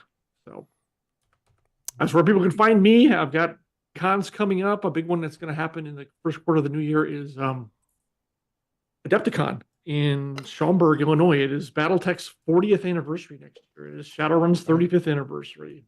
Who knew we'd be come along this far? And it's going to be an incredible year for all that, for Catalyst and what we've got planned. So it's going to be amazing. So otherwise, I'm making the usual rounds at Origins and Gen Con. That's going to be a little bit later. So if anyone's happens to be at Schaumburg, come find us at the Catalyst booth. Won't be able to miss it. Otherwise I stream here with these fine folks about twice a month and enjoy every minute of it. So that's me. Awesome. Thank you very much, John. Always a pleasure. Again, Happy New Year. Thank you as well to the anonymous user who just gifted a 3-month Tier 1 sub to Divinorium. Thank you, anonymous user. Woo. Thank you, anonymous gifter, one of my favorite users in chat. Thank you so much for doing that. I appreciate it. And Div, enjoy that.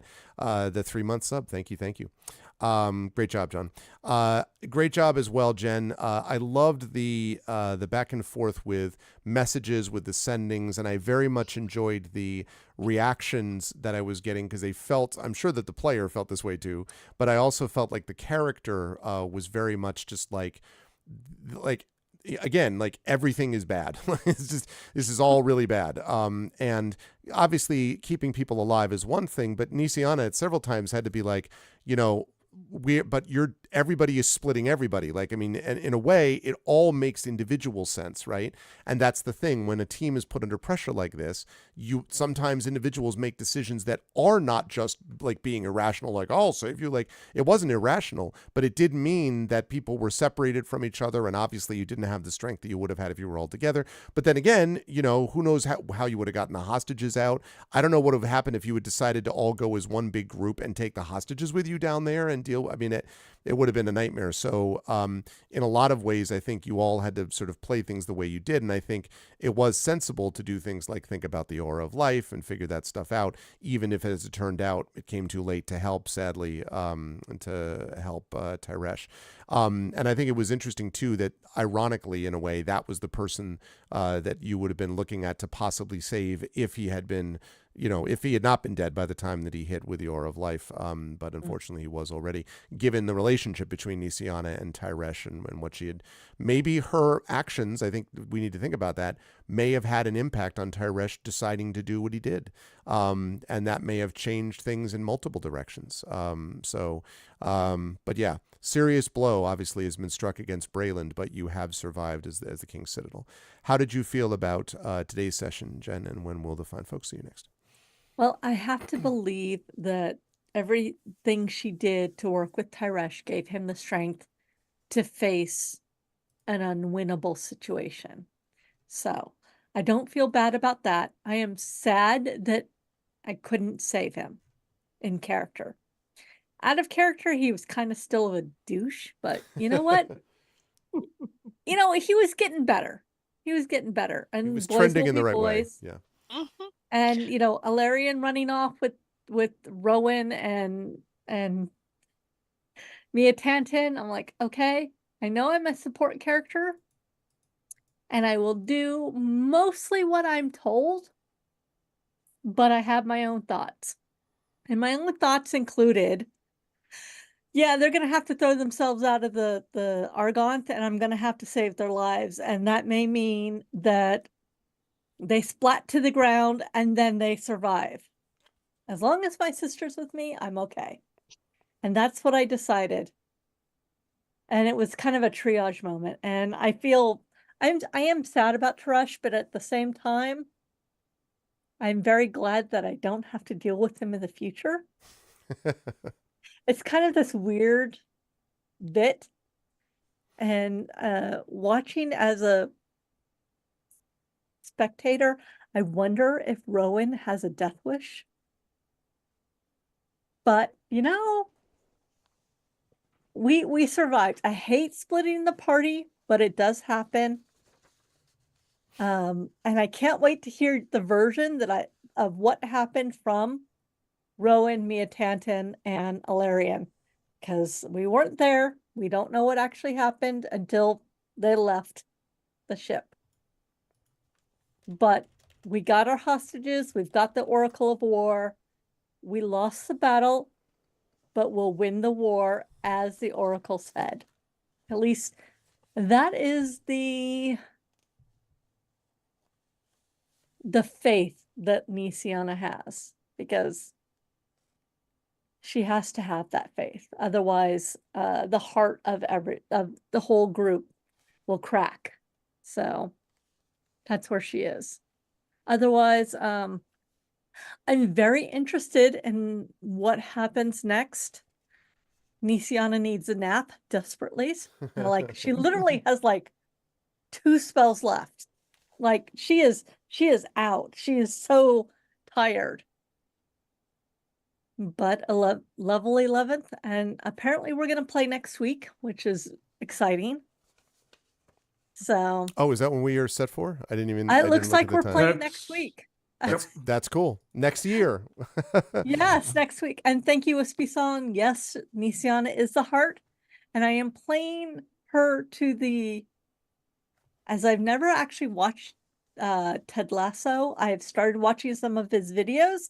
Yeah, she is the one who's like, you know, you're never curious.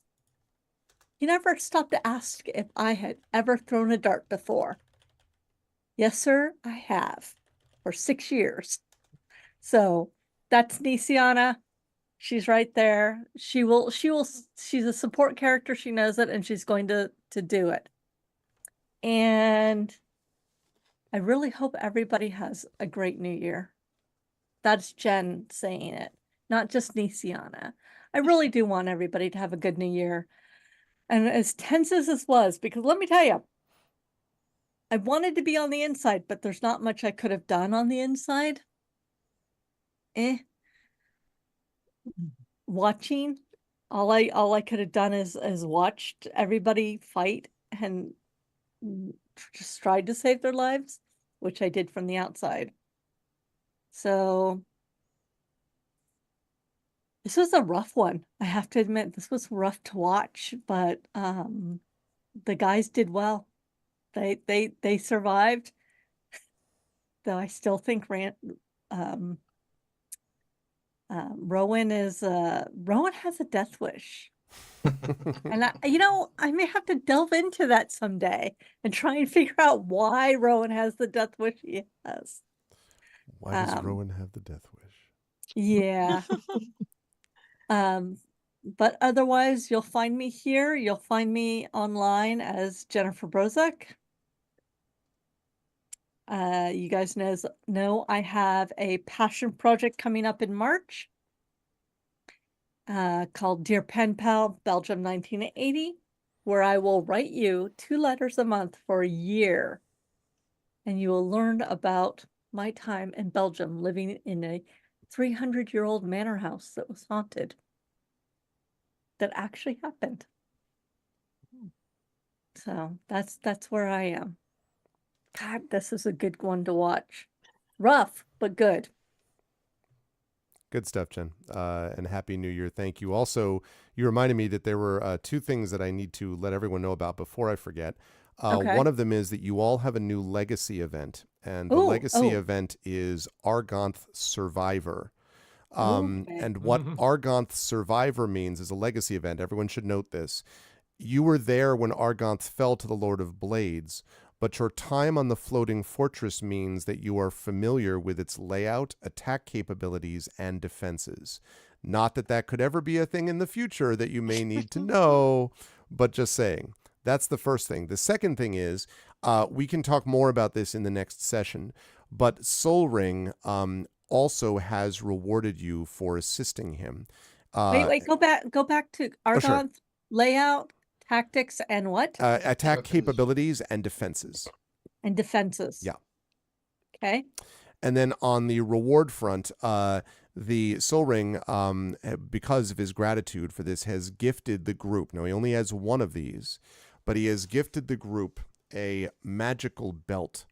It is specifically a belt of dwarven kind. And let me tell you what a belt of dwarven kind does. When you wear a belt of dwarven kind, you gain the following benefits. You have to attune to it, so you basically need to rest with it near you over the course of an evening, of a long rest. Your constitution score increases by 2 to a maximum of 20. You have advantage on charisma checks or persuasion checks made interacting with dwarves.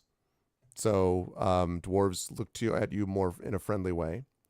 If you are not a dwarf, and none of you are, you also gain the following additional benefits.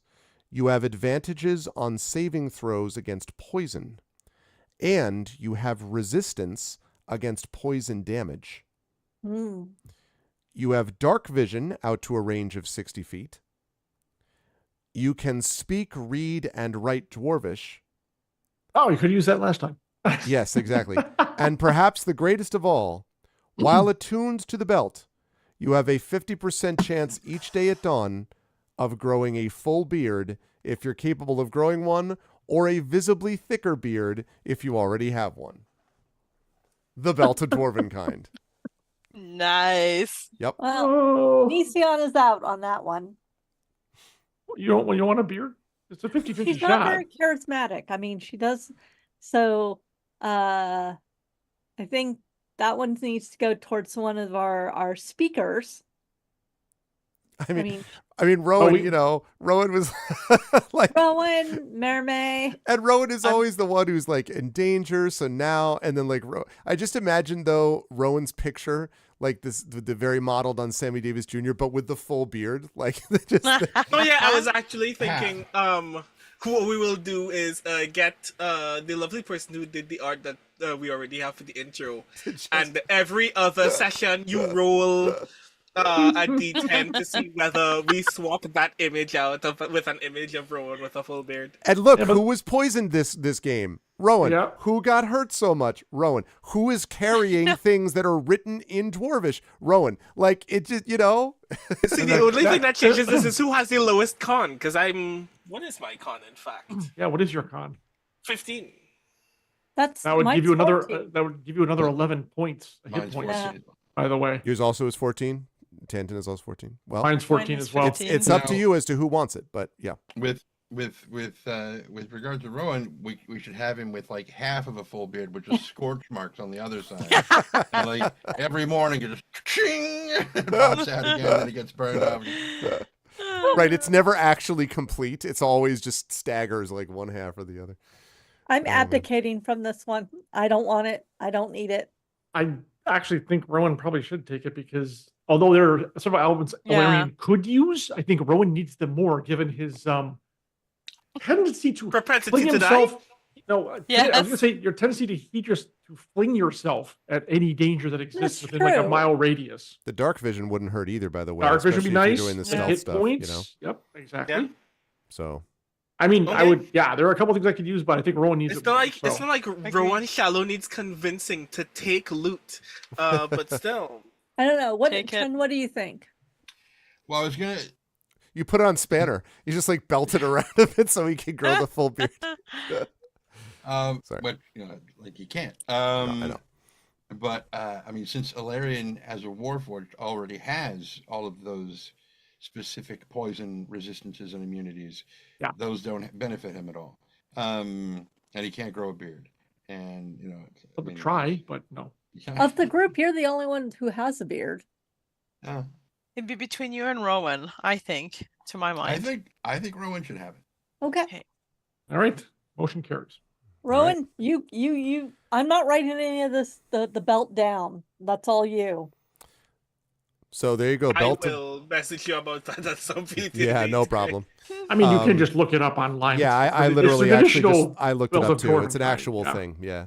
Yeah. But I will also send you the details That about is it as well. hilarious. That's And as a nice segue, so you did get hurt a lot, Rowan, but you did actually get a pretty nice magic item at the end of it. Absolutely, X Calamity. The beard's the most important part. That's the key. I mean, really. But beyond that, Brandon, the work with Rowan's, the consistency with Rowan's anger at Jirana, and the whole business about the elementals, that whole and incidentally, one of the best visuals that I had a couple of them. One of the visuals was the invisible, Merime and Halar and Sol Ring while the Lord of Blades walked by and looked. The visual of the body of Tyresh being smashed out of this window while you're all like sort of looking up at it. But the visual of Rowan standing there while this like having knocked over Merime and Nisiana, right? And just racing towards a completely unconscious of this Tanton, and all the rest of them there. And Rowan literally just being like, I hope that this is something that you'll appreciate, or I hope you'll be okay with this. And then just having it vanish just before it gets to him. That's just gold. Like oh man, it was an incredible image. It was really important. This could have gone real badly sideways if Rowan had not done that. And still felt Could have. I mean, yeah, probably would have gone pretty badly sideways otherwise. So that was spectacular work. Good time to use the banishment.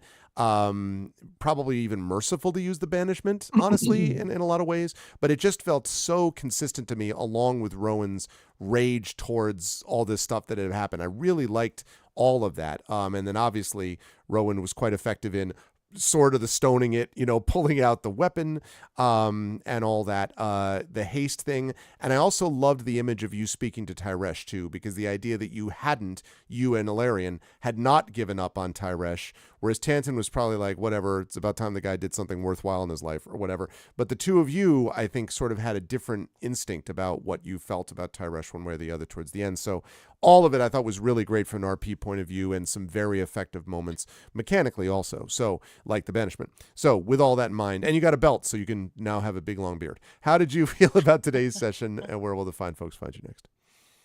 So yeah, this was a lot. This was a great deal. I have a lot of feelings. Suffice it to say, to answer Jen's question, one, yes, Rowan has a death wish. I've died more than all of you combined. But also, and this is one of the things that I hope that we get an opportunity to more deeply RP in a future scene, because it's one of the things that I care about most deeply about Rowan as a character, which is Rowan is a snake, Rowan is a rat, but Rowan is not a coward, and really hates it when other people are willing to value their own life more than others, to the point where their actions are obviously causing a great deal of suffering. And that's why he's so mad at Joanna. To have that conversation in character. I mean, someone's gonna have to, because if someone doesn't, I'm probably gonna drown Joanna. Y'all have a lot of conversations, by the way, coming up. Can I just say? We keep talking about these convos, and there's like a million of them built up. I can't wait. We just need to have a session of just the conversations. Like, all of us are going through so much. All of us are going through so much emotional trauma, and then Halar enters the room and goes, people are still dying out there in the real world. It's like, okay, we won't talk yet. We'll keep going. But yeah, everything about that, like you described this session as the end of episode 2, and I think of it as the end of Star Wars episode 2 if Han Solo realized that he has never met a civilian that he likes or trusts, and is wondering why he still wants to be here. Okay. Because really the only thing holding Rowan into this team is probably everybody else. Because that everything that went on in that forge is deeply upsetting. Yeah. And then we still didn't win. We got is what the it Oracle feels out. like. You didn't lose, but you also didn't win. We brought the Brailish army to be slaughtered. We brought the Argonth, a weapon I already don't like when it was outside my backyard. They were going without us regardless. We did not bring them there. They were heading there. We just tried to help them get there. I want to bring up that's a very important point. They were going regardless. All those things are true. That doesn't matter to Rowan at this point. Fair. That's fair. We learned that there's a second oracle that's stronger than the first, and we're gonna leave with the woman who enslaved the elementals and the person who made the Oracle of War, knowing that if neither of them had done so, none of the people who suffered that night would have suffered. Rowan is having feelings. Yeah, for sure. One quick clarification. Did not say that it was more powerful, just that it was another one. And like one's enough, right? Well, he did qualify that. He did qualify that it. Well, I took his qualification to mean that it has already begun processing the draconic prophecy. Yes. That's true. That's true. Right. Yes, that's true. Yeah. Which means that the Lord of Blaze already has information we don't have and can't gain unless he starts doing things with the Oracle that we already have. Yeah. And I'm like, I just want to break the thing. I just want to break all kinds of things right now. Yep. So yeah, Rowan is having feelings. We're going to go back to Salvation having a lot of those feelings. And then we still have to win the war that has just been confirmed to our eyes is unwinnable. I'm having feelings. I shouldn't have met y'all in that tavern that one day. Y'all should have left me be. But because of all of the nasty things that I'm not a coward. I have no choice but to continue. So we're gonna see what that looks like in season 4. This is gonna be wild. Hi, I'm Brandon. this is the first time I've ever experienced bleeding an RPG of this caliber, so I guess I'm gonna have something to drink later. Sorry, now I'm starting to feel Oh guilty. God. No, this was good storytelling. I wish it didn't happen the day before we stopped being in 2023. So yeah, of the places where you can see me, I'm on almost all social media at The Rising Tides. On the 3rd of January 2024, which Twitch only reminded me of a couple of days ago, is my affiliate anniversary. So I guess I'm gonna be on Twitch at some point on the 3rd. I don't even know what I'm gonna do yet. Because the one other game that I wanted to play doesn't run on this PC, and I've not played any of the games that I do play on my Twitch in 8 months. So maybe we'll see what Citizen Sleeper looks like after having not looked at it for 2 quarters of the year. But also on the 13th of January, as previously hinted, my good friend Iori Kusano and I will be on my Twitch channel where we talk about the 74th Kwaku Utagasen, which I have a lot of feelings about. In literally 6 hours, I will be up watching the thing live with Iori. And we would have streamed it right there, but then NHK would kill me. So yeah, look out for both of those things on my Twitch because I want to get back into making Twitch things happen. I reminded that the Big Book of Cyberpunk is rad and you should buy it. I reminded that I have another book. It's called Can You Send My Tentacle? I think it's kind of cool. Maybe you've heard about it at some point somewhere. Excellent. Yep. And a reminder that a thing is supposed to be coming out very, very soon that Gregory A. Wilson would care about a lot. It's an RPG about a thing that somebody wrote, some trilogy of some novels. guy. Some stuff, yeah. Yeah. White Curtain or something like that. I can't remember what his name is. But yes, Great Shade Progress is being parody. But yes, Great Shade Progress is being made. If you haven't seen our latest Kickstarter update, we are looking forward to finally being able to do the thing, including having playtests take place very soon for folks who are already backers and would like to see what some of those things look like in movement. So yeah, that's me. Somebody take this away from me before I have more Rowan feelings. Oh man, thank you, Brandon.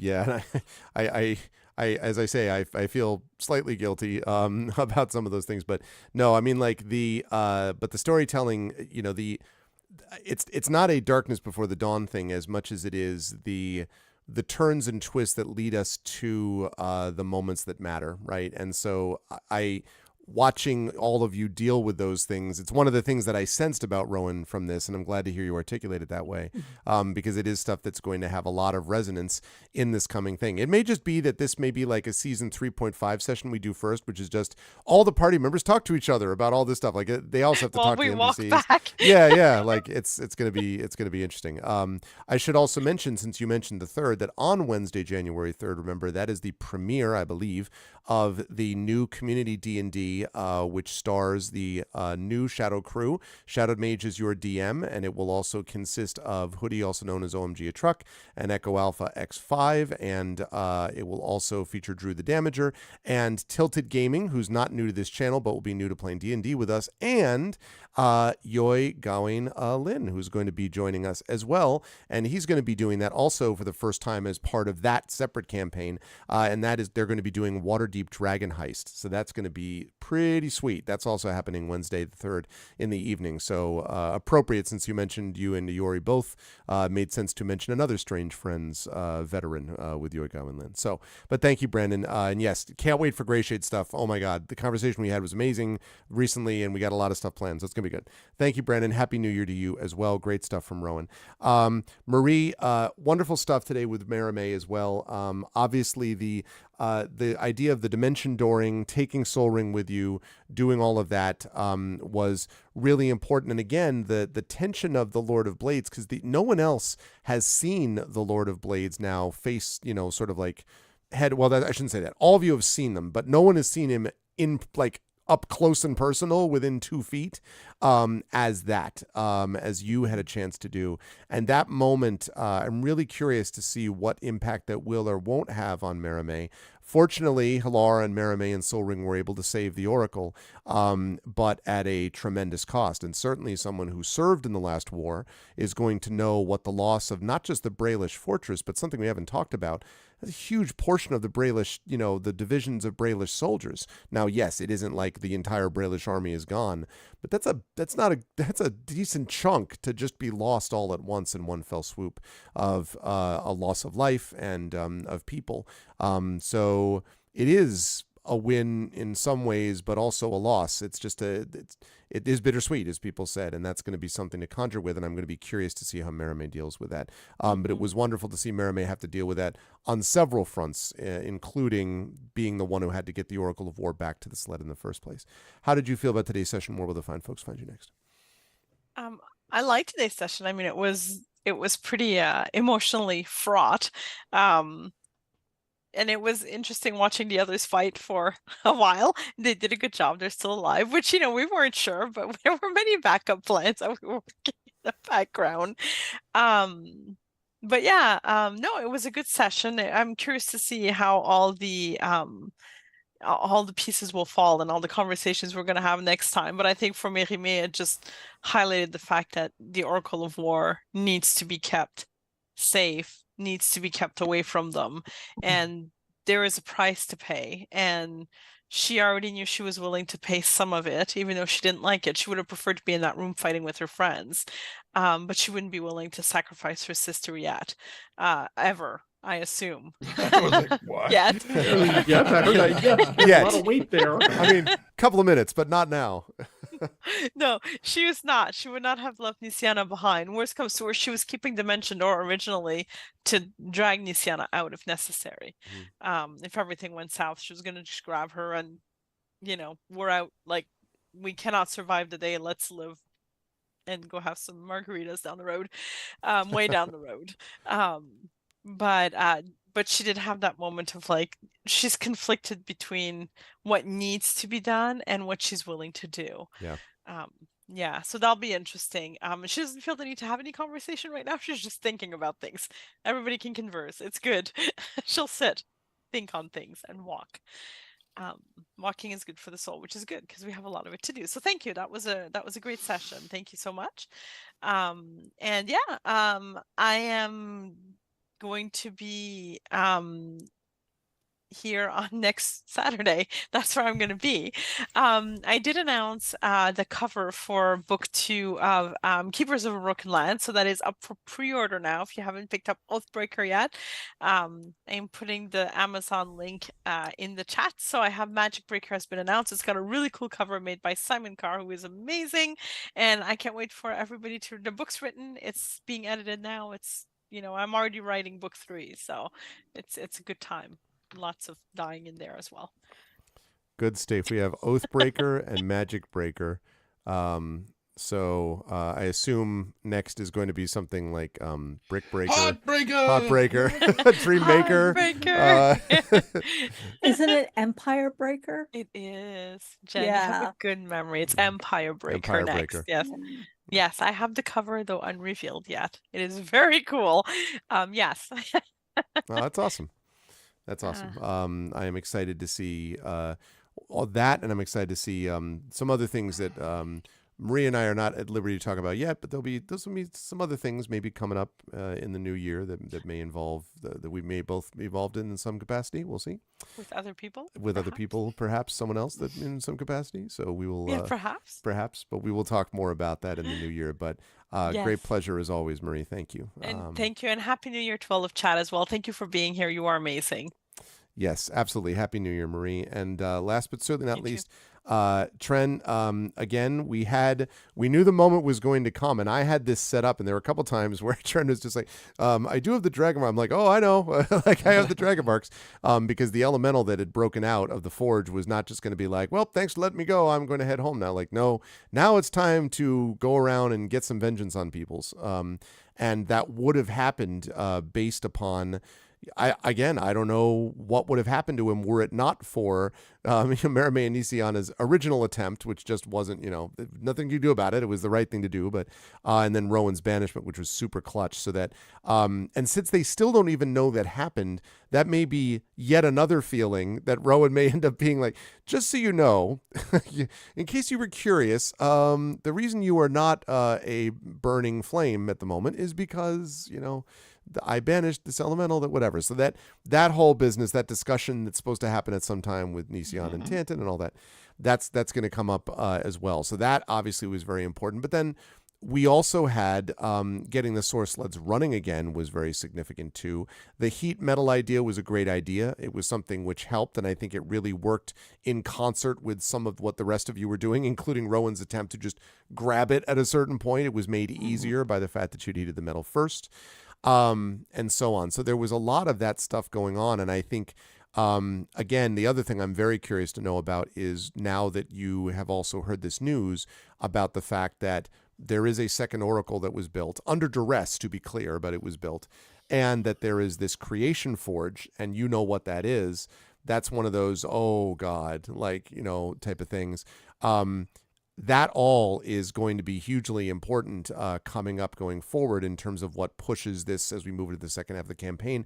And Tantan will know intimately the impact of what that could theoretically mean based upon his own work. So there's a lot of stuff that I'm going to be curious to see how Tantan deals with things. How did you feel about today's session, Tantan, by which I mean Tren playing Tantan?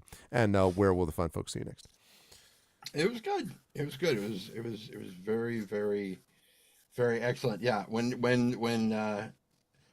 I first approached you about how an elemental would react to seeing a House Cannith dragon mark tattoo,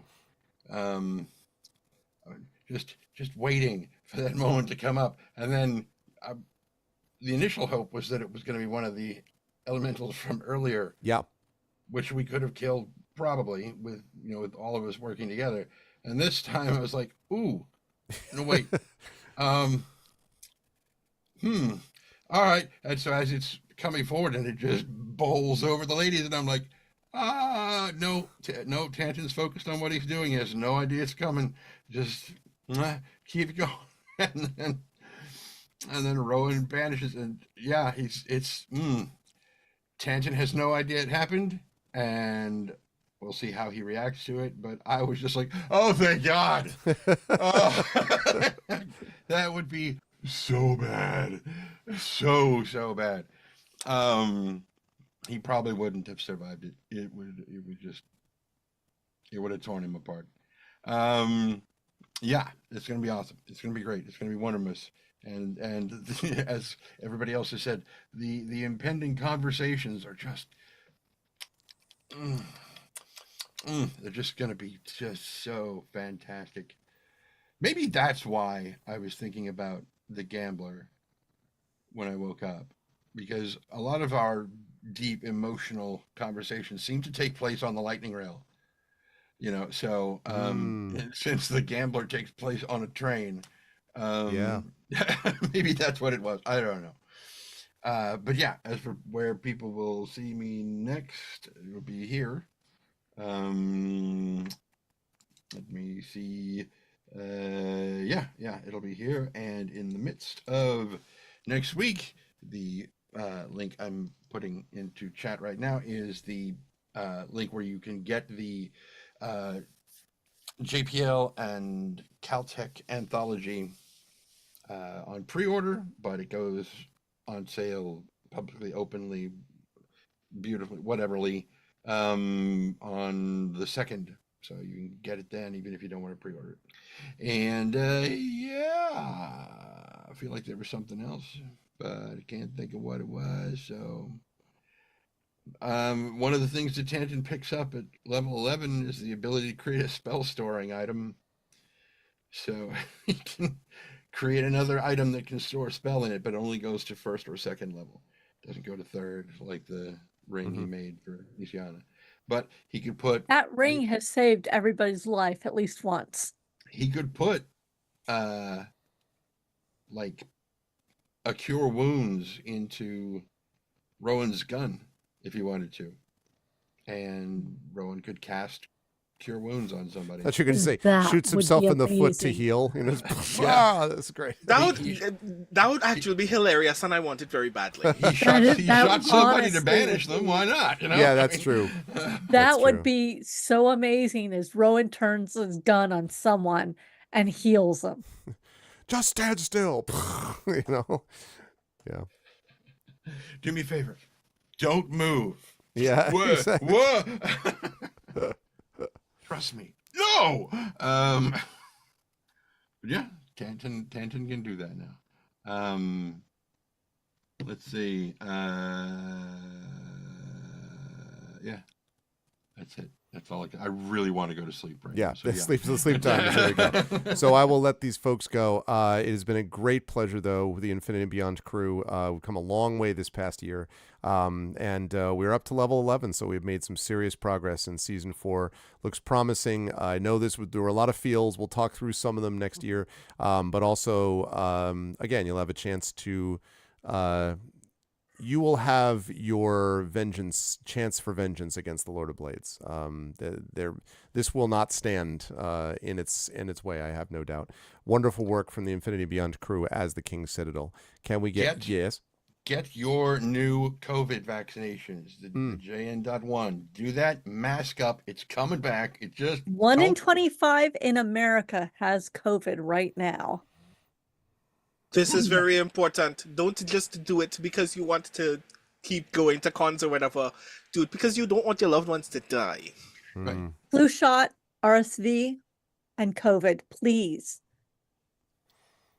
Because if you like people like me who are high-risk individuals and basically homebound because we dare not go out where people who don't give a shit about doing just And we're desperately trying to get the whole group together in person Yeah. to play a live play. Yeah. Right? Wouldn't that be Desperately. rad? It'll be pretty Like rad. maybe Gen Con. So, yes, concur. Can we get some love chat for the amazing Infinity Beyond crew of Trendane Sparks, of Marie Bilodeau, of Brandon O'Brien, of Jennifer Brozek, and John Helfer's crew? Happy New Year. Thank you. Congratulations on the conclusion of Season 3. I will see you in 2024 for Season 4. Bye for now.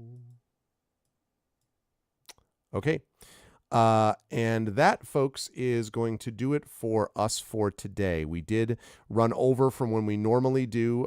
That's probably, I wasn't surprised that might happen a little bit because I had a feeling we were going to finish up with Season 3. Whether we were going to go into, sort of the interlude for between Season 3 or Season 4 or actual Season 4, we don't know, but we will see. But Season 4 in 2024 does have a nice ring to it. And yeah, the Drums of War, they have finished Season 3, which is the Dogs of War. The Drums of War, beginning with what did I say? Where did I find this thing? My something heart. I don't remember. I have to look at it again. But anyway, but that is going to be happening. I think it's, My Undying Heart. That's what it is. So we'll see. Things have gotten super intense for the Infinity and Beyond crew, but I have no doubt they will be able to handle it. And hopefully, you'll have a chance to see it with us and see it unfold. I hope you folks enjoyed this today. And if you did, I hope you will consider following the channel. I hope you will check out our YouTube at !ArvTube. Please subscribe to me over there. And if you were watching on the YouTube, as I know Prince Justin was, thank you so much. And please consider subbing over there and jumping over to our Twitch as well. The Discord is !ArvCord. Please join us. You can hang out with the Arvanauts in between streams. The Twitter is !ArvTweets. Blue Sky, !ArvSky.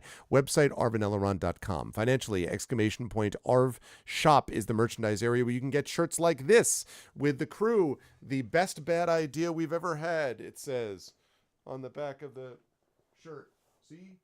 That's what it says. The best bad idea that we've ever had. You can get that shirt in many different colors. You can get it on a mug. You can get all kinds of things there. And it also, of course, supports the channel. So please consider doing that. The Patreon is !Arvtreon. That really is the financial backbone of the channel. Makes it possible for us to make these new videos, intros and outros, and pay for the music and do all that kind of good stuff so we can do more of that when we have the support to do so. So please consider doing that. !Arvtreon for that. Subbing to the channel, as many of you did today. Thank you for the 5 gift subs from Hillness. Thank you to all those, the anonymous gifter who gifted the sub to Divinorium, the 3-month sub. All of you who subbed and resubbed and were a part of this, thank you so much for doing that because it really does make a difference. And you get those custom sub badges and emotes to use everywhere across Twitch and inspirations to help the players too. So thank you all for being a part of that. On the publishing side, !Icarus, my graphic novel from Athos Arts.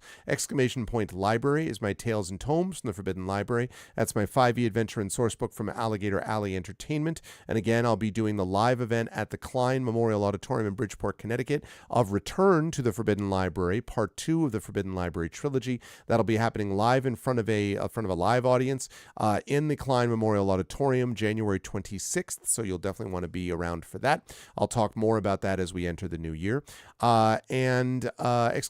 Grayshade, which is the, of course, the Grey Assassin trilogy. Book 1 and Book 2, Grayshade and Renegade, are both out and available now from Athos Arts. You can get those at that link. You can also get the audiobook from our very own Trent Sparks, who you just saw, of Grayshade. You can get that at that link as well. And you can pre-order the tabletop role-playing game of Grayshade, being designed by Brandon O'Brien and Alligator Alley Entertainment releasing it. That will be coming out next year. You can pre-order that. And you can pre-order Heretic, which is the final book in the Grey Assassin trilogy, which is also coming out next year. I won't be able to say next year for too much longer, only a couple days, but it will be coming out next year. I'm working on it as we speak, coming out from Athos Arts.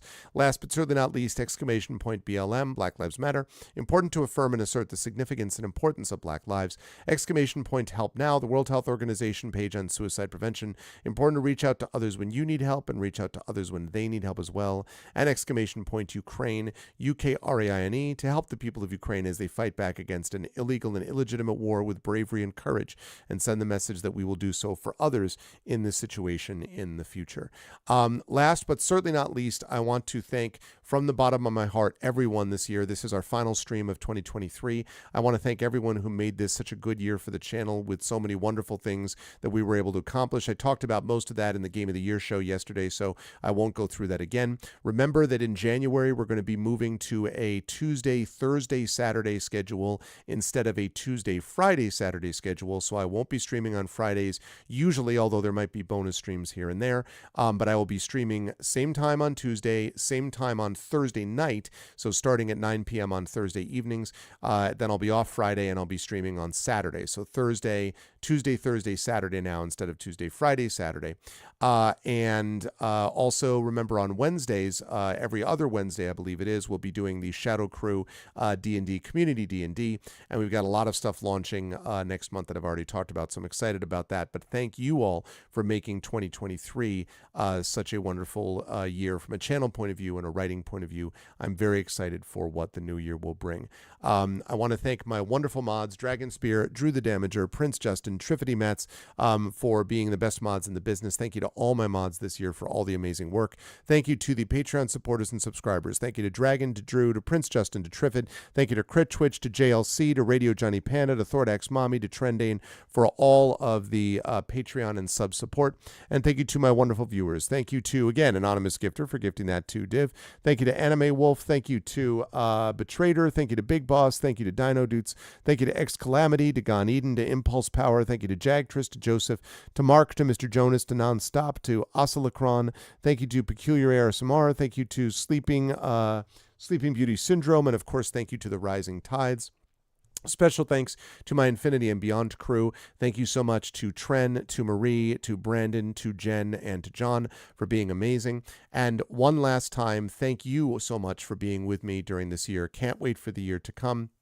Have a safe and happy new year in the next couple of days, and I will see you folks on the other side as we enter 2024 and move almost to the middle of the 2020s. Hard to believe that we're almost there, but we're almost there.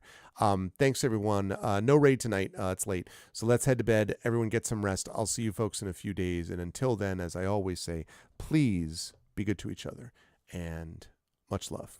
Bye for now.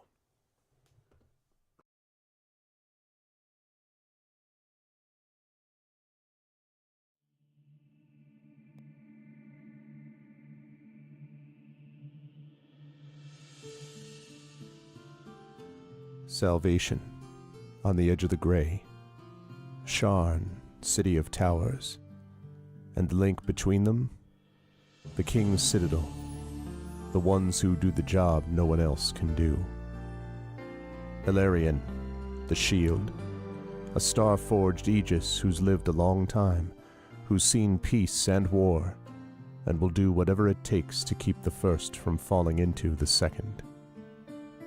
Merime, the sword, a Kalashtar bard whose dreams prophesy uncertain ends, but the wisdom of whose counsel and love for her sister are unquestionable. Tantan, the brain, a dragon-marked human artificer whose jovial demeanor conceals deep curiosity and razor-sharp intellect, sharp enough to cut down the Citadel's enemies. Nisiana, the heart, a dragon-marked halfling healer whose love for her sister is matched only by her desire to help and heal the members of the Citadel, no matter the cost. Rowan Shallow, the wild card. For most of his life, he's played a dangerous game. When the chips are down, will he fold or go all in to save his friends? They found an artifact so powerful it could undo the fragile peace between nations, the Oracle of War, which gives anyone who owns it the knowledge they need to win any battle, and which, in speaking lines from the ancient draconic prophecy, could predict all of Eberron's future. They traveled to Sharn, city of towers, where experts like the Gynosphinx Flamewind began to unravel the Oracle's mysteries as the King's Citadel thwarted assassination attempts from the Emerald Claw, and the nation of Thrain tracked down the daring thief Sky Blue and defeated the salvage broker and claw operative Erulin Karnak. Apparently. But there can be no rest while the dogs of war howl. And despite the Citadel's best efforts, Thrain and Brayland have inched ever closer to all-out conflict, just as the Oracle predicted. Now the adventurers must return to Salvation, to find the secrets of the Oracle of War before it's too late. But how have things changed since they left? And will those who've sworn to die before they give up their freedom, the servants of the enigmatic Lord of Blades, threaten Salvation's uneasy peace? They've survived the Grey, saved Salvation, and navigated the intrigue and deception of Sharn. But can they stop a war? Only if they remember that in the end, all they have is each other and the King's Citadel. Long live the King. Welcome to Eberron. Welcome to Corvair. Welcome back to Salvation.